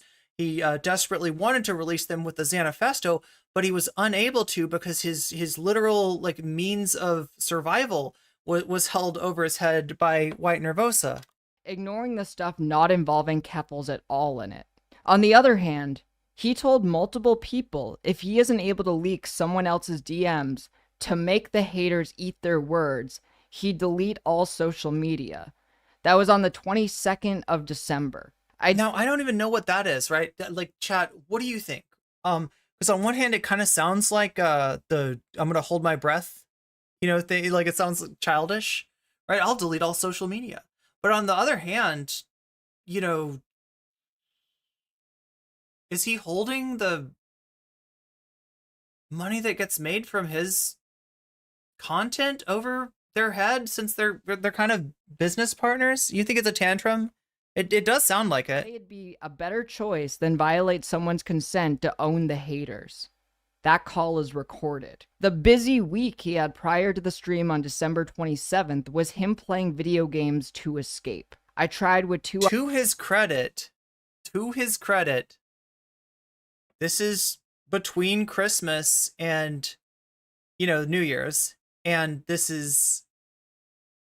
he got his ass handed to him on social media. He was the laughing stock of Twitter, right? Others to talk him down. He left abruptly. One person concluded he was bluffing. They were correct. I'm not rolling in the mud with this and will simply release receipts without comment if he contests any of this information. Mind that he cannot just simply stop talking to someone. Classic debate bro move, right? He must publicly attempt to drag them and have the crowd follow. To quote Xan, "For the safety of those involved, I won't release it." He is entirely aware and simply does not care. To call him a selfish man-child would ignore the malicious abuse. His lack of care to the point he'd leak DMs to hurt someone else to spite others. So here's a DM between White Nervosa and Xander Hall, and I'll read the White Nervosa part first. "Hi there, Xan. I want to make it known to everyone here now that there's no talk between the person who's redacted and I about your site status. We had a call today that was not recorded where I explicitly told you that you should wait, nothing would be held against you, and you should, and redacted again, consent to leak DMs.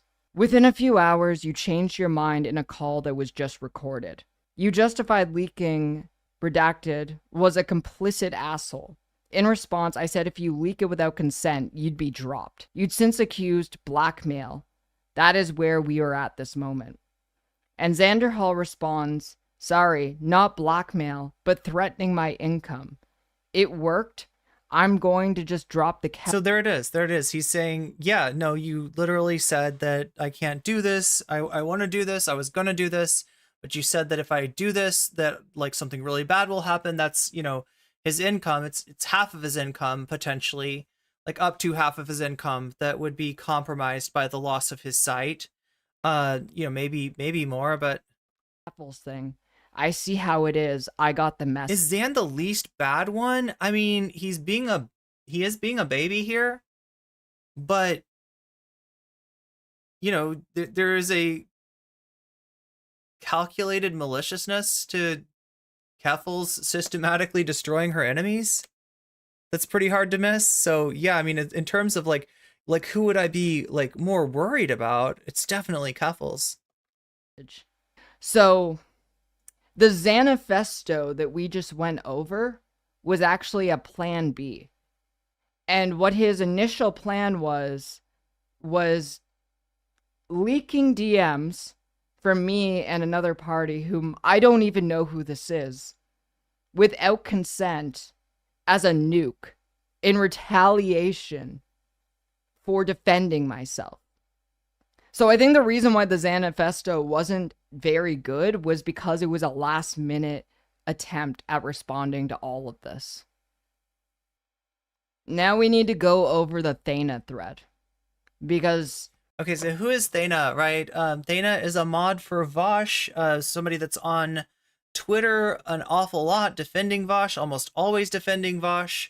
Apparently has voting rights with Whiteleaf, so, you know, fairly important person in the Vaush network. And they also block me. They also block me. I also got the better of them on Twitter, and they couldn't take it, and they blocked me. But you know, just that's who we're dealing with here, is Thana.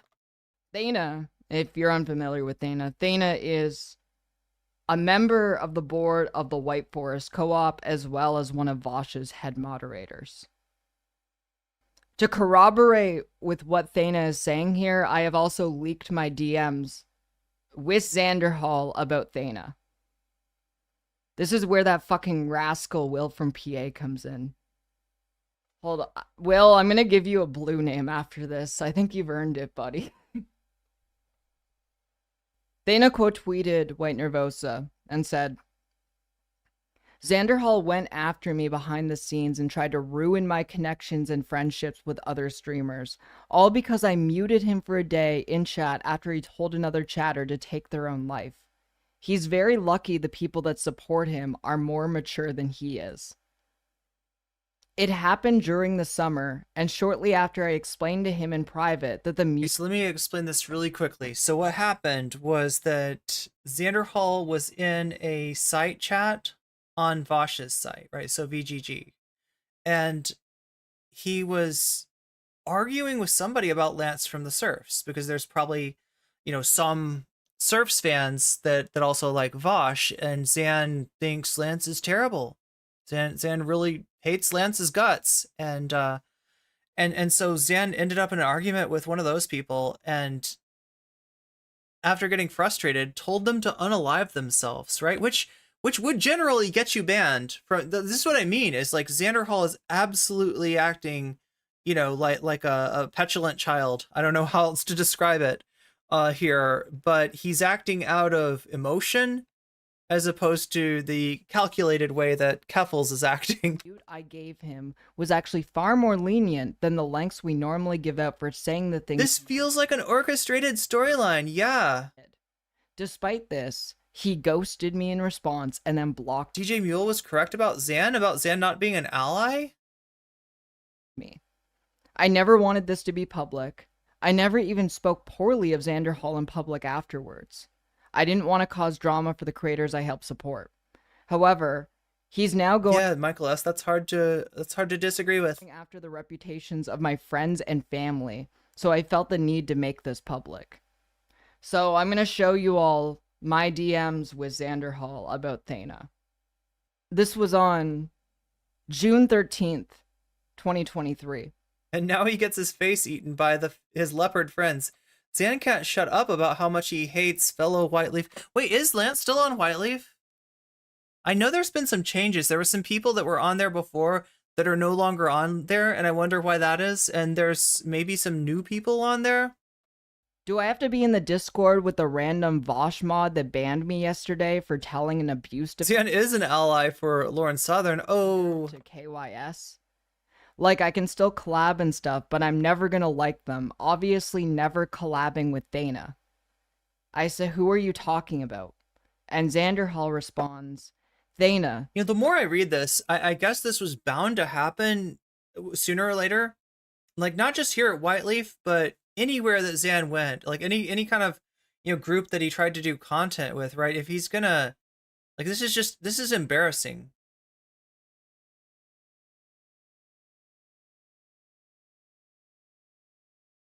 Right, there was a random chatter defending Lance, telling me to stay mad about his defense of Illuminati, right? That he went back on, that he disavowed, right? That, you know, when he realized when he looked at the, you know, what had gone on with Sad Milk, he changed his mind, right? Zan's apparently a friend of somebody in Sad Milk's, and thus cannot let Lance go. You know, Lance must always be criticized, right? They 24-hour banned me from VGG last night because I told a random chatter who was defending Lance and telling me to stay mad about his abuser defense to KYS. Also, I'm friends with one of the victims of the abuser that Lance attacked and called malicious liars. Lance is still on Whiteleaf, huh? Considering this whole drama is so personal and morally... Why did Keffals defend Zan from DJ Mules if he knew that Zan... If she knows that Zan is an abuser? Well, her problem with Zan is like this came after that, right? This is recently. This is wait a minute. Oh, it's not that I mean, it's recent, but it's not that recent. This is June when this happened. The issue with the screenshots that are going on right now. But I don't think that when Keffals did the DJ Mule video, right? Because Whiteleaf has turned DJ Mule into a cartoon villain out of Sonic, okay? And I think you know the villain that I mean. And so as such, DJ Mule becomes a very lucrative punching bag to beat up on. It also wins you favor with the rest of the Whiteleaf network that hate DJ Mule because he got in between them and their money. He threatened to he threatened to diminish Zan's like branding as an ally for marginalized people, which is ridiculous. And that's why I mean it's not even that deep. It's not even about like Keffals like was, you know, really cares about DJ Mule one way or the other. This is 100% business here. Fuck to defend Lance. I have a pretty sore spot for Thana for banning me for dunking on someone for defending that. And here is so bad that you can't let this thing with Zan go, with Lance go, Zan. But it's even worse that now you transfer that onto also the mod that gave me a timeout. You got a 1-day timeout for telling somebody to unalive themselves. Response, which aged incredibly. Oh, good point. Yeah, DJ Mule burned the bridge with Keffals in summer of 2022. Given everything that happened. I was really trying to stay out of it, honestly, because I was scared you would try to burn bridges with me. But I think you mishandled that situation. Do I agree Lance was shitty to you? 100%. But I think you jump to some conclusions and have a pattern of going scorched earth on leftists when you get into conflicts that can definitely be resolved. I said this back in June. So Xander Hall responds to me, no, Lance is a piece of shit. And I said, that's kind of why I suggested moderating a talk about it. And Xander Hall responds, I could elaborate in more detail, but I do think he is a good human being. Later on in the conversation, I said to him, are you on Whiteleaf? And Zan says, yeah, I think so, like my site is on it. And I told Zan, Thana isn't a dumbfuck Vaush mod. Thana is on the board of directors of the Whiteleaf Co-op as well. She helps run your site. She helped found the workers co-op that runs all of our sites. And Zan's response to that was, still really pissed about the ban. And I told Zan, her, Annie, White Nervosa, and Lumi, who have put in thousands of hours of free labor so we could earn 50% extra income on subscriptions. So yeah, where have we heard that before? That's right, 50% extra income on subscription. So it's not like, I say effectively it doubles a streamer's income. That's not necessarily exactly true. It all depends on, you know, the streamer's ability to get the subs and the memberships off of YouTube or Twitch and get people to make those on their site, but potentially up to you know, twice as much money. And responds, is that the same as being directly banned by someone and expecting to be cool with them? And I said to Zan, considering it's Thana who runs the subreddit deleting every post about me manually. So the context here is that Vaush's official sub... Wait, that's interesting, because she's going to I don't know how she's going to characterize this here, but it sounds to me like back in June, at least, she was a little bit sore at Thana for deleting posts about her. Now, I think the explanation is that there were so many like haters of Keffals, like that would post on the Vaush subreddit, that it just was like going to make too much, or at least that's how she characterizes it, right? That it was going to make too much work for the mods. But there in that exchange, it almost makes it sound like she is a little bit, you know, sore about that.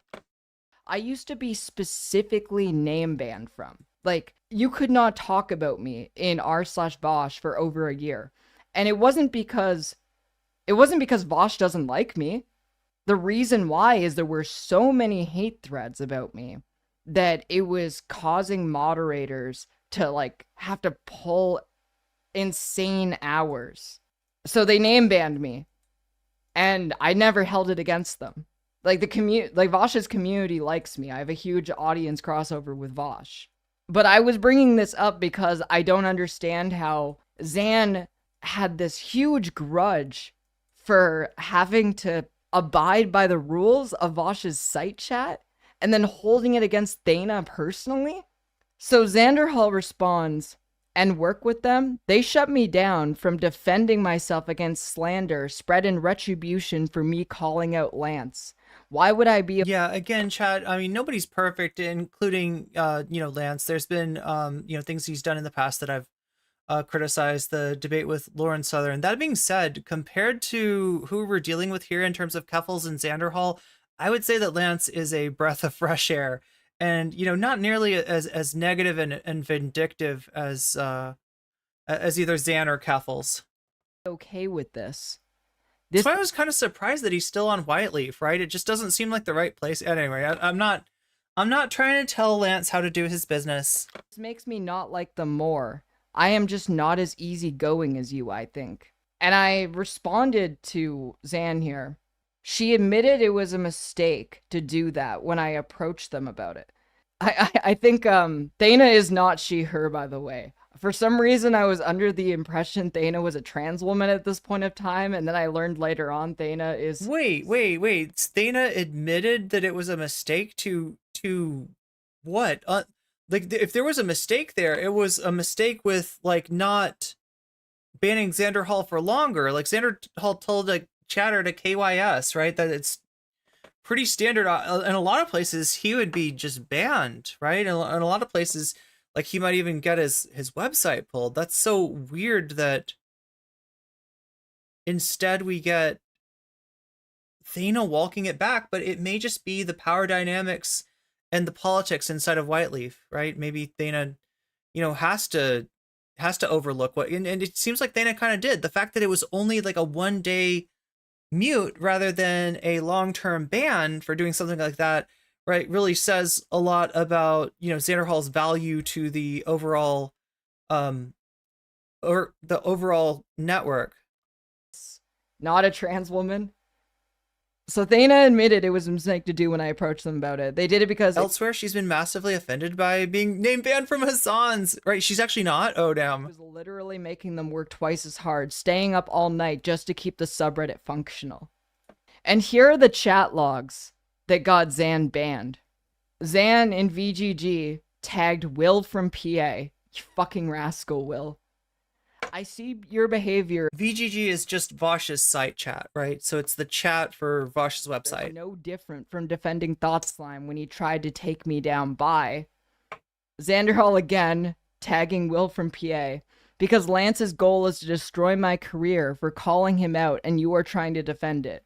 And then Xander Hall tags Hunga Master 426. Hunga Master 4 and 2016? Yeah, all the evidence was out when Lance defended it's my favorite chatter. And Lance's defense video for the abuser had her receipts are insane in the title, laugh my ass off. Xander Hall tags Hunga Master again. Lance took the abuse defense video off YouTube an hour before making his first response to me too. And then Xander Hall tags Himbosaurus and said, kill yourself. And then, let's see, 3 days later, Xander Hall's next message in VGG, Wicked, am I unmuted for being too based? Let's fucking go. God. Just like no self-awareness with him. Here's the thing though. Even Lance admits that he fucked up during all of that drama. It's the only person who's still trying to hold that over Lance's head is Xander Hall. No one else cares. Sometimes people fuck up. I fucked up. Every content creator And the funny thing is, as much as like Xander Hall concentrates on expects loyalty from other people, right? You got to understand that Lance's initial defense of Illuminati was out of loyalty, right? To somebody he didn't even really know that well. You could say that it was ill-advised, but it's something that's kind of relatable. If you've got somebody that and they get accused of something that sounds wildly different than something the person that would do, a lot of people will defend that person. Should Lance have done that? Absolutely not, right? Lance should have looked into it first, but it's understandable at least. Has had one thing happen in their careers where they're like, this is fucking stupid. Why did I do this? Okay. I don't always agree with the serfs, but yeah, Zan is so up his ass about that and it's dumb. Zan got really personal. He gets really personal about conflict. Yeah, I like Lance. He's not actually a part of, and I never understood. I don't always agree, but... So, here are some of the conflicts that happened on Twitter. The conflict with Tipster. Tipster decided to confront Xander Hall about all of this on Twitter. So... Tipster. White Nervosa got blocked by Xander Hall. Yeah, Xander Hall has blocked, I think, half or 2/3 of the board of White Force that run his fucking website. Oh my god. That's not good. It's fucking wild. At this point, I don't know. I don't see that he has that much to lose. I don't know.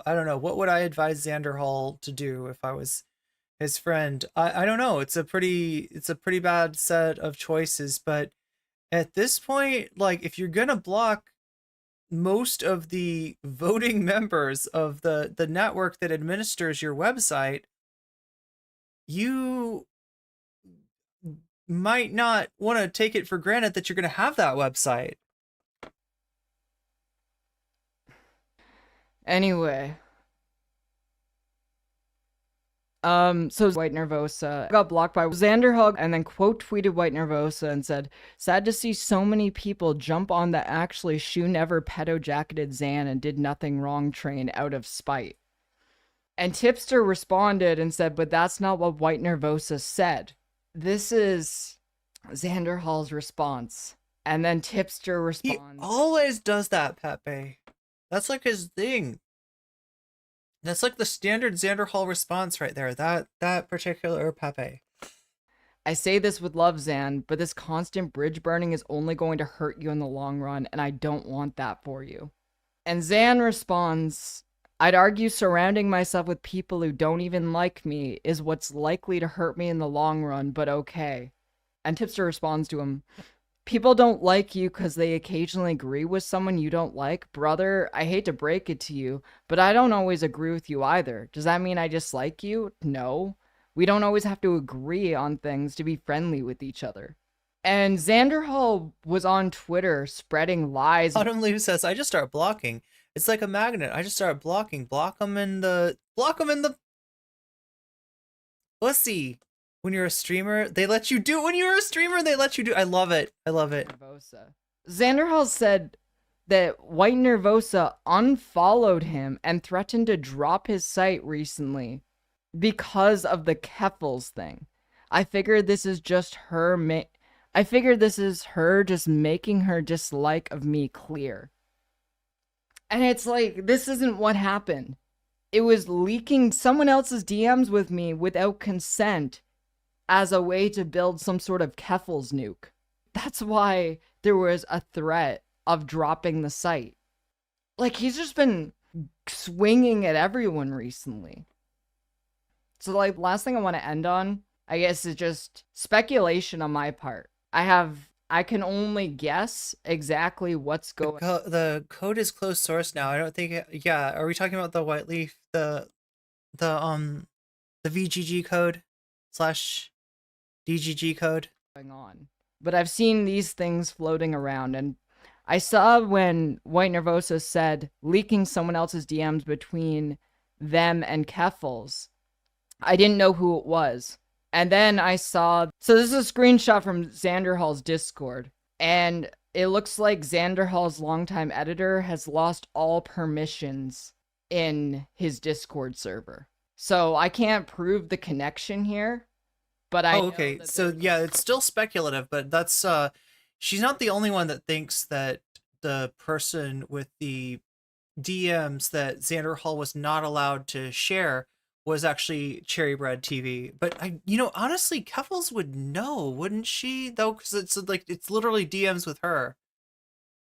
Like, she's got to have some inkling of where there's some set of DMs that she had with somebody that was a friend of Xanderhall that, Xander would perceive as a nuke, right? So she's got to know who that is. Falling out now between Xanderhall's editor and Xanderhall.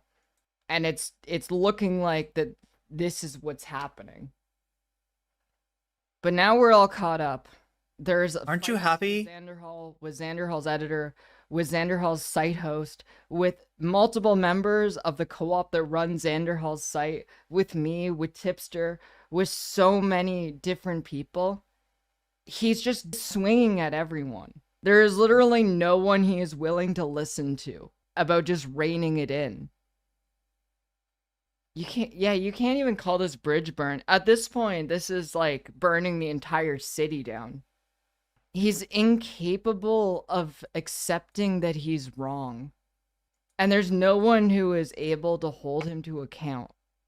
There's just no one in it. I know somebody else there seems to be no one able to hold them to account. Yeah. Willing to listen to, it seems.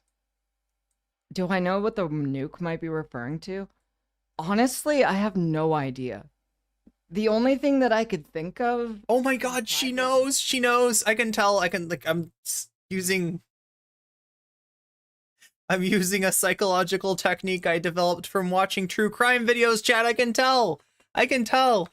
Conversations that could get leaked is... Whenever that happens, all it is just like me making a bunch of like edgy joke that I wouldn't make on a stream, but are never bad enough to have me canceled. Like the last time that there was. But it's bad enough that White Nervosa was willing to go to the mat to hide it. Chat, when White Nervosa tries to hide something, like she hid Zara's comments on her thread about me, there's something to see there.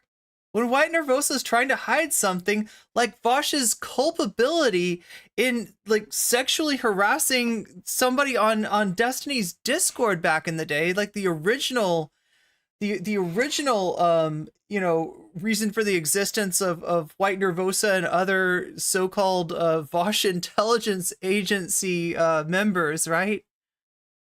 When White Nervosa is, I have learned, chat, that when White Nervosa is trying to hide something, it's worth digging up.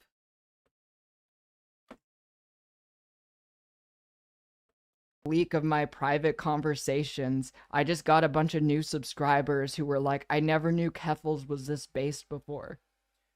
Yeah, and they just happened to have like Groiper after. No, just kidding.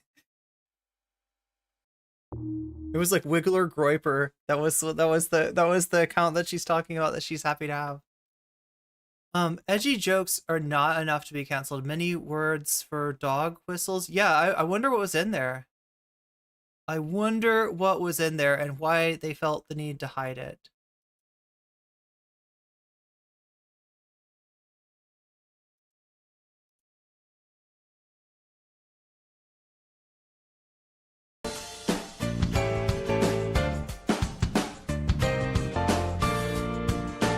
Okay, so once again, I ask you, we talked about a lot of things this stream. Any questions?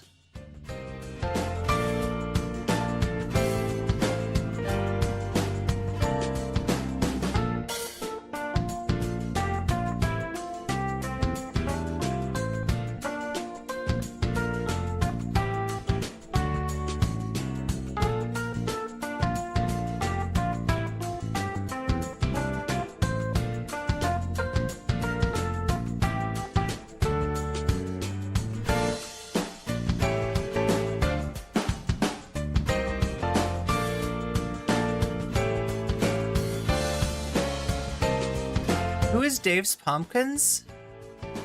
Wait, is that a chatter? Why am I looking at Keffals'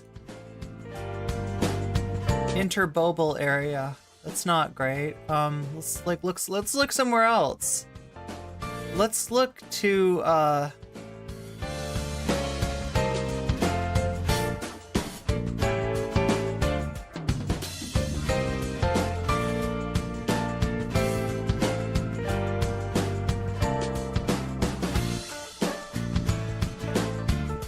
oh my god, Haas. Oh my god, there's so much chat. I got to get to bed. Okay, not to bed, wow. But I gotta rest. I've been burning it at both ends and kind of tired for some reason. So yeah, I hope you enjoyed the stream. Thank you as always for showing up and supporting me. Remember, you can support me over on Patreon. You can support me with donations on YouTube or Twitch or a number of things. I think that all of those important links are in the description if you want to check that out. I appreciate you being here for me, and I'm glad we had this talk. Hopefully I get to like leave the Keffals thing alone for a while.